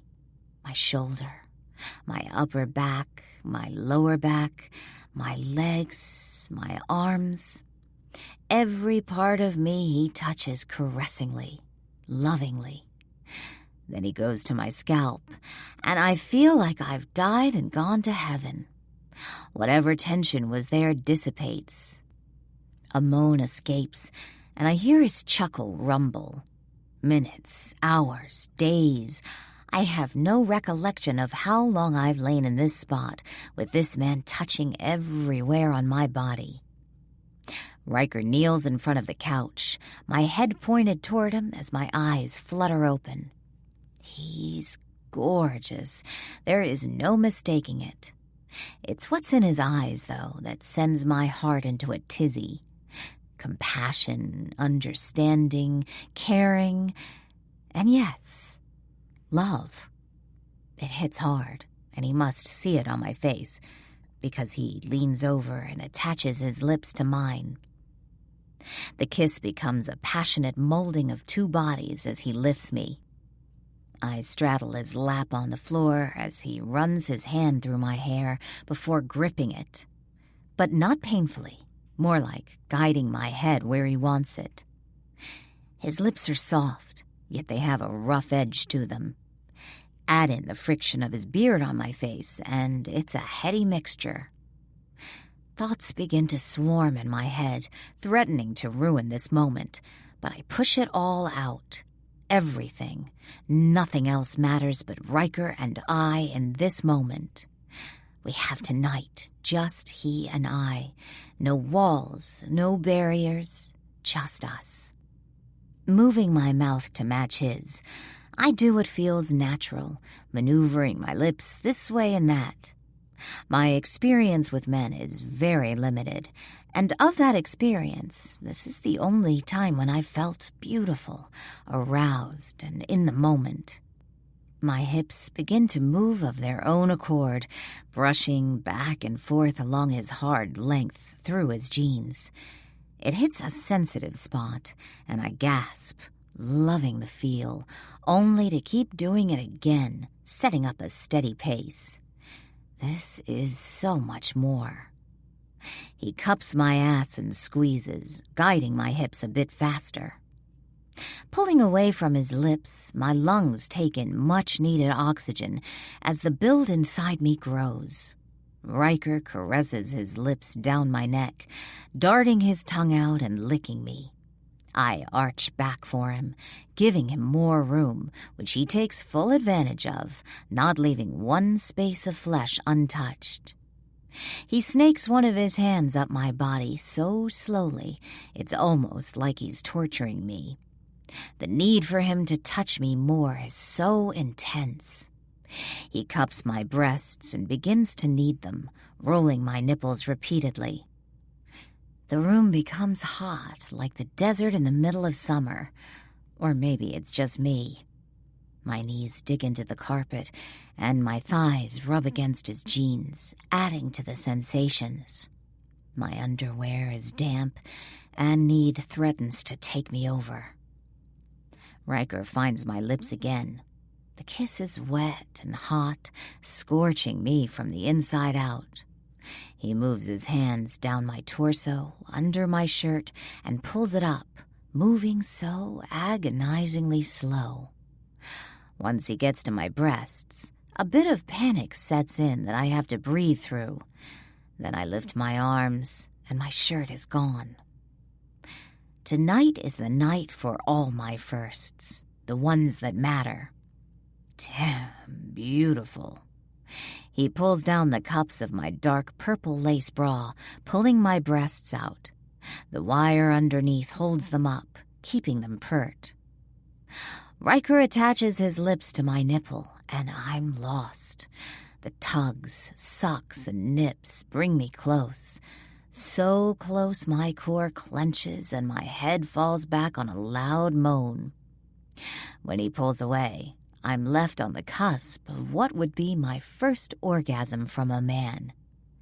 Why'd you stop? My words are breathless. Hell, I don't even recognize them myself. Trust me.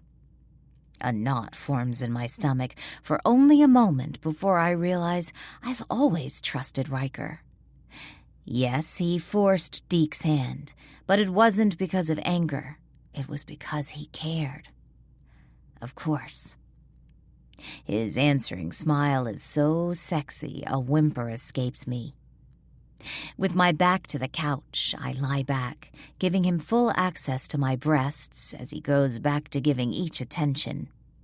He holds my hips still, and I take that as a sign to stop moving them, although I do love the friction. Wrap your legs around me tight, he says in a soft voice, and I comply. Somehow he rises, taking me with him and carrying me into my bedroom while kissing me sensuously. I thread my hands through his hair, loving the feel of its softness. My back hits the bed, and then Riker's weight comes on top of me. Waited for this for far too fucking long, beautiful. I'm taking my time and gonna love every part of you. My heart swells just as my insides melt. This is what I've wanted and dreamed of for so long. It hurts. Now it's here, and I'm taking in every second of it, burning it into my brain forever. Please, I answer. Riker makes a trail of his kisses down my neck, shoulder, chest, breasts, and down my torso. As he unzips my jeans, panic hits for a brief moment, but one look into his eyes and everything inside me calms and focuses on Riker and his touch. He pulls my jeans off, tossing them across the room. He then snakes his hands up my feet, legs, thighs, and hips. Riker moves his head between my thighs, his mouth on my core. Well, on my underwear, but I can feel his heat pulsing off him as he massages my ass. My hips move of their own accord, back and forth, practically rubbing against his mouth. On a chuckle, he pulls away, reaches up, and pulls my purple bikini briefs away from my body. I lie there, naked in front of him, the scars left over from JK on full display as he stares down at me with a powerful gaze. A shiver races through me. I know what I look like, and I like how I look, but Riker's opinion of me matters. It probably shouldn't as much as it does, but it still does. I've grown to accept my scars. I just hope Riker can too. I wait while he rests his hands on my thighs. You are absolutely the most gorgeous woman I've ever laid eyes on, Austin. Always knew you'd be, but my visions didn't even come close to what's laying out in front of me. The heart doesn't lie, they say. Mine is telling me that this man is more than I ever expected to. More than the jokester facade. More than the brother to the Ravage MC. Behind it all is a man. A man who is capturing me with every touch he gives. "Austin," he calls, and my focus goes to him, not realizing my eyes were closed, lost in the moment. There she is. Riker pulls off his t-shirt, tossing it somewhere in the room. My breath catches at the masculine beauty that is Riker. I've seen him without his shirt on before at the clubhouse, but never this close. Never a time when I could look at him unabashedly and admire all that is him. So many tattoos everywhere. I sit up onto my elbows, trying to take them all in, but there's no way it'll happen that quickly. With a knee to the bed, he climbs on, kissing up my leg to my knee, then to my pussy. I jolt at first, not having any clue what to expect. His tongue is hot and wet. His teeth are sharp and precise. He kisses me like he does my mouth, slow and sensually, making sure to hit my clit just at the right times to get a gasp from me. The brush of his hair down there amps up my arousal. I reach down and hold onto his hair, my legs falling open and giving, which he takes full advantage of.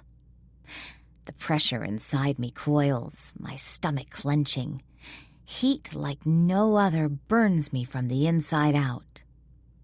As he presses a finger inside me, the orgasm hits and I cry out Riker's name while digging my nails in hard to his head. I'm not sure if I'm holding him there or trying to pull him off. My entire body shakes and my eyes roll shut as pleasure vibrates through my body. Moments later, I look down to see Riker's eyes are solely focused on me, taking in every little movement I make. He presses a kiss to the inside of my thigh, then rises from the bed, stripping off his jeans and boxers. His cock stands to attention. It's long and thick with an almost purple head that looks like it could explode at any moment. I've seen men's junk before in movies, but Riker's has every single one of those beat by a mile. I'm not even sure he'll fit inside me. He pulls out a condom and tosses it to the bed before climbing up back on the bed. Then he delicately cups my face, kissing me with everything he has. The taste of myself mingled with him spurs my arousal on once again. We roll to our sides, my leg over his thigh.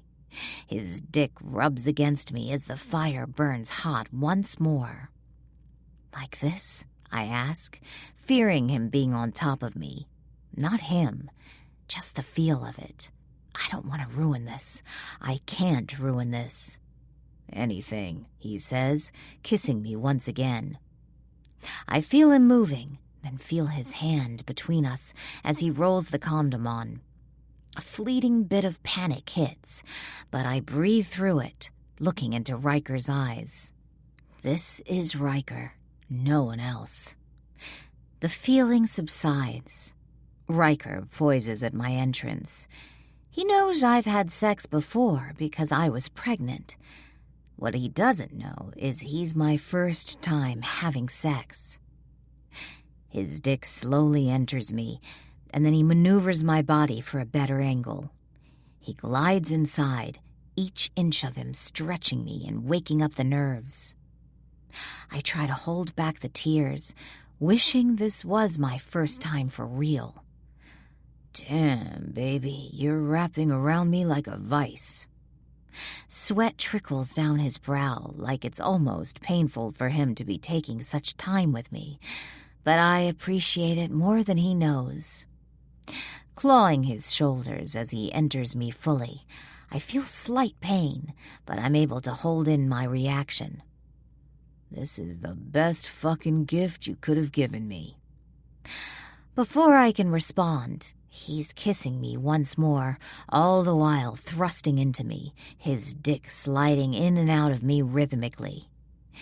His kisses match his thrusts, and I get lost in the sensations. I find myself moving with him, meeting him with each move. He holds me tightly to his body, his heat adding to my own, creating a combustible energy in the room. Riker swivels his hips, hitting my clit just in the right spot. I gasp, but Riker just plunges deeper in my mouth. He begins a pace with a thrust and a swivel, and I'm completely lost. I scream his name once again as shards of white light appear behind my lids, ripping my lips away from his, my back arching. He keeps me close to him, even as I dig my nails into his shoulders as his thrusts become more determined. Soon he buries his head in my shoulder, and I feel his dick twitch inside me. Our bodies still, the only sound is our labored breathing. That wasn't fucking. That wasn't anywhere close to fucking. What have I done? There's no coming back from that. None. There is no use in me even trying. Chapter 19. Riker. The daylight shines through the curtains as Austin lies on my chest, sleeping soundly. Last night was better than I ever imagined. She's always been amazing in my eyes, but our compatibility and the sparks between us make us unstoppable. The only thing that stands out is her hesitation with the actual act of sex. I watched her carefully as I slid inside her, and if I didn't know better, I'd swear she was about to cry. Yet she didn't. It's not like I was her, but her actions left me a bit confused. After that initial entry, though, she was all in. We matched each other movement for movement. Austin is by far the best partner I've ever had. It's because I love her. I know it. I've never loved anyone the way I love her. In the light of day, though, is she going to pull away again? Is she going to erect those fucking walls again? Is she going to push me away? Is she going to try to avoid me once again? Nevertheless, I won't allow her to block me out. Not even for a moment. She's going to know exactly what it means to have a man love her. As if she didn't pick up on it the past few months. She slowly stirs, her hand flexing on my chest. I wait to see her reaction, remaining still. She slowly lifts her head, her eyes sleepy from sex and lips beautifully puffy. Hey. Her voice is whispered and sexy. Hey, beautiful. I tuck a strand of loose hair behind her ear and she sighs contently. Can we just pretend that it's still the night? I brush a kiss over her lips. There's no reason to pretend. This is us. You and me. Not one damn other thing matters. This right here, I pull her tighter to me, is all that I give a shit about. You, me, us. Tears well in her eyes, but she fights them back. I wish it were that simple. It is. Just let it be. I lean down, kissing her hard and deeply, lying flat on the bed with her on top. Her soft, compliant, still sleepy body molds to mine like a glove, fitting in the right places exactly. She kisses me with all the fervor of last night, meeting me at every turn and blowing my damn mind. Always knew she'd be sweet. Knew she'd be the one to wreck me. Having it confirmed only makes me harder. Austin rubs her pussy along the length of my bare cock, her knees on either side of my hips. The sensation drives me mad with desire, lust spiking through me. Tilting her head, I take more, exploring every inch of her mouth with my tongue and lips. She's a fantastic kisser, so soft yet rough when she needs to be. Absolutely fucking perfect. She lifts from my lips, her eyes dilated and breathing ragged as she continues to move over me. You're so fucking wet, beautiful. Her glazed-over look comes to me, her brunette hair falling around her like a curtain. Reaching up, I grab her tits, needing the feel of her flesh. It's so soft, and it turns her on, if her hips going faster has anything to say about it.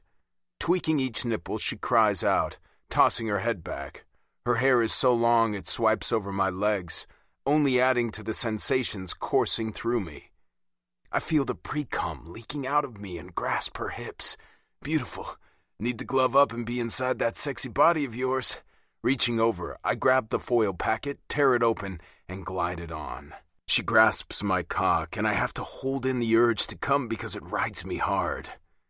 Poised at her entrance, she slowly lowers onto me.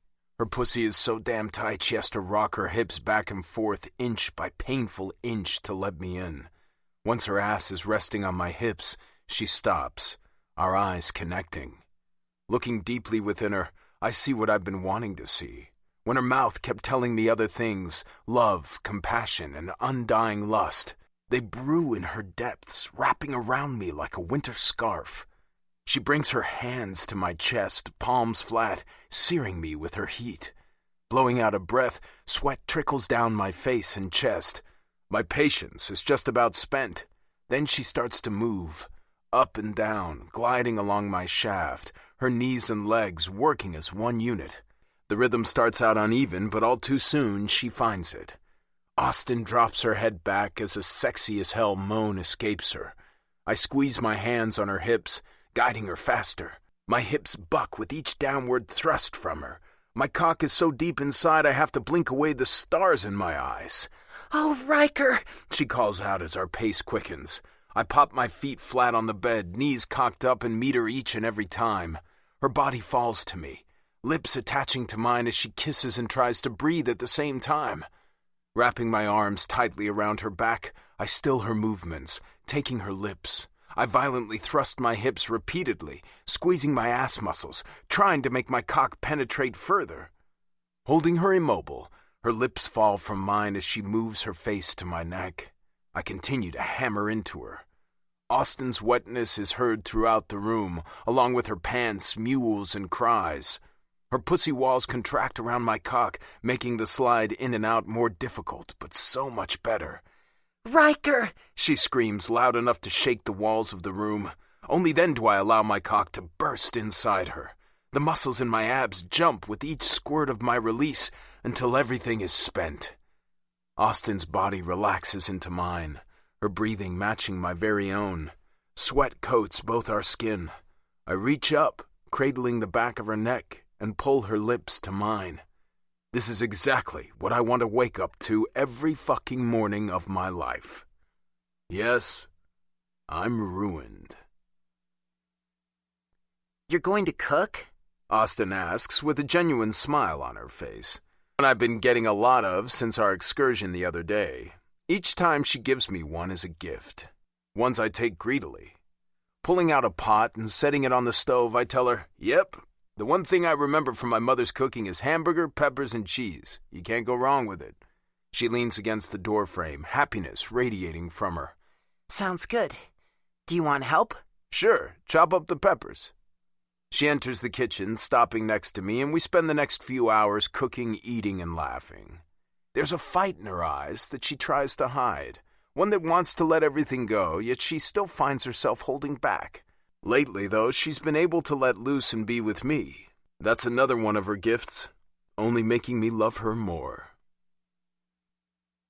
My cell rings, the screen reading, "Mom calling." I lean down to Austin. "Gotta take this." She moves off my lap and sits up on the couch. Then I make my way to the balcony with the door open and light a smoke. "Yeah?" "Matthew?" The voice is hushed, so much so I can't make out who it is. "Who is this?" There's a hesitation, then... "It's Brianna." I inhale deeply. This can't be good. "Samantha told me to call you," she continues. I'm hoping this is a call to get her out of that house. I was going to do it on my own. Just with Austin, I haven't been focusing on it. I need to. This is my wake-up call. I need to pay more attention. "Okay," I lead, trying to get her to tell me what she wants. If she doesn't want to leave, then it won't matter because she'll just go back. I've always assumed she didn't want to be in that life, but I could be far off the mark. "Samantha said you were going to get her out." Yes. I have to keep reminding myself she's only 15, almost 16, but fuck, it's like pulling teeth to get her to talk. She's also socially awkward, being so sheltered her entire life. It's another thing I have to keep in mind. Dad had me meet with William today. Bile rises up my throat. William is the leader, if that's the correct term nowadays. He's the one who determines your spouse match. He has men picked out for me, and I just can't... She trails off, and then I hear her soft crying on the other end of the phone. Tell me what you need, Brianna, I prompt, hoping she comes out and says it. I try not to let the anger show through, afraid I might scare her. I want out. I don't want to marry one of those men. 2 are my cousins, and 1 is my half-brother. That's just icky, Matthew. Icky. It reminds me of how sheltered my siblings are from the outside world. She may be going on 16, but she's much younger than that socially. All right. When do you want me to get you? Just like that? She sounds surprised, but she should know I mean business from Samantha. No way I'll let her stay in that place if she doesn't want to be there. My thoughts are, if William and James think she's old enough to be picking out a potential husband to be with for the rest of her life, then she's completely capable of making the decision that she doesn't want to be in that life. Yep, what's the plan? She hesitates. I forgot again that I need to walk her through it. When will Mom and the kids be gone while you're at home? Or would you be able to leave at school? Not at school. Too many people. It has to be at the house and with dark cover.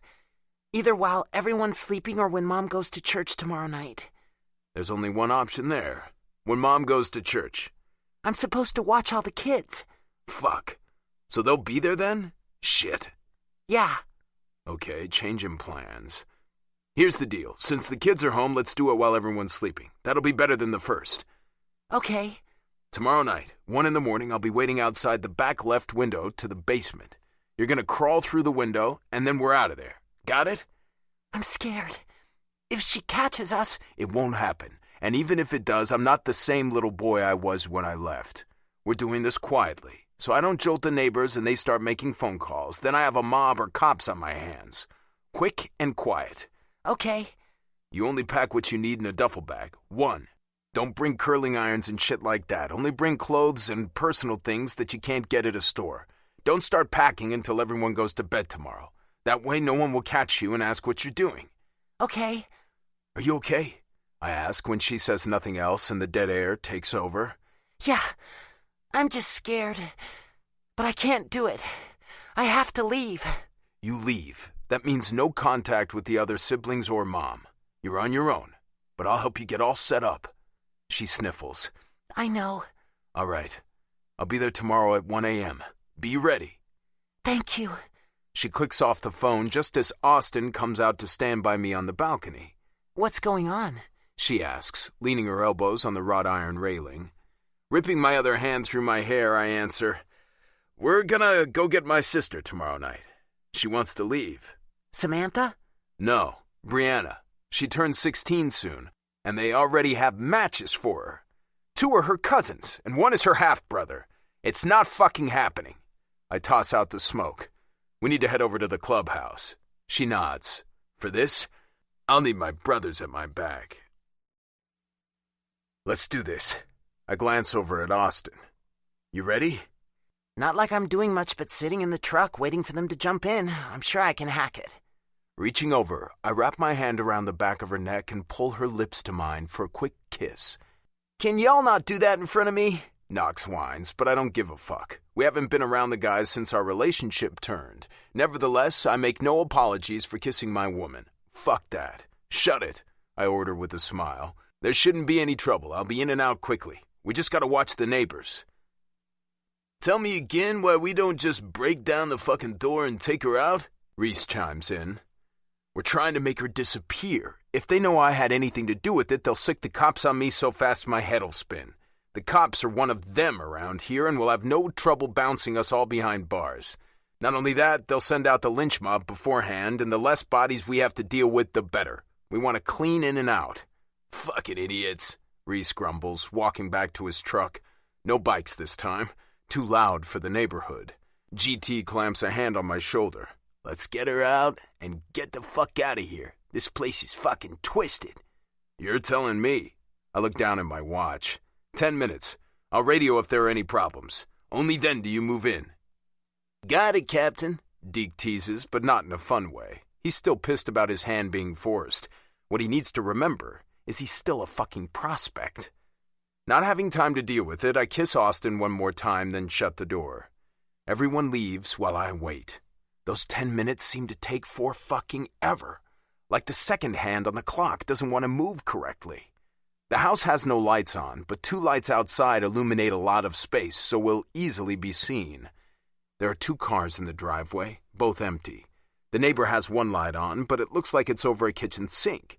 That could possibly be one that's on all the time, yet I don't know for sure. The other neighbor's house is dark. Even with them dark, my alertness is on high, making sure that all is clear. My watch finally shows 1 o'clock. Austin gives me a nod, and then I'm off, creeping through this little town like a thief in the night. Down the sidewalks and through the driveway. A dog barks in the distance, and I'm hoping it isn't close. That's the last thing I need. Going around the back side of the house, I find the left window is open with no screen on it. At least she's really ready to come with me. "Brianna," I whisper into the night. Nothing. Fuck, maybe she chickened out. I wait, looking in the window and seeing nothing but darkness inside. Time starts to tick by. It's funny how fast it goes when you want it to slow down. "Brianna." Poking my head in, I see movement off to the side. "Brianna?" Yeah, hang on. She's rummaging through something, which she should have done before I got here. "We don't have time to hang on. Move." Okay, she whisper yells. be quiet. Dad's here tonight. "You're fucking shitting me. Of all the times for that motherfucker to show up, it has to be when I'm here and taking one of his prized girls. He covets the girls like expensive money because they are the ones who keep this lifestyle going. Stupid fucker." No, now move. She tosses a duffel bag out of the window opening, then tosses a second. "Now," Brianna says, and then a small body comes out of the window. Holy fuck. "Brianna, what are you doing?" "I'm not leaving her behind. She only has a few more years, then she'll be in my shoes. She's the last girl," she says hastily, climbing out the window behind our younger sister, Ashley. My heart thumps loudly. This isn't what I planned. Not 2 minors who now need places to escape. Fuck me. A loud shatter comes from the window. One of the panes lays on the ground in pieces. Lights come on. There's no time to argue. "Go. Down the road to the left until you get to the black truck. Get inside." I grab both the duffel bags and then we head out around the side. The front porch light comes on as we get there. "Go to the truck." Brianna stops. "He'll be mad." "Fucking go!" I yell just as the front door swings open with such force it hits the side of the house. My sperm donor comes out wearing pajama pants and a t-shirt with "He's the One" on the front. Asshole. "What's going on here?"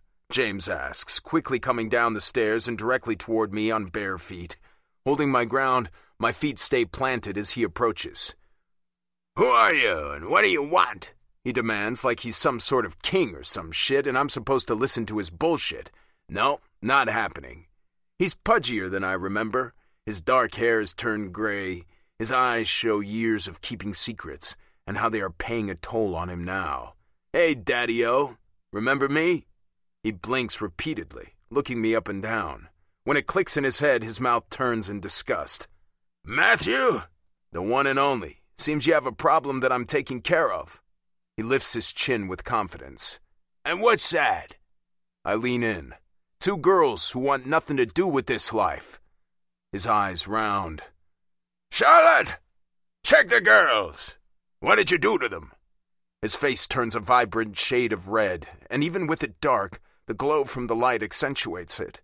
It's not a good color for him at all. With his yelling, though, he's going to draw attention and fast. That's what he wants. He wants his minions to come out and get in my face. Idiot. "They're gone!" my mother wails, running out the door. "Matthew, what are you doing?" "The girls want to come with me. I'm taking them somewhere safe where you can't find them, ever." I press the button on my walkie, knowing my brothers will be there momentarily. "James, I have enough information gathered on you to sink your entire operation, to close your banks and your stores, everything, gone in a puff of smoke." I sense my brothers behind me, but it's my sperm donor's round eyes that tell me for a fact. "See these men behind me? They're my family. We protect each other with everything we have. You come after me or those girls, we'll end all of this, and you'll have nothing left." Truth be told, I don't have information that would destroy their operation, but that doesn't mean I can't get it. It's a bluff I'm rolling with, seeing if he'll take the bait. "You can't do this!" James exclaims. Please don't. My mother pleads, tears streaming down her face. She already has her future husbands lined up. 2 cousins and a half-brother? Nice. That's fucking nasty. You look at me with disgust, and that's where you're wrong. You disgust me. I don't really care what you think of me. God has told me what he wants of me, and I'm following his rules. Bullshit. You wouldn't know the truth if it bit you on the ass. Brother, we need to go, GT says from my side.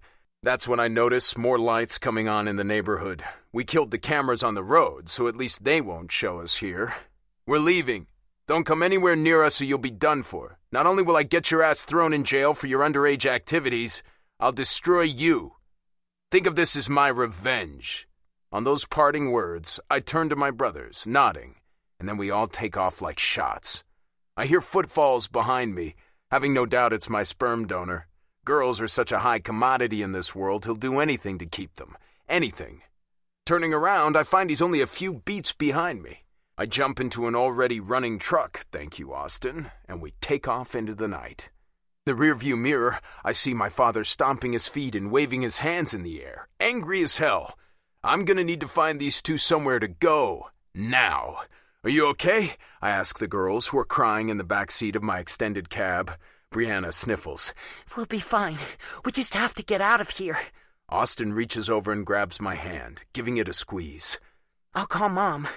I nod, thanking Christ that Princess has connections. Chapter 20. Austin. The girls are petrified. I don't blame them one bit. They don't know me, and trying to talk to them is like pulling teeth. Riker said they don't have very good social skills, which scares me. They need to be able to stand on their own 2 feet, but I fear they won't be able to.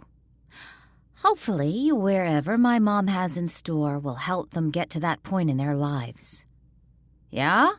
Mom answers on the first ring. Looking out into the dark night, I tell her, we have a situation. Talk to me. Her tone becomes alert instantly. That's her sign for she's all business. We have 2 girls, Brianna, who's 15, and... I look to Riker, not knowing the other one's name or age. Ashley. He looks back to the little girl. 11. Her soft voice comes through a bit shaken. I go back to the phone. Ashley, who's 11. We need a place for them tonight. Fuck. She shuffles around. All right, give me 10 and I'll call you right back. She disconnects. Call your dad for me, Riker says. I dial, then hand him the phone. Yeah, we have 2 girls, both my full sisters. One's 15, the other 11. Princess is working on a place for them to go. We need them to disappear, and I don't want to bring them to the clubhouse. Our father was outside and saw me. Saw all of Ravage, actually. I threatened him, but I don't know if it'll work. The best bet is to find them a place now. Princess is working on it. I don't hear what my father says, and it makes me want to push speaker so I can. I'm going to head west. You and Princess tell us where we're going. A pause. Right. Bye. Riker looks over to me. Looks like we're going on a road trip. My head falls back to the seat. I didn't bring my laptop with me, and I just feel like it's getting close to when JK fucks up. This isn't good. 10 minutes later, the phone rings and I answer my mom's call. Hello? All right, my guy can do it. 5 a.m. in Stalemont at the corner of Parrish and Crest. Xavier and his wife Kim will be there. You give them the code. Tell the girls to go with him, and he'll make them disappear. I search my memory, and it hits me. This churns in my gut. Riker just got his sisters back. And now he's going to lose them again. Right. Can Riker know where they're going? No, it'll be a while for that. But I trust these people, Austin. They will take care of the girls. Swear it. I lean my head back on a huff of air. I may not like this, but it's the best way to go about it. My mom has never let me down, and I know she won't start now. Right, we'll be there. Clicking off the phone, I give Riker the details, telling him the sad news. He already knew it would be like this and is rolling with it. I just want them safe, is all he says. My heart grows for this man for taking care of sisters he barely knows. He has so much love inside him. I ache for the little boy who lost his family so early in life. Not by choice, but because he was made to. Brianna and Ashley had a choice on what to do. Riker didn't, and that hurts. Part of me wants to hold and shelter him from all this bullshit. It must suck coming all back up to the surface and slapping him in the face. All I can do right now is reach over and hold his hand, giving him my strength and telling him that he's not alone. I try again to talk to the girls, but they look like terrified little rabbits and don't respond back. Just look at me with doe eyes. I'm just hoping that Kim and Xavier have better luck getting through to them. All too soon, we are slowing down at the drop-off point. Riker puts the truck in park, shutting down the lights. You're going to go with some friends of ours, ones we trust to take care of you and keep you safe. Riker pulls out a disposable phone and hands it to Brianna. Only one number you can call on this, and it's me.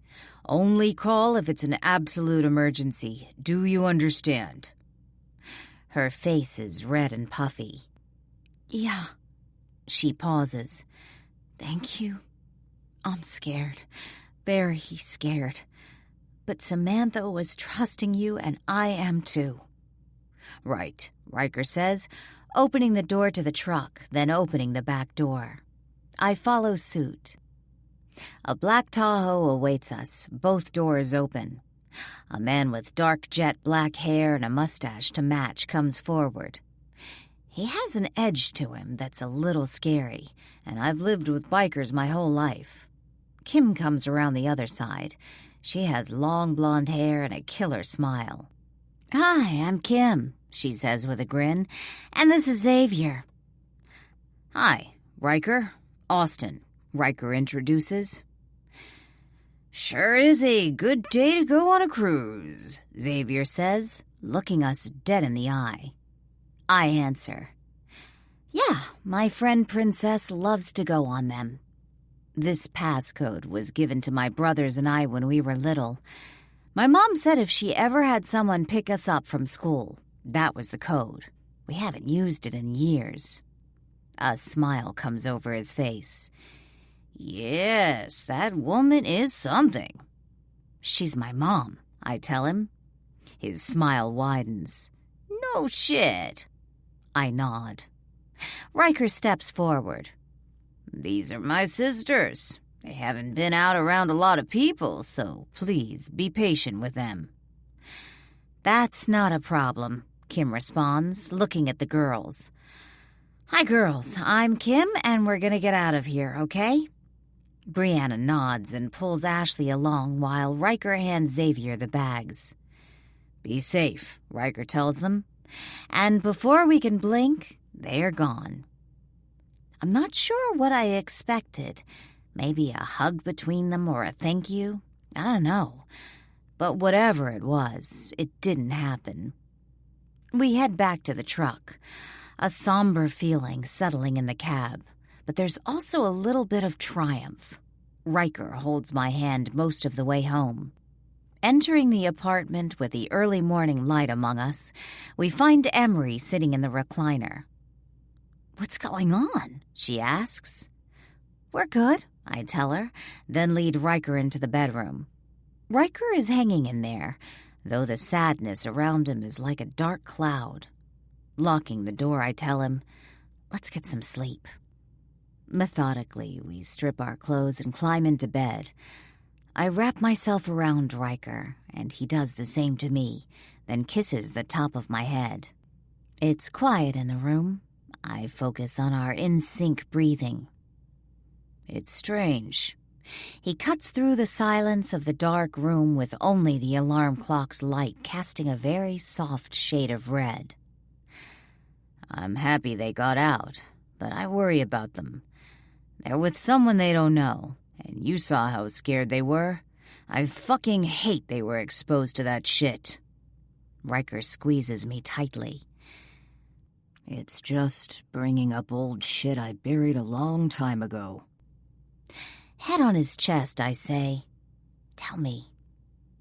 He blows out a deep breath, his chest moving my head, but he doesn't release me. Thankfully. They kicked me out because I asked too many questions about their lifestyle. I didn't think what was happening was right. It sounded twisted and weird to me. Even being raised in that world, it felt odd. James didn't like anyone challenging his idealizations. The more questions I asked, the angrier he got. When he got angry, I got a cheap thrill from it. I thought it meant I was on to something, which I was. When they put me out, I had nothing. Dumpster diving was my only means for food. Lived on the streets. Shit sucked, and I had to learn to deal with my mother allowing him to put me out and trying to get my head on straight. It was a lot to take on. But you survived. He scoffs. It took me a fuck of a long time to get where I am today, Austin. Stealing, begging, it wasn't pretty. But it's how I got to here. I just don't want my sisters to feel the way I did. Abandoned, alone, helpless. If my mom says that Kim and Xavier will take care of them, they will. You don't have to worry about that. He kisses my head again. I know that, beautiful. It just fucks up your head, the whole lifestyle, coming out of it. All of it together is a lot for anyone to handle. Ashley is so young. I just hope she can hack it. He sighs deeply. My cousin Carly, the one you saw on the back of my bike, she got out on her own. Ran away, actually, and didn't come and find me until a year or so afterward. She had a hell of a time adjusting to life outside. They keep you so sheltered socially that surviving in the world is difficult. But Carly did it. She has her own place and a job outside of Sumner as a bank teller. I'm just hoping my sisters can adjust that well. I feel his pain. I wouldn't want Knox or Cooper to feel anything like this. It would crush me deeply. The need to make it disappear for him hits me hard. Rolling over, I touch my lips to his as I straddle his body, roaming my hands over him. Let me take it away. He kisses me, teeth clashing, each trying to get more and more from each other. The kiss is bruising. I've never felt so desired in my life. The thought that he wants me so badly he can't contain himself sends me into an arousal that's more intense, which I didn't think was possible. Breaking away from his lips, I trail kisses down his neck, his chest, and his abs, loving the way they jolt by my touch. His cock is right there, hard and ready. Nerves hit me in a rush, and it takes me a moment to pull myself together and push it all away. Yes, he's been inside me, and I've touched him, but I've never come face to face with this part of a man. Just doing what comes naturally to me, I grip him hard, to which he sucks in a breath. Here goes nothing and everything. I latch my mouth around his hardness that feels soft against my lips. Oh, fuck, he calls out, fisting the sheets next to us. I take him in as far as I can, feeling the urge to gag. remembering a video I saw once with a woman going down on a guy. I recall her licking around the head, dipping into the small slit. Doing exactly what she did in the video causes Riker to growl, telling me it was the right thing to do. He leaks out, and I swipe it, then swallow it down. It tastes a bit salty, which I like.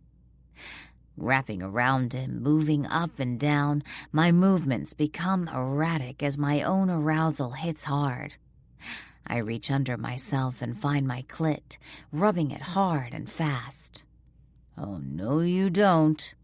Riker pulls me away from his cock and smiles when I frown. I wasn't done yet. He flips me over onto my back. Yeah, you are, because I'm coming inside your hot pussy. Riker pulls out a condom and sheathes himself, the reflection of the small light illumining his movements. He lifts my leg high, almost to my ear, bending at the knee. Then he's inside me.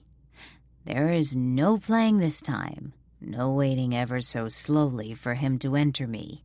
No, he impales me so deeply my back arches off the bed with only his weight holding me down, my breasts pressed against his chest. A noise comes from my lips that I don't recognize. In this position, new nerves and feelings arise in my core, and his dick rubs a spot right at the top of my walls. Over and over, he hits that one place inside me, and I lose myself, eyes closing. My core clenches, sending heat and shocks of electricity all throughout my body. Riker doesn't stop as I ride out my orgasm.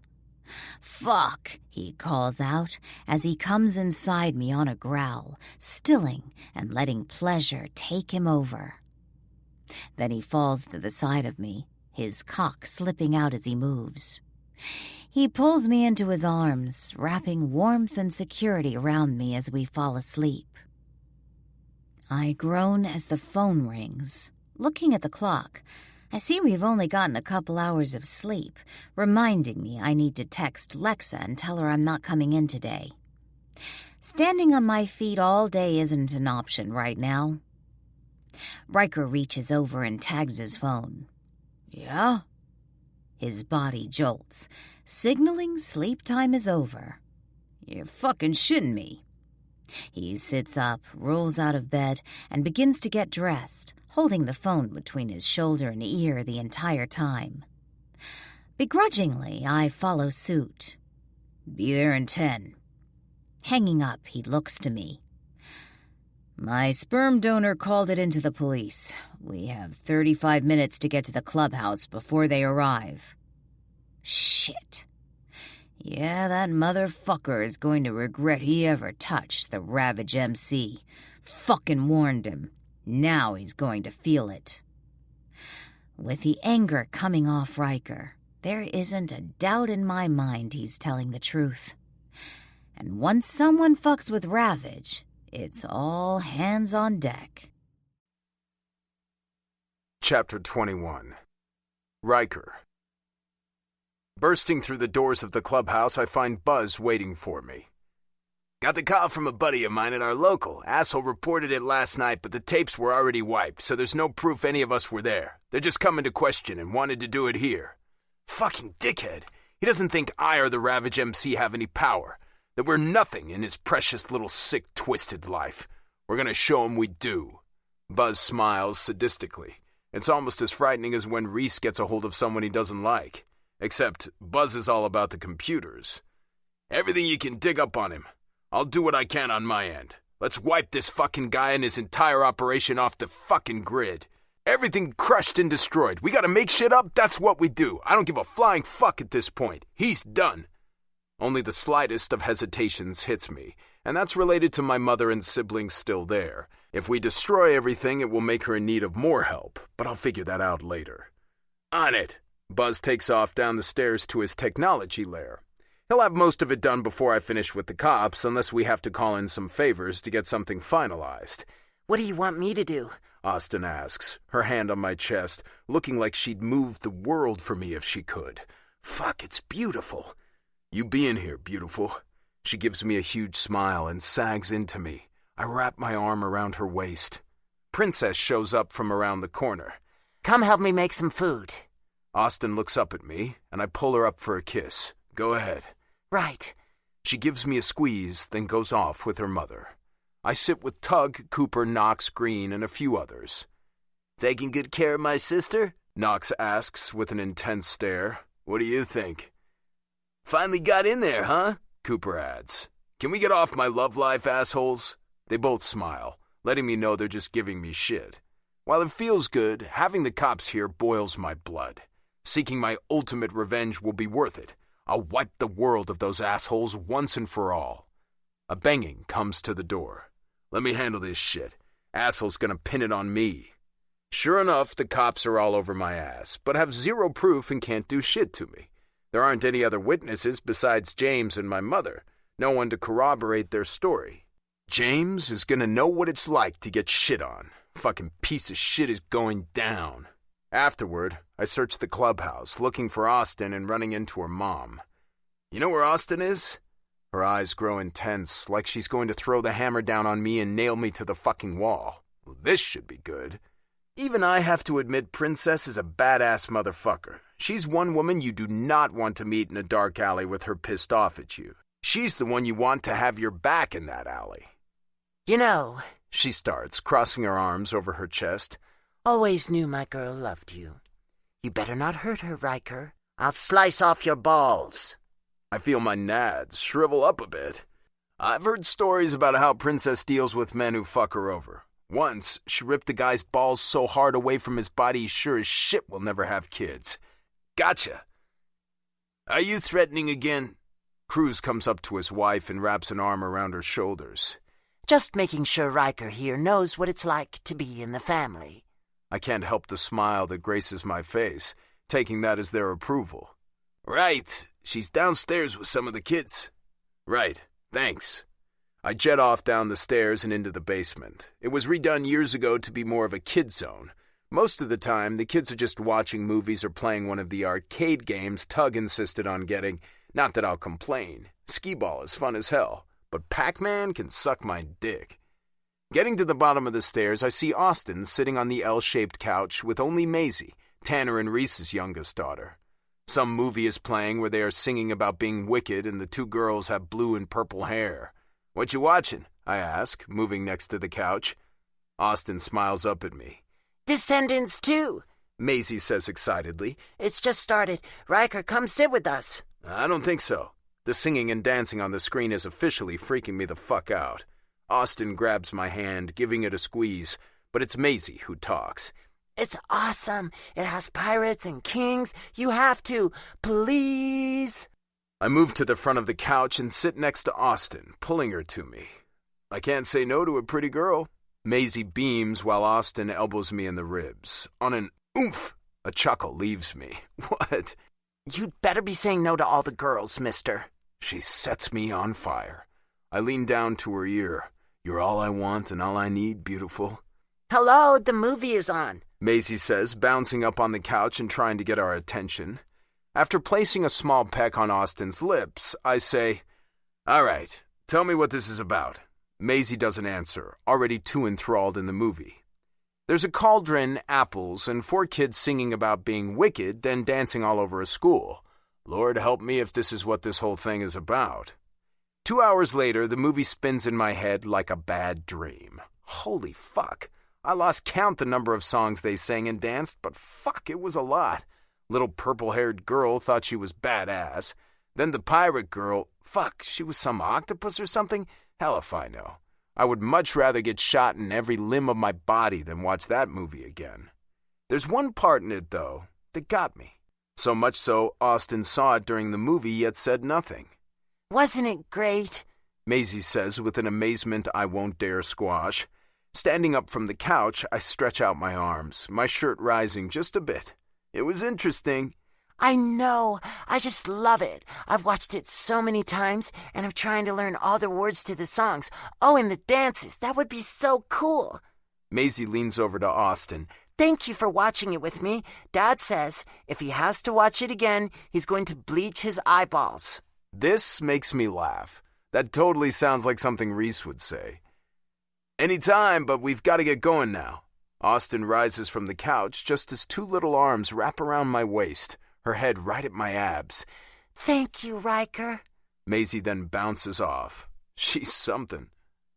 Austin comes closer and steps right into my arms with zero hesitation. Fucking love that. Yeah, she reminds me of me when I was little. I used to love these movies, and my parents would get fed up about the 10th time I watched one. She pauses. How did it go? Brushing her hair away from her face, I then cup her cheek. They just questioned me. It's his and my mother's word against mine. It won't go anywhere. Are you sure? I mean, they're minors. I don't want you to... She trails off. I know what she's thinking. Nothing's gonna happen to me. I kiss her deeply, then pull away. But he will pay. She nods, not asking any questions. Another reason we fit so damn well together. She understands that there are some things I can't talk to her about. Damn, I love this woman. Okay. She pauses, and I feel it coming. What about that part in the movie when you tensed up? Letting out a deep breath, I tell her. It was a part where the pirate, teal-haired chick talked about the lost boys and girls. That's what I was called once they kicked me out. A lost boy. Dealing with all this is just dredging up all sorts of shit that was locked down. Why did they call you that? I tightly squeeze her as I answer. Because that's what we are. We're lost to them.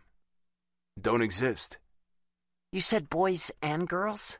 Nah, the girls were just in that movie. It's only the boys who get kicked out. My cousin Carly, she chose to leave, and that's really the only way she could have gotten out. They won't risk losing the girls. Her eyes shine with sadness. I'm sorry. I'm not. My life had to happen the way it did to end up in this spot, right here with you. No way would I do anything to fuck that up. Leaning down, I take her mouth. Let's go up. I hold her hand the entire way up. As soon as we hit the top, Reese bursts out laughing. Fucking suckers! It wasn't bad, Austin says, not letting go of my hand. Reese only laughs harder, this time with his head thrown back. Ha! Love my baby girl, but fuck me. If I have to see those pirates dancing around one more time, I'm burning that DVD. You can't burn it, Dad. It's on Prime, Maisie says, approaching her dad. Reese pulls his daughter onto his lap. Then I'll bust all the tablets. Maisie's eyes grow round. What? Daddy, no! The smile never leaves his face. That man loves his girls with everything he has. He has another one, Rylan. I'm not sure where she is.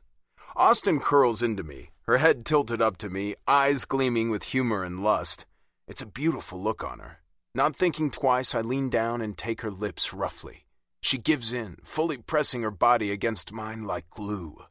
When hoots and hollers come from the peanut gallery, we break apart, but all I notice is the smile on Austin's face. I've thought of this exact thing. Her voice is soft. What, me kissing you? 'Cause, baby, that's gonna happen a lot. She slaps her hand over my chest playfully. No, my parents. My father doesn't hold back when he kisses my mother. He doesn't care who's around or what they think.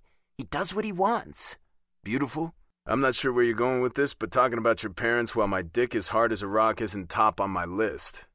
Oh, zip it and listen. I close my mouth with a grin. I always told myself that I would be with a guy like that. One who didn't care who was around. One who loved me enough to show the world that I was his and he was mine. A man who took as much as he gave. A man who treated me the same way I've seen my dad treat my mom over the years. Her eyes beam. And you've given me that. Thank you. Fuck. My chest tightens to the point of pain, but it's a gorgeous pain. One I never want to stop. It's like an unbreakable bond is connecting right before my eyes. One that won't waver and won't be broken. I hope to Christ she feels the same way. Beautiful? I'll give you anything and everything I got. All right. As happy as I am for you two, Cruz says, slapping me on the shoulder. You even attempt to take this further in my presence, I'll beat the fuck out of you. Austin lets out a laugh, tightly holding me. Finally, She's let me in fully. Time to get the fuck out of here and show her how much I love her. Chapter 22. Austin. My body is sweaty and well used. Work was slow, so I went home early and decided the gym was in order. It was pretty busy today. It took me a bit to get through my routine, Riker helping me along the way. With each punch and kick, I imagined it was JK's body I was attacking. If nothing else, it made me feel better. That's what matters. Not that I was feeling horrible, but I've been feeling off lately. The last week and a half has been fantastic with Riker. I've allowed myself to open up more and show him exactly what he gets with me. So far, he's loved it all. At least that's what he says. I found out that trying to push him away took way too much energy. His pull is very strong. It's so much easier to let things happen, and so far, it's been spectacular. He's my man, and I'm his woman. I've learned to accept that. Furthermore, he knows all about my past. It's like a dream come true. The only downfall to us being so tight is I've had to sneak into the bathroom to check my computer for information. That means my bathroom time has been a bit long, and considering Emery asked me, "Is everything coming out okay?" I knew I had to chill with it. This doesn't make me happy. JK is a sneaky fuck.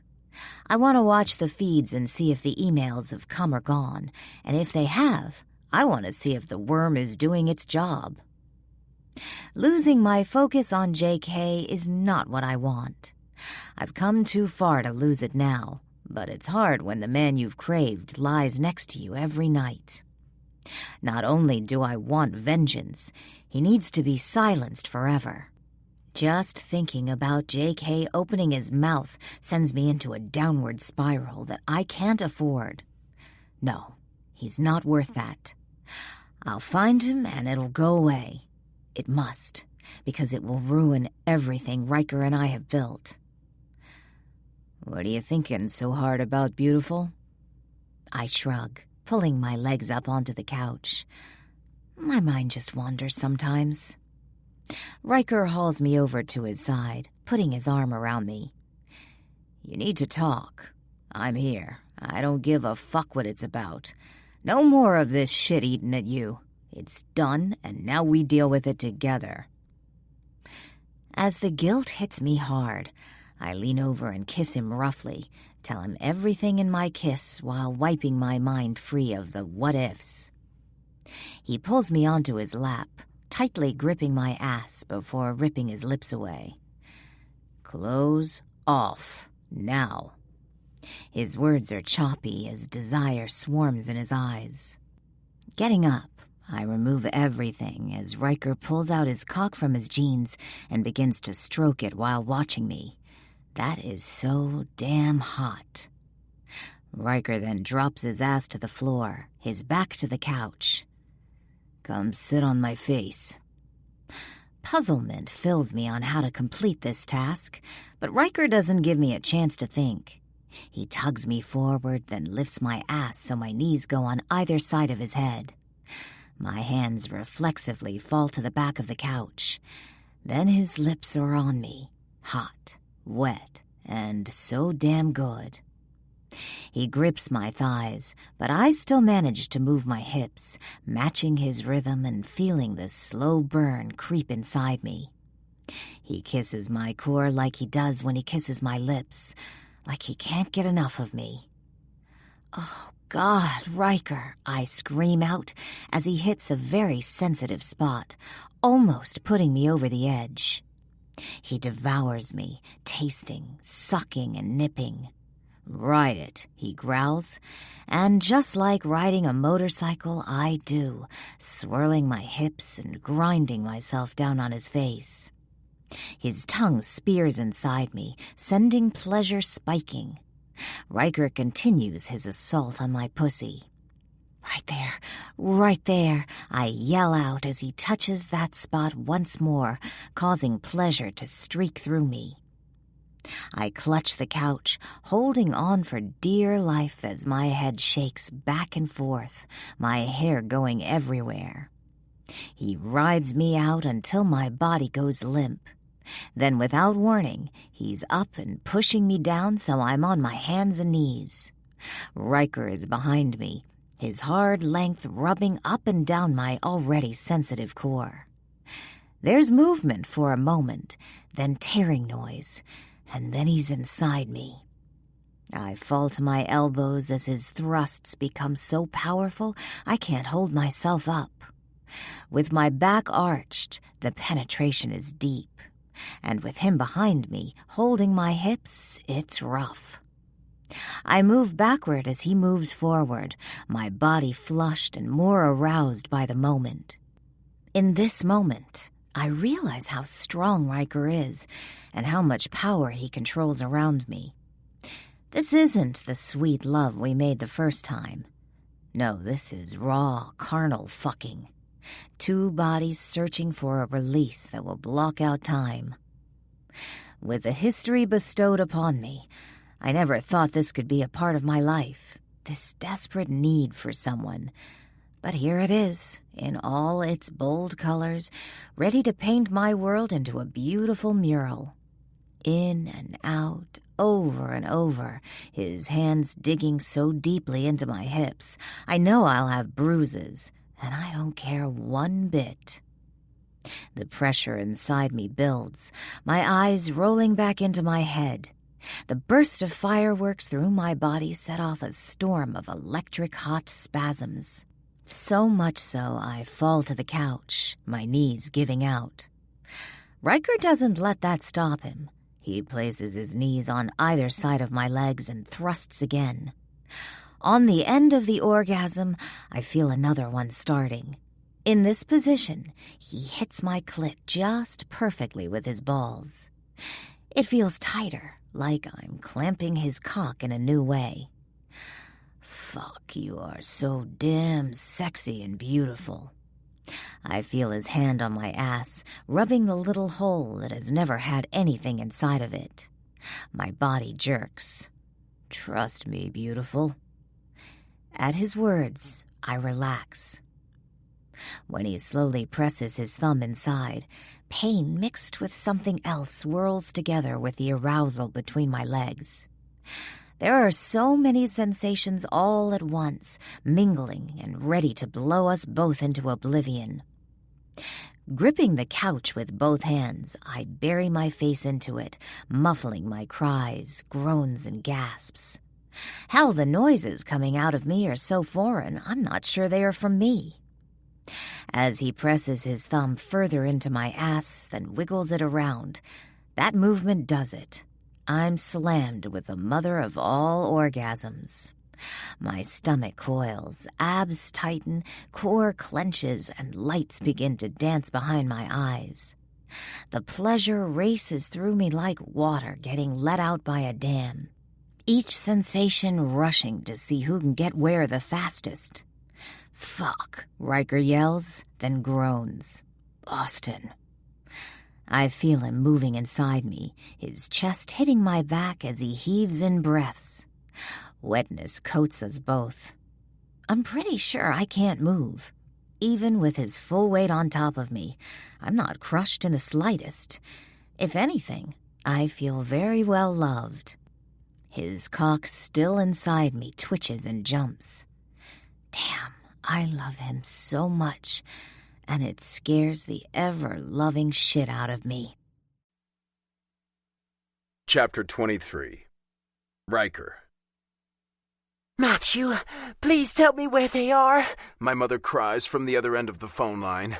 Personally, it's surprising it took her this long to call me. The only thing I can think is James has been up her ass and she couldn't call me. That's on her, not me.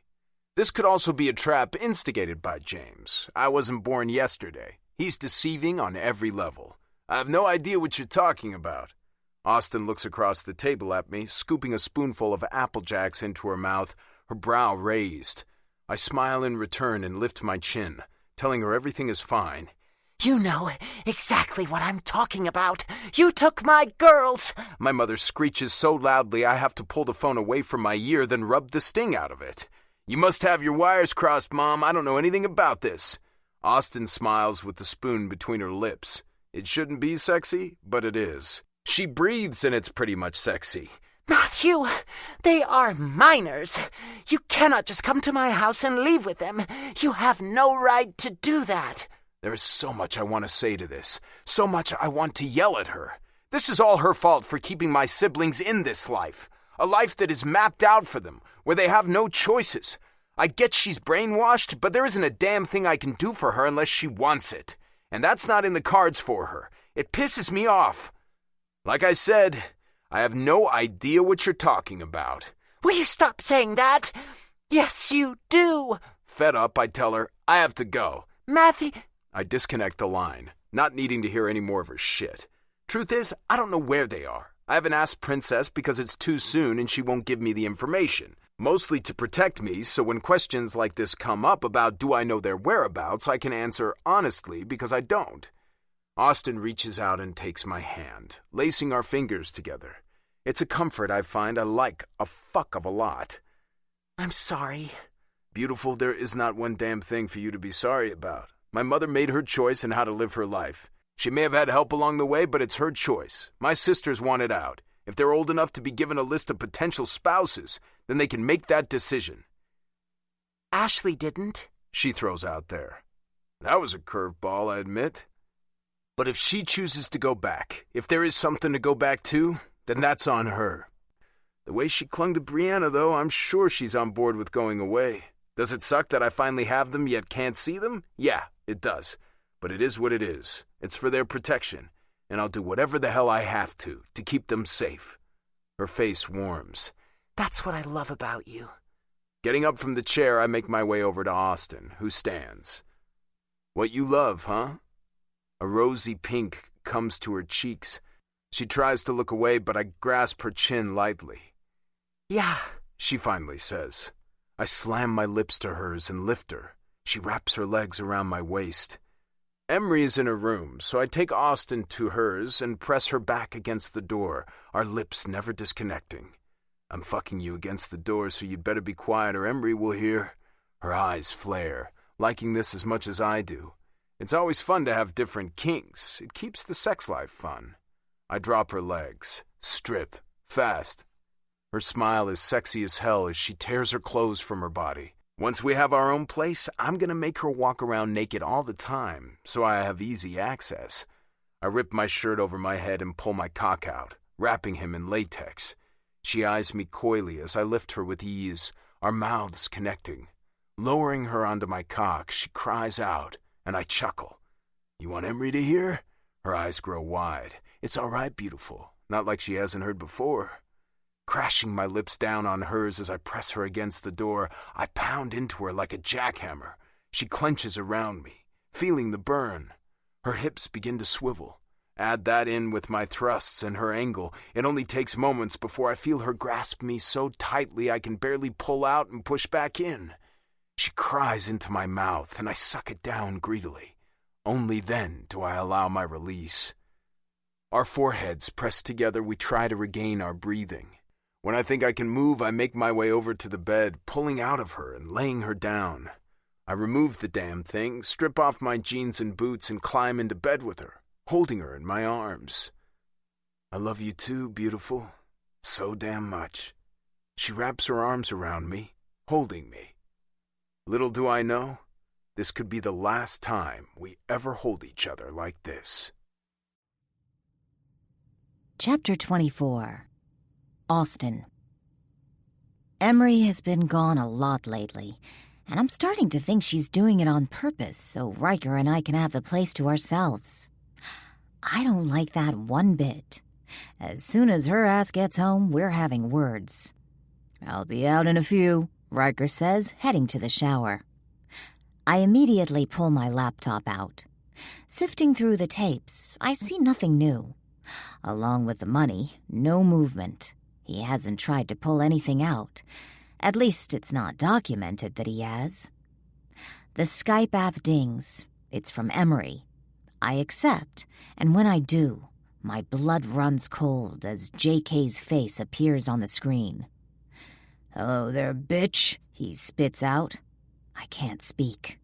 "Meet me at my house in the basement, now, and come alone."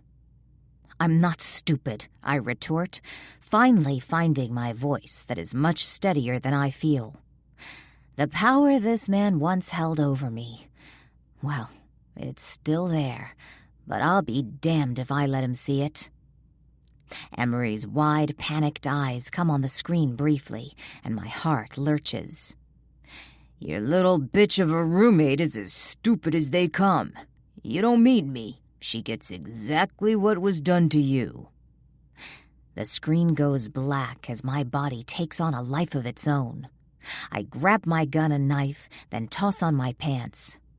Riker will be pissed I'm leaving without telling him, but I can't let Emery get hurt the way he did to me, or at all. I can still feel him ripping through me sometimes at night. No one deserves to have that happen to them. The fear so stark in her eyes. I need to get there, now. Grabbing my keys, I drive to the one place I never wanted to return to. But lo and behold, life is throwing me one of its famous curveballs once again. The house is the same stucco it was before, except now there are no people running around the place. No, it's eerily quiet. Gun in hand, I make my way to the front steps. I have to steel myself when I open the door. A man, one of the ones who hurt me, pops out. A smug grin comes across his face just before he lunges for me. The gun goes off, but I miss. He hits me hard across the face, sending me spinning and the gun flying out of my hand. Shit. His bulky body falls on top of mine, already reaching above me for the gun. Snapping my leg up, I kick him in the shin just as I let my elbow fly, crashing into his nose. "Fucking bitch!" he screams. Lunging for the gun, he's there, both our hands on the gun. He's much stronger than me physically, and there's no way I can outmaneuver him. "What are you gonna do now, bitch?" he bites out. Lifting my foot, I connect it with his dick. His eyes widen, his grip loosens, and I shoot, hitting him in the chest several times. He lies there in a pool of blood. One down, and I have no clue how many more there are. My breaths come rapidly as I press my back to the building, looking in every direction. Only then do I try to catch my breath. Everything races in my head. My heart is having palpitations, and sweat breaks out over my skin. Holy shit! I just killed a man. Yes, a very bad man, but still. Resting my head back against the wall, I expel a deep breath. There's more to do here. Emery, I'm coming. Entering the room, the smell of dirt assaults me as I look around the space, one that haunts my memories. The large table is in the middle of the room with cuffs on the sides and bottom to strap a person down. A place where JK decided to fillet me like a fucking fish. "Ost," Emery says, and my focus goes to her in the corner of the room. JK stands behind her with a knife placed at her throat and a hand over her mouth. "Bitch, shut the fuck up," he yells, taking the knife and carving it down her arm, deep enough for blood to pour out. Emery screams. "Stop it," I yell at him, my gun still out. JK's laugh is sinister. "You stupid little cunt." He drags the blade up, putting it at her throat again. "Would you rather me cut here?" "No." That damn smile haunts my dreams. The walls seem to close in on me. It takes effort to breathe in and out steadily. I left the comfort of home with Riker and didn't tell him where I was going. Emery is my best friend, though. I'd do anything for her in the blink of an eye. The thought of JK having her made me physically sick. No one deserves what he can dish out. Shit. I need to get us out of here. I told you I'd get to you, and your little bitch of roommate is helping with that. Now I'm going to destroy you. Boss? I jump at a second man's voice coming through a door off to the left. We got company. He then takes back off through the door, not even looking my way. My heart hammers as I hold the gun steady in front of me. There is no way JK's going to get away with this. I want him dead, not just for me, but for the fear in Emery's eyes and what he did to Deke. I thought about eliciting my revenge by cutting parts of his body off, mainly his dick, and feeding them to him. But now, I don't want any of it. I just want him dead. Gone. Finished. Out of all our lives forever. Austin! Riker's voice comes from the doorway, one of JK's assholes behind him, gun to his head. Another one who touched me. Knowing that, fury bubbles inside me. Are you okay? God, how did he find me? And so quickly. I don't want him anywhere near this man, and now he has a gun to his head. I love him, really love him, and now I've done this to him, falling for JK's words. The gun to his head is on my shoulders. Fuck me. Yeah? Fuck! Emery, you too? I'm okay, she says, but comes out croaky. I stare into her eyes. It takes her a moment, but then the fear begins to go deeper inside her, and the fight begins to come out. We can fucking do this shit, 3 against 2. True, Riker and Emery each have weapons trained on them, but I'm not going to focus on that. Only on how the hell to get us out of here. Aw, isn't this just pathetically precious? JK says, as Riker is brought further into the room. The asshole behind him kicks his knees out, making him fall hard to the floor with a thump. Fucker, you'll pay for that, Riker growls. JK laughs. Nah, by the time your little friends come, we'll be finished here. His focus comes to me. Thoughts of how I'm going to get us all out of this race through my brain. Each idea shittier than the next, considering the gun is at Riker's temple, and probably why he hasn't moved much. Let Emery go, I demand of JK, whose deep chuckle fills the space. He takes the blade and places it along Emery's waist. How far should I go in? Should I just go surface, or go really deep so she remembers me for the rest of her fucking life? He scrapes the blade along her belly, and I'm thankful of the shirt taking the brunt of the cut. It's in shreds, but who cares? It hasn't cut into her belly yet. Stop! What do you want? JK's eyes come back to mine. For you to fucking die. From the way he holds Emery, I can't get a good shot, so I take a step to the right. He counters it, then pushes the blade into her flesh, making blood ooze out. I still. Please, don't do this, Emery cries out. JK's eyes still on mine, he asks Riker. Your little whore's pussy is delectable, isn't it? You know it was the luck of the draw that I got the little ravage MC's princess in my hunt that night. Bile rises from my stomach, burning my throat as I force it down. Shut up, I scream, the gun wavering as tears form in the corner of my eyes. I try to stand strong, but his words are cutting me to the quick. JK's smile widens. Oh, you mean your little boy toy here doesn't know that you murdered my baby? I'm sorry, I say softly to Riker, who says nothing, though his eyes turn cold. Fear slams into me hard. Emery whimpers in the background. That virgin pussy was enough. But then you had to go and kill my baby, JK screams. For that bitch, you will die.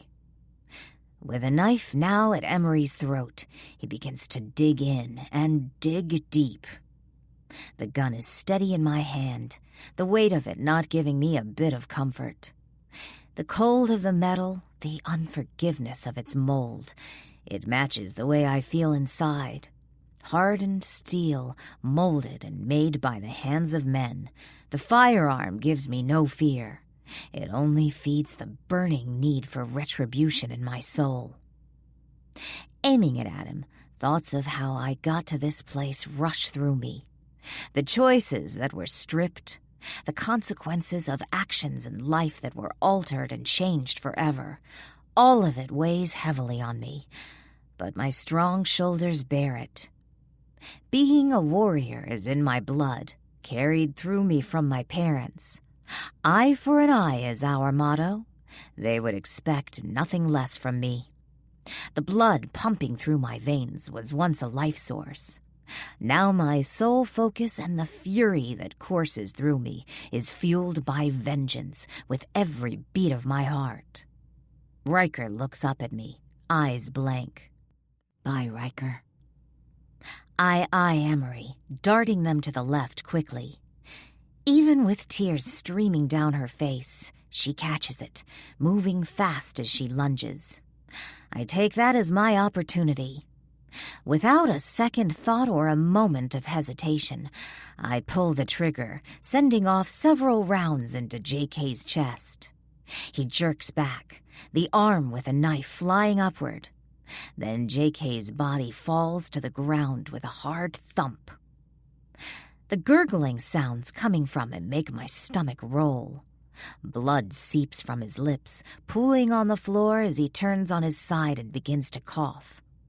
For good measure, I put a bullet in his head, thanking my mother for her target practices. When he stops moving, I turn my attention to the rest of the room. Riker is moving fast, subduing the man behind him. He rips the gun from him and pulls the trigger. As blood squirts from the guy's neck, the man reaches up, trying to stop the flow, his eyes wide with fear. He collapses on the ground, and then Riker steps forward and puts a few more shots into him until the man stills. This is all surreal. I want to cry and curl into a ball. I want to disappear into nothing. Instead, I rush toward Emery, whose hand is at her neck, trying to stop the blood flow. Is it deep? Part of it is. Fuck. I pull off my shirt and place the fabric against her neck. Put pressure on it. Riker sweeps Emery up into his arms, then grabs my arm. We need to get the fuck out of here. I took out one of the guys before that asshole found me. I don't know how many more are here. The guys are about 5 out.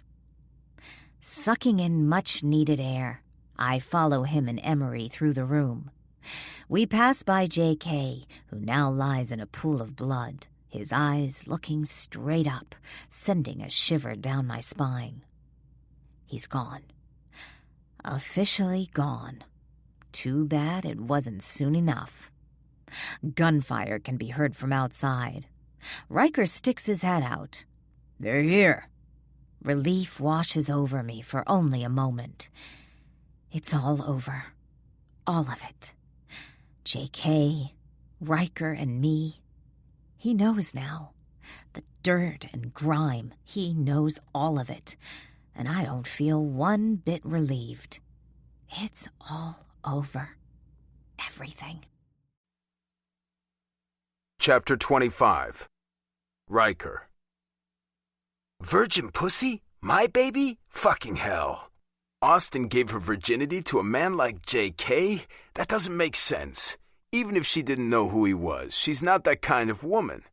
She has to care about someone to get to that level. It took her how long to finally let me in? And I'm supposed to believe she gave herself to JK? Austin lies curled up in a ball on the bed in my room at the clubhouse. I haven't been here in a long-ass time and the room smells like it, but Austin says nothing. Emery is patched up and physically fine. Emotionally is another story, but Angel and GT are taking care of her. Austin wouldn't leave Emery's side until GT finally told her that she needed to go lie down, and he had Emery. As I sit on the bed next to her, her body jolts. Reaching out, I caress her hip as she begins to cry. With her knees against her chest, I form myself to her body, and she starts to shake. We don't talk. We simply lie there while she cries. It takes hours before she calms enough for me to speak, and I hate to even ask this, but I need to know more about what he said. It was his baby? When she begins to sob again, I hold her tighter. Yeah. Why? Why would you have sex with a man like that? Her body stops shaking and begins to vibrate.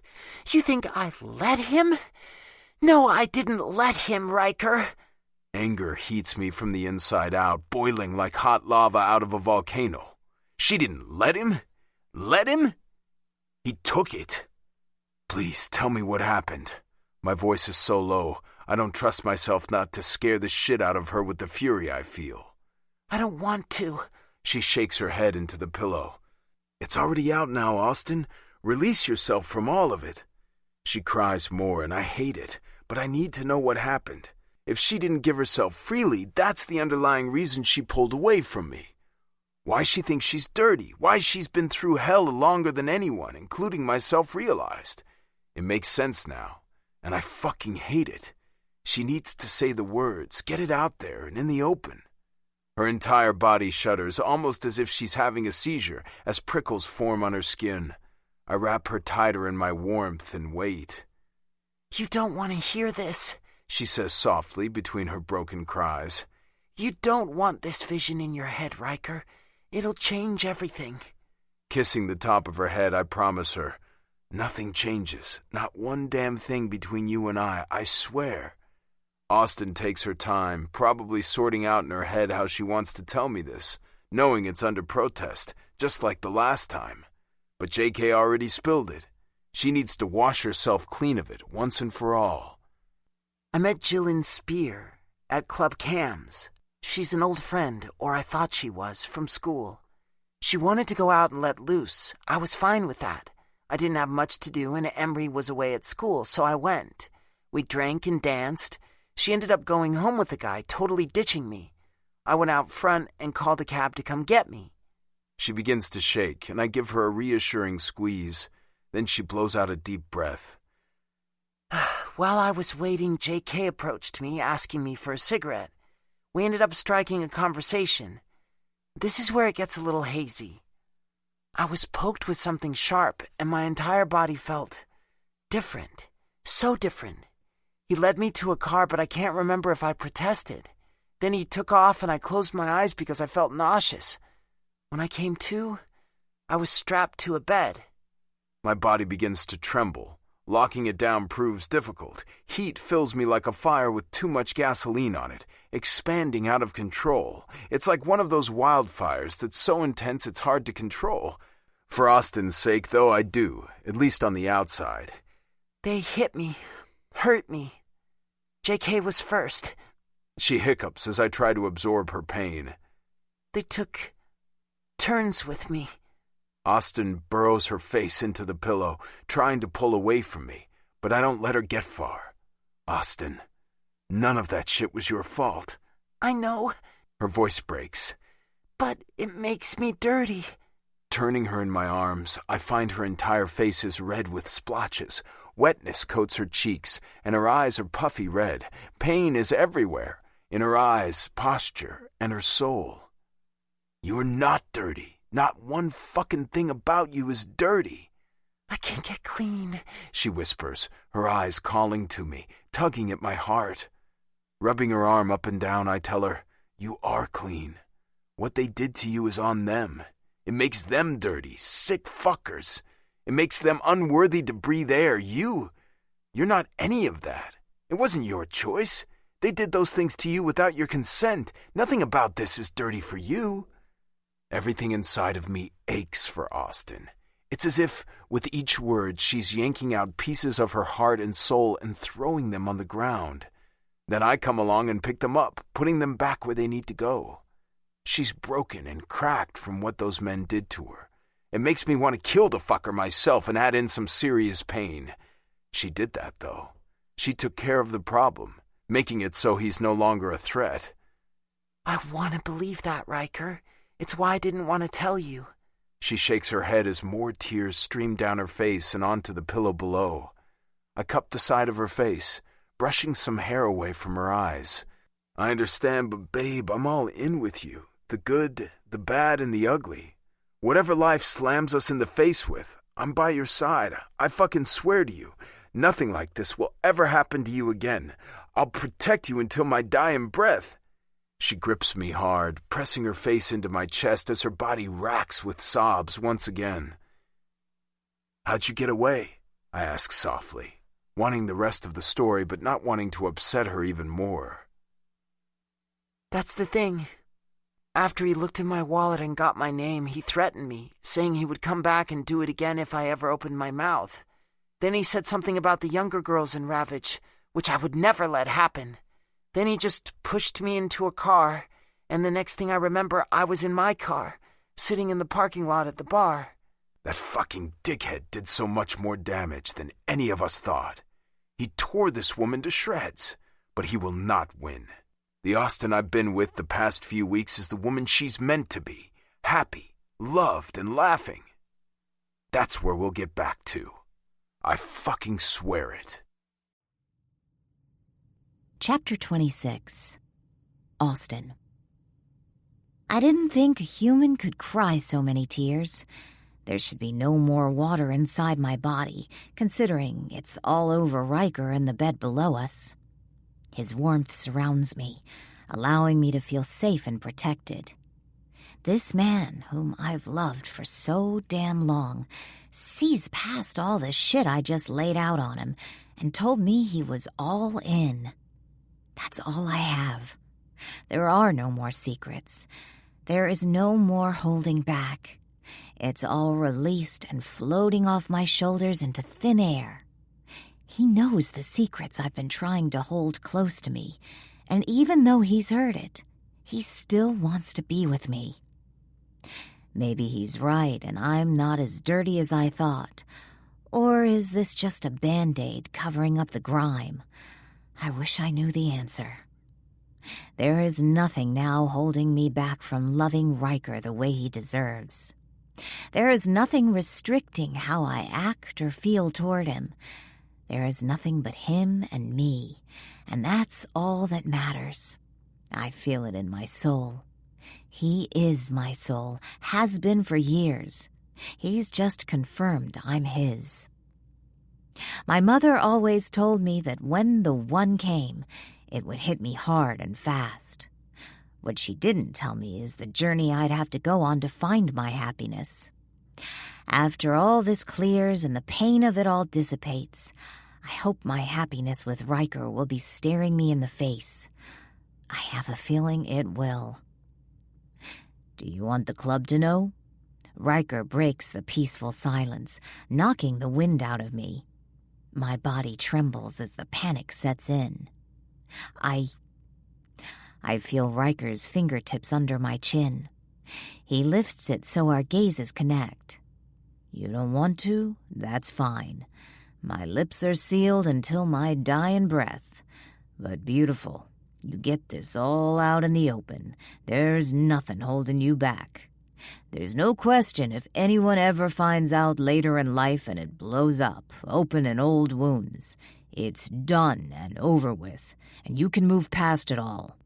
More fucking tears. Everything inside me coils up like a spring ready to snap at any given moment.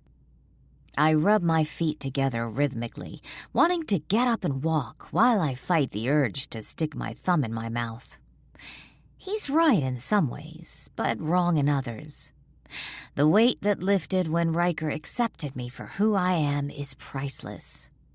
On the other hand, people may see me as the dirty girl I thought myself to be for so long. The pity will come back, and I don't know if I can deal with that.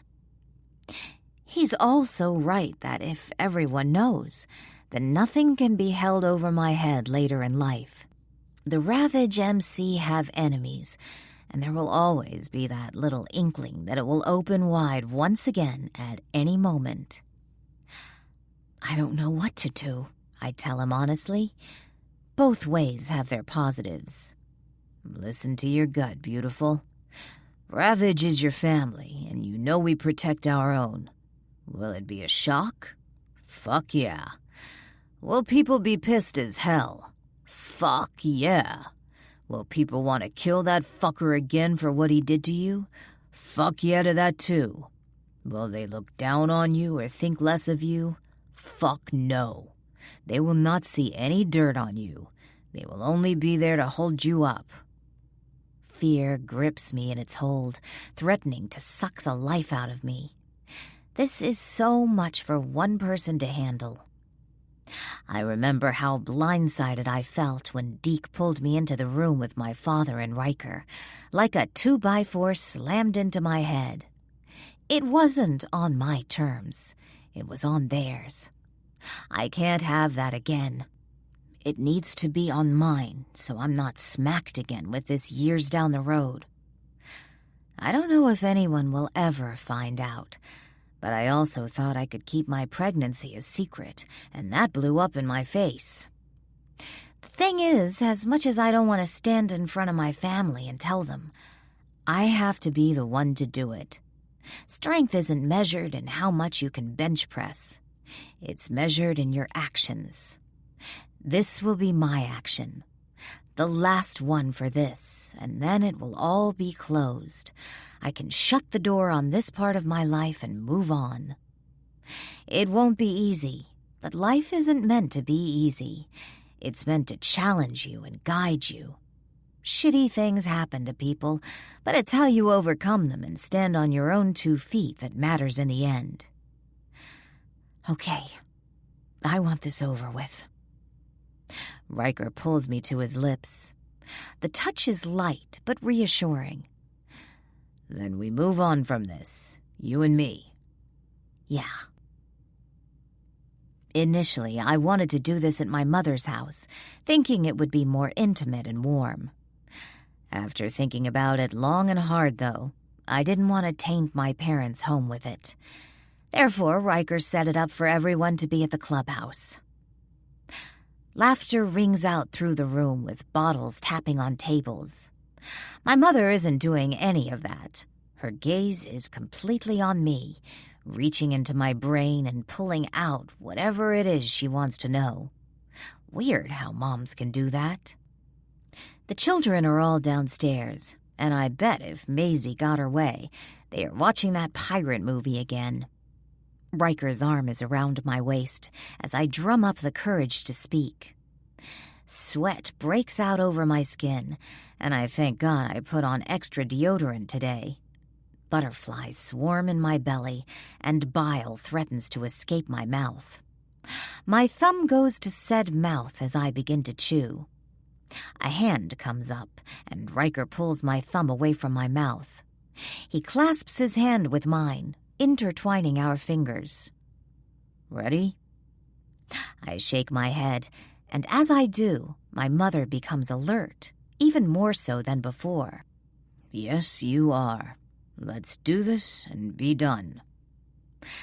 Letting out a deep breath, I squeeze his hand. Okay. Riker lets out a piercing whistle, catching everyone's attention.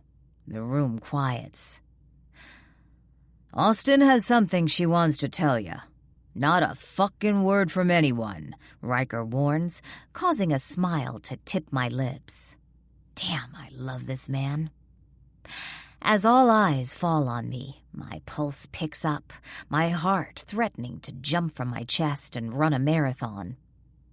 Riker pulls me into his side and kisses the top of my head reassuringly. Letting out a deep breath, I begin. You all know I was pregnant. My eyes veer over to Deke, who has Riley sitting next to him, holding her hand, with Emery on his other. His focus is on me. Emery gives me a small smile. The bandages on her arm and neck freeze me in place for a moment. It pisses me off that he touched her. But it could have been a lot worse. I'm thankful it wasn't. Sucking in a deep breath, I focus. I'm just going to blurt this out and get it done with.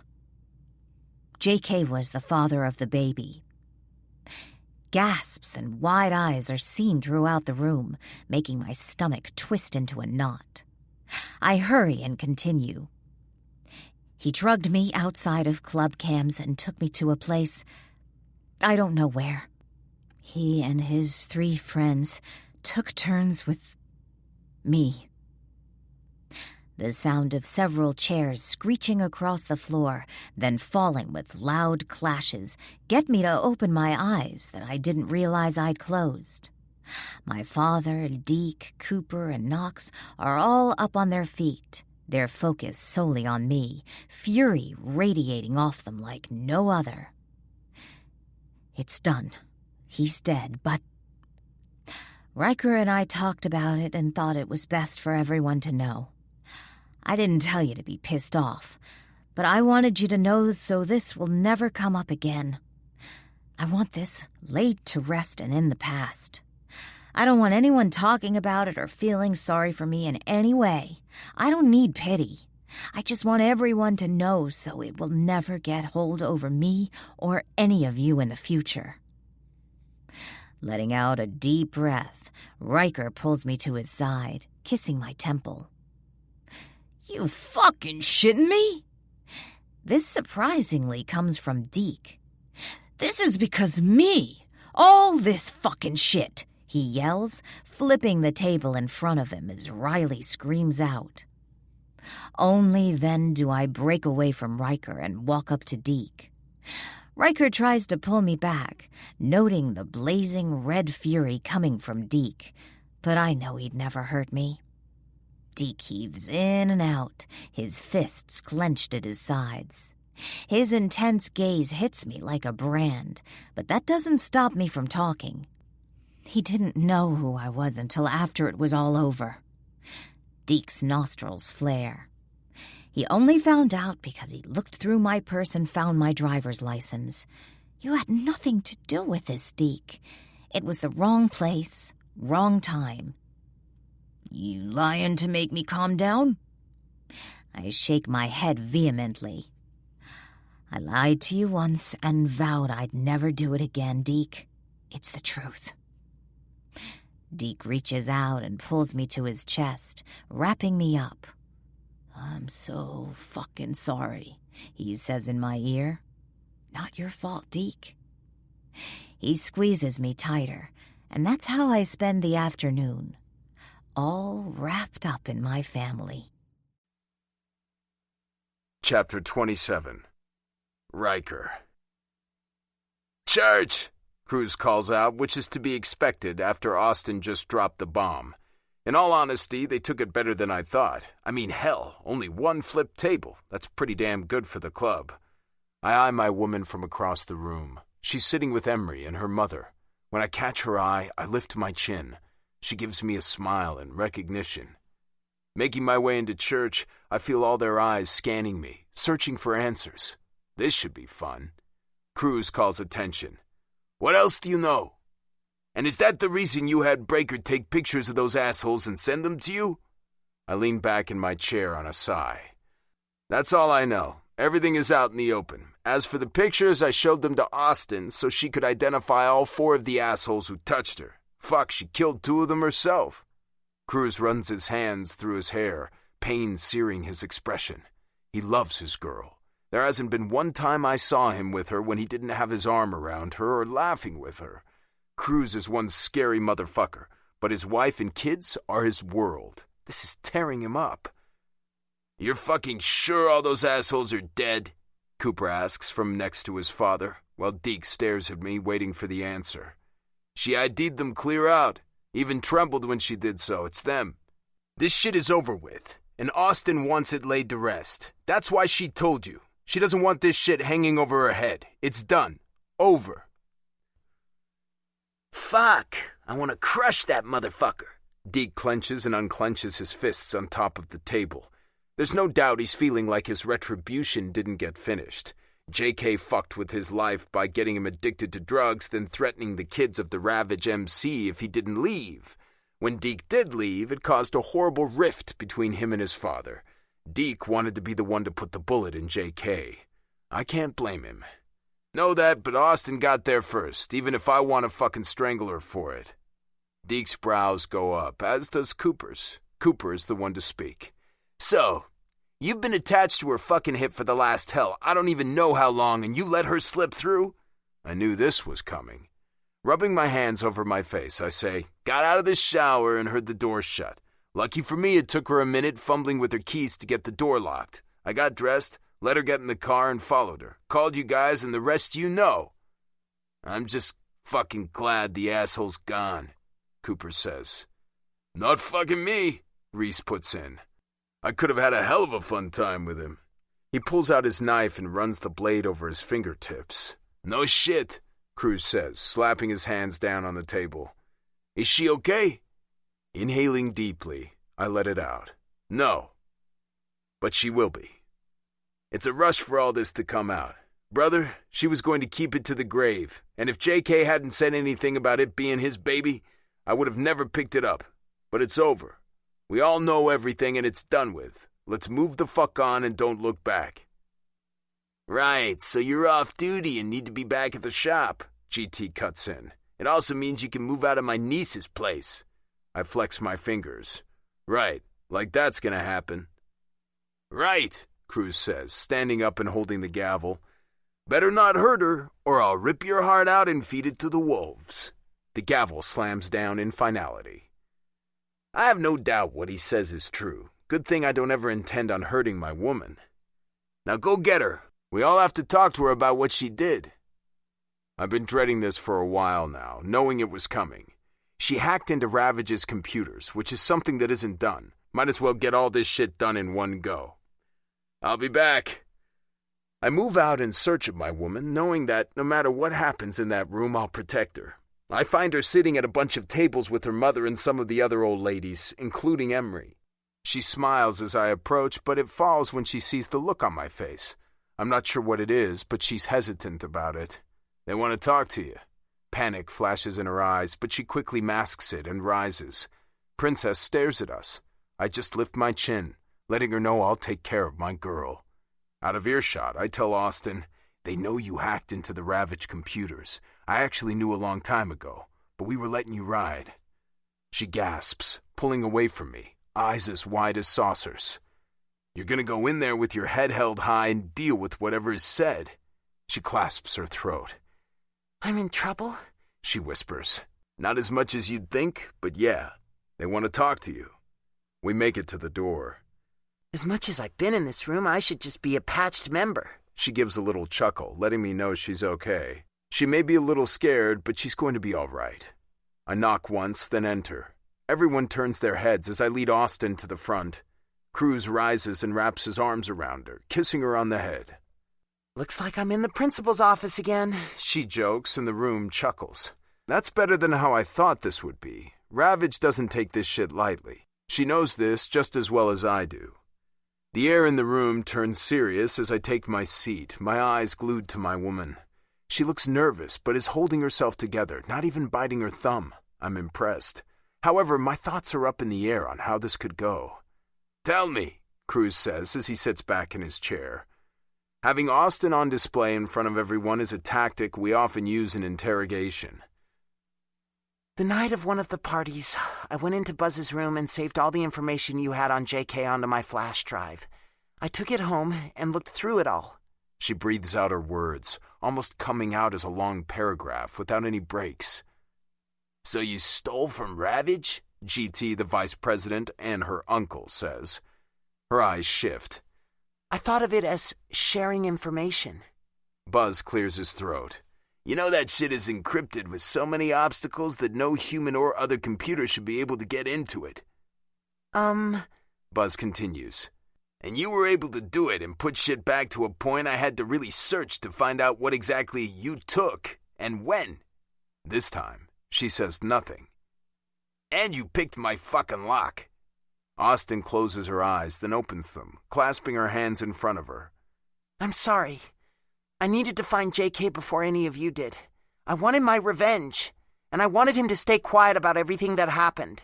I didn't think of it as stealing from any of you. I'm sorry if you do. I was blinded by vengeance.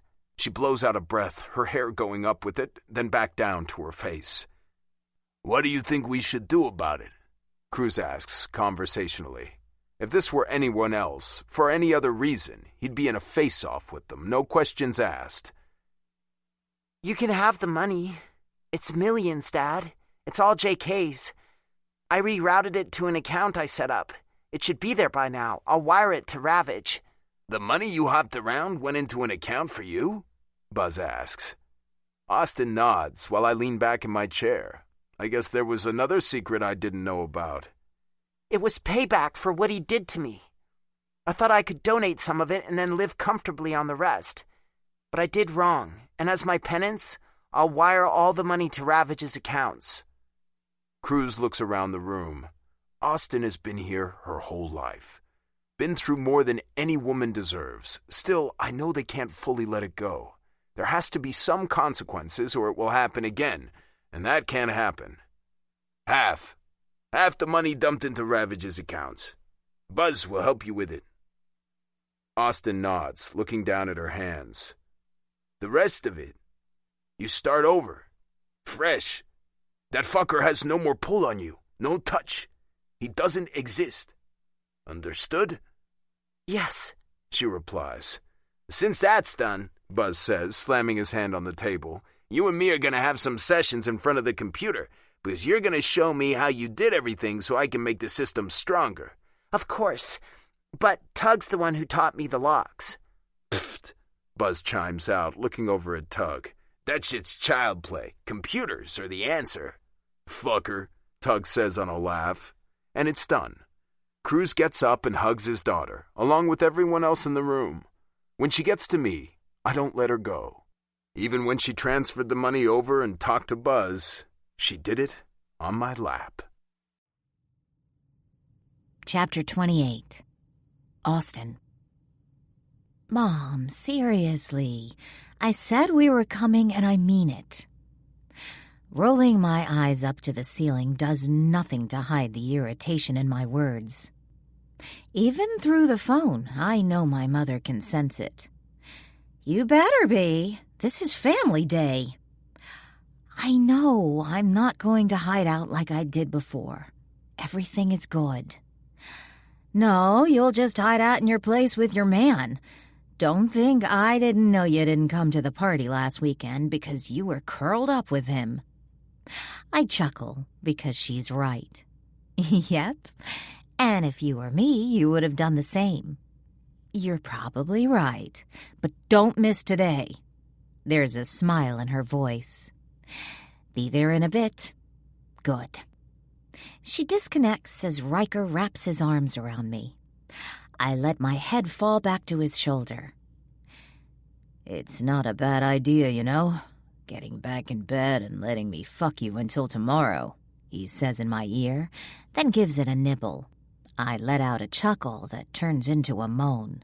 Yeah, but my mother will probably be here to rip your balls off. Ouch, way to kill the mood. Amory, I yell out just as she comes out of her room. Dressed in jeans and a tank, she's beautiful like always. Damn, I'd kill for that hair. Shut it, woman, I'm here. She stuffs something into her bag. Let's go. We take Riker's bike and Emery follows in her car.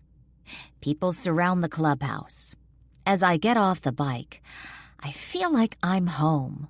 Food is consumed, along with laughter and a ton of beer. Bristol comes over and grabs my hands. You need anything ever, you talk to me, she says with a smile. Thanks. Rylan breaks away from her mother, Tanner, and comes over to greet us. We haven't seen her in a long time. One, because Reese has her under lock and key when she's here, and two, she's away at school. She just finished her freshman year of college, and I'm so damn happy to have her home. We aren't as close as Emery and I are, but we're still family. She falls into my arms, wrapping hers around me. I love you. Anything you want to talk about, I'm here. No questions asked. With a wide smile on my face, I pull back. Thanks, but I'm good. How about you? Something flashes in her eyes. School sucks, but whatever. Sorry. She waves her hand in the air. No worries. I'll make it. Always do. We sit and chat for what feels like forever. That's when the air in the room changes. Micah, Tug, and Blaze's son comes strolling into the clubhouse. A clubhouse, mind you, that he has wanted nothing to do with for years. When he was younger, he always had his head in a video game, saying he wanted nothing to do with the club. He made it his point, no, his mission, that everyone know he'd never be part of the club. Emery has loved that boy since they were little, but he has never once given her the time of day. Never. It's like she doesn't even exist to him. He's a fucking moron, if you ask me. What the real kicker is, he has a gorgeous, leggy woman on his arm with long, thick blonde hair down her back and sparkling blue eyes. I have to blink a couple times because I could have sworn it was Emery on his arm. But no, it's almost an exact replica of her. Almost. Holy fuck. Darting my eyes around the room, they land on Emery, whose jaw is dropped as she takes in Micah. I'm not going to lie. He looks damn good with his dark hair and 5 o'clock shadow. But fuck, this is going to cut Emery to the quick. There's no way to stop it. As Micah begins to make his rounds, Emery becomes unstuck. I move away from Riker, who came over to talk with Rylan and me. Gotta get the tequila. He chuckles as I move to the bar and ask the prospect for a bottle and 2 shot glasses. Emery slides up to me, not saying a word. Looks like we have a date with Jose tonight, I tell her, sliding a glass in front of her. She doesn't hesitate, slamming it in one glug, then tapping the glass back on the bar. We have a long fucking date with Jose, Austin. Long fucking date. Tequila is poured and we drink. A lot. Rylan comes over and has a couple of shots. She may only be 19, but she's with family. A few hours later, Micah and his Emery clone come up to us. And I'm pretty happy that Emery is 3 sheets to the wind, or this could be really bad. Or maybe her being 3 sheets is bad. Shit. Hey, Austin, Emery, how's it going? He asks, as Emery takes another shot. I've lost count of what we're on, but Riker hasn't come over to intervene, so I guess we're not totally lost yet. Good. You? I answer for her. Good. This is Jacqueline, Micah introduces. I give a small wave as Emery's lips tip up just a bit in a snarl. Then she releases it. Hi, Emery finally says.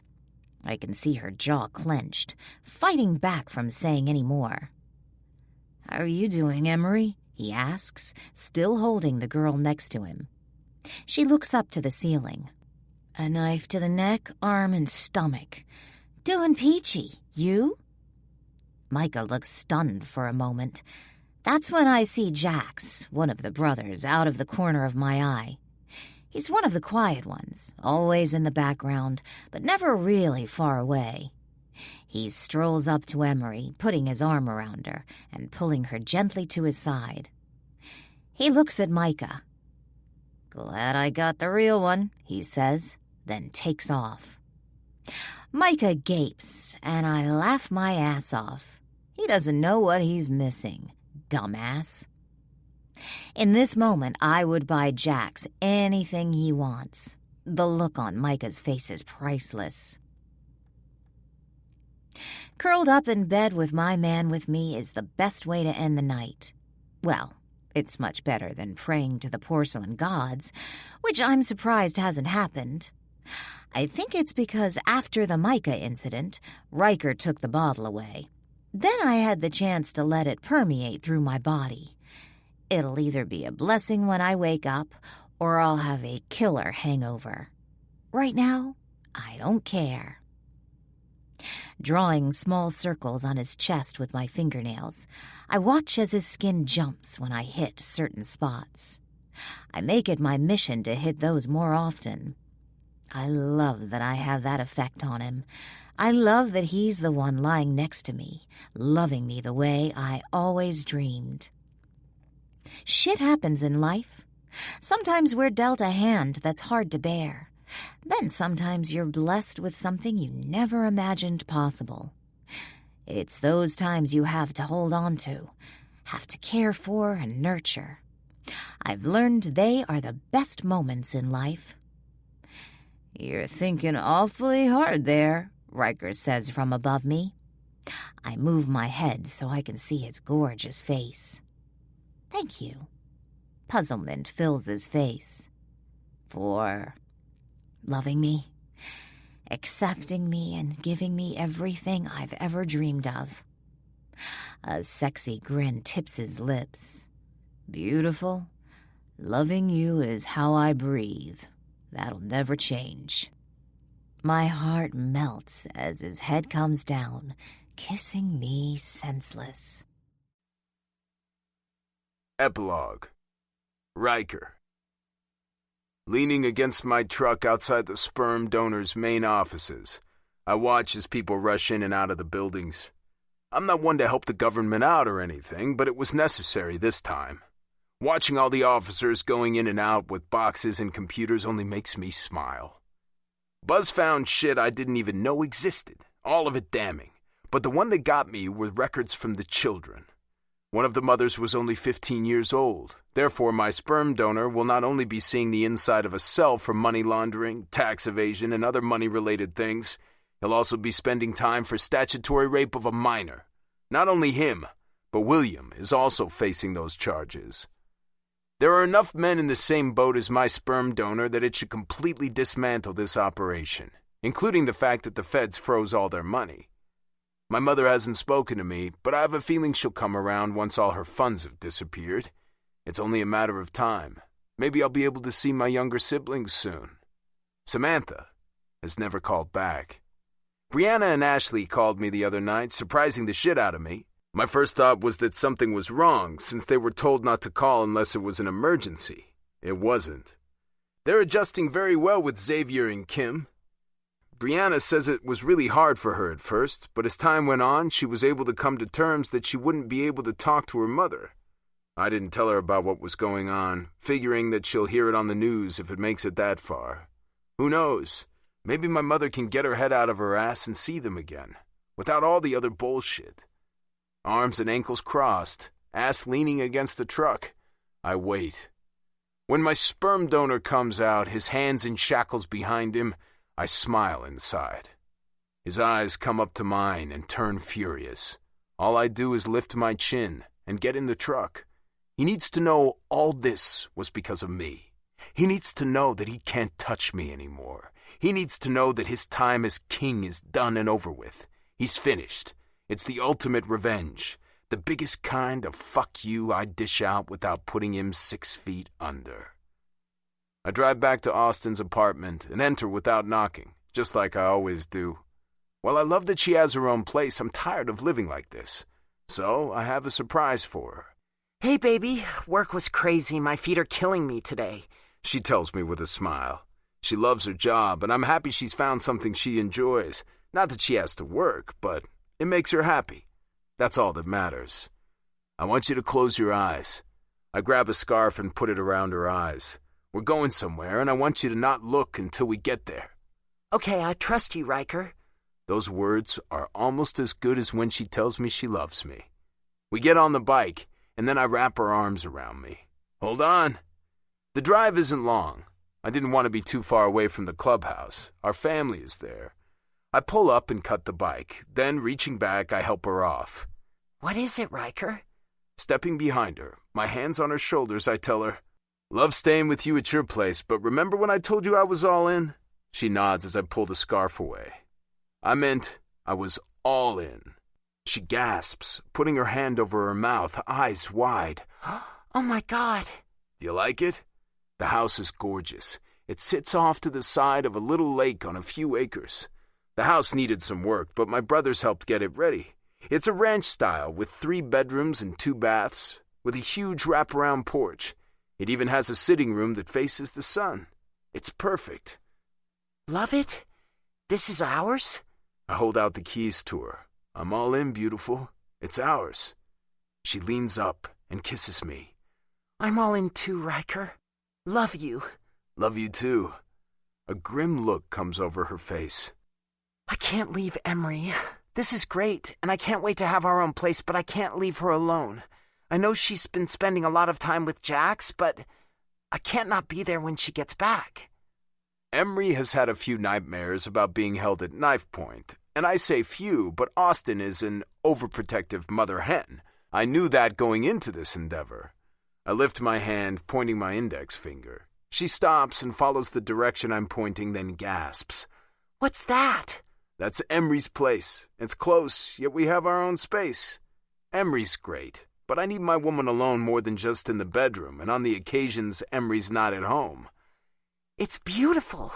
She reaches around and grabs her neck. Austin is looking at the smaller replica of the bigger house. It's another ranch-style, 1-bedroom kitchen and bath. It's not the Ritz, but it's kick-ass. Deke took extra time putting it together and fixing it up. The asshole even put his own money into it, not taking a dime from me. She leans up and our lips attach while she cups my face. Thank you. This is the best thing you could have given me. Nah, the best is when we christen the house. Just then, bikes rumble and turn into the lane. All my brothers with their old ladies on their backs show up. Emery smiles from on the back of Jax. She knows, doesn't she? Austin questions. Yep, already told her. And she never said a word. Her hands go to her hips as she stares at Emery, who gives a little shrug. Come on, baby. We ride. She smiles up at me, rolls up onto her tiptoes, and brushes a kiss against my lips. Thank you. This house is all part of... She brushes her lips against mine again. No, for not giving up on me. For not letting me push you away. For being the man at my side and at my back. For loving me. Beautiful, I do love you.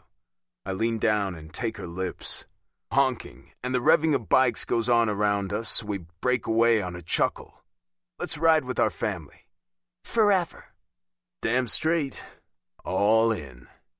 She gives me a soft smile, and then we ride. This concludes Bound by Vengeance by Ryan Michele, narrated by Alexandra Shawnee and Alexander Sendies. Copyright 2017 by Ryan Michele. This unabridged audiobook is published by arrangement with Ryan Michele and was produced in the year 2017 by Tantor Media Incorporated, a division of Recorded Books, which holds the copyright thereto. Please visit Tantor.com for more information on our growing library of unabridged audiobooks and to take advantage of special offers.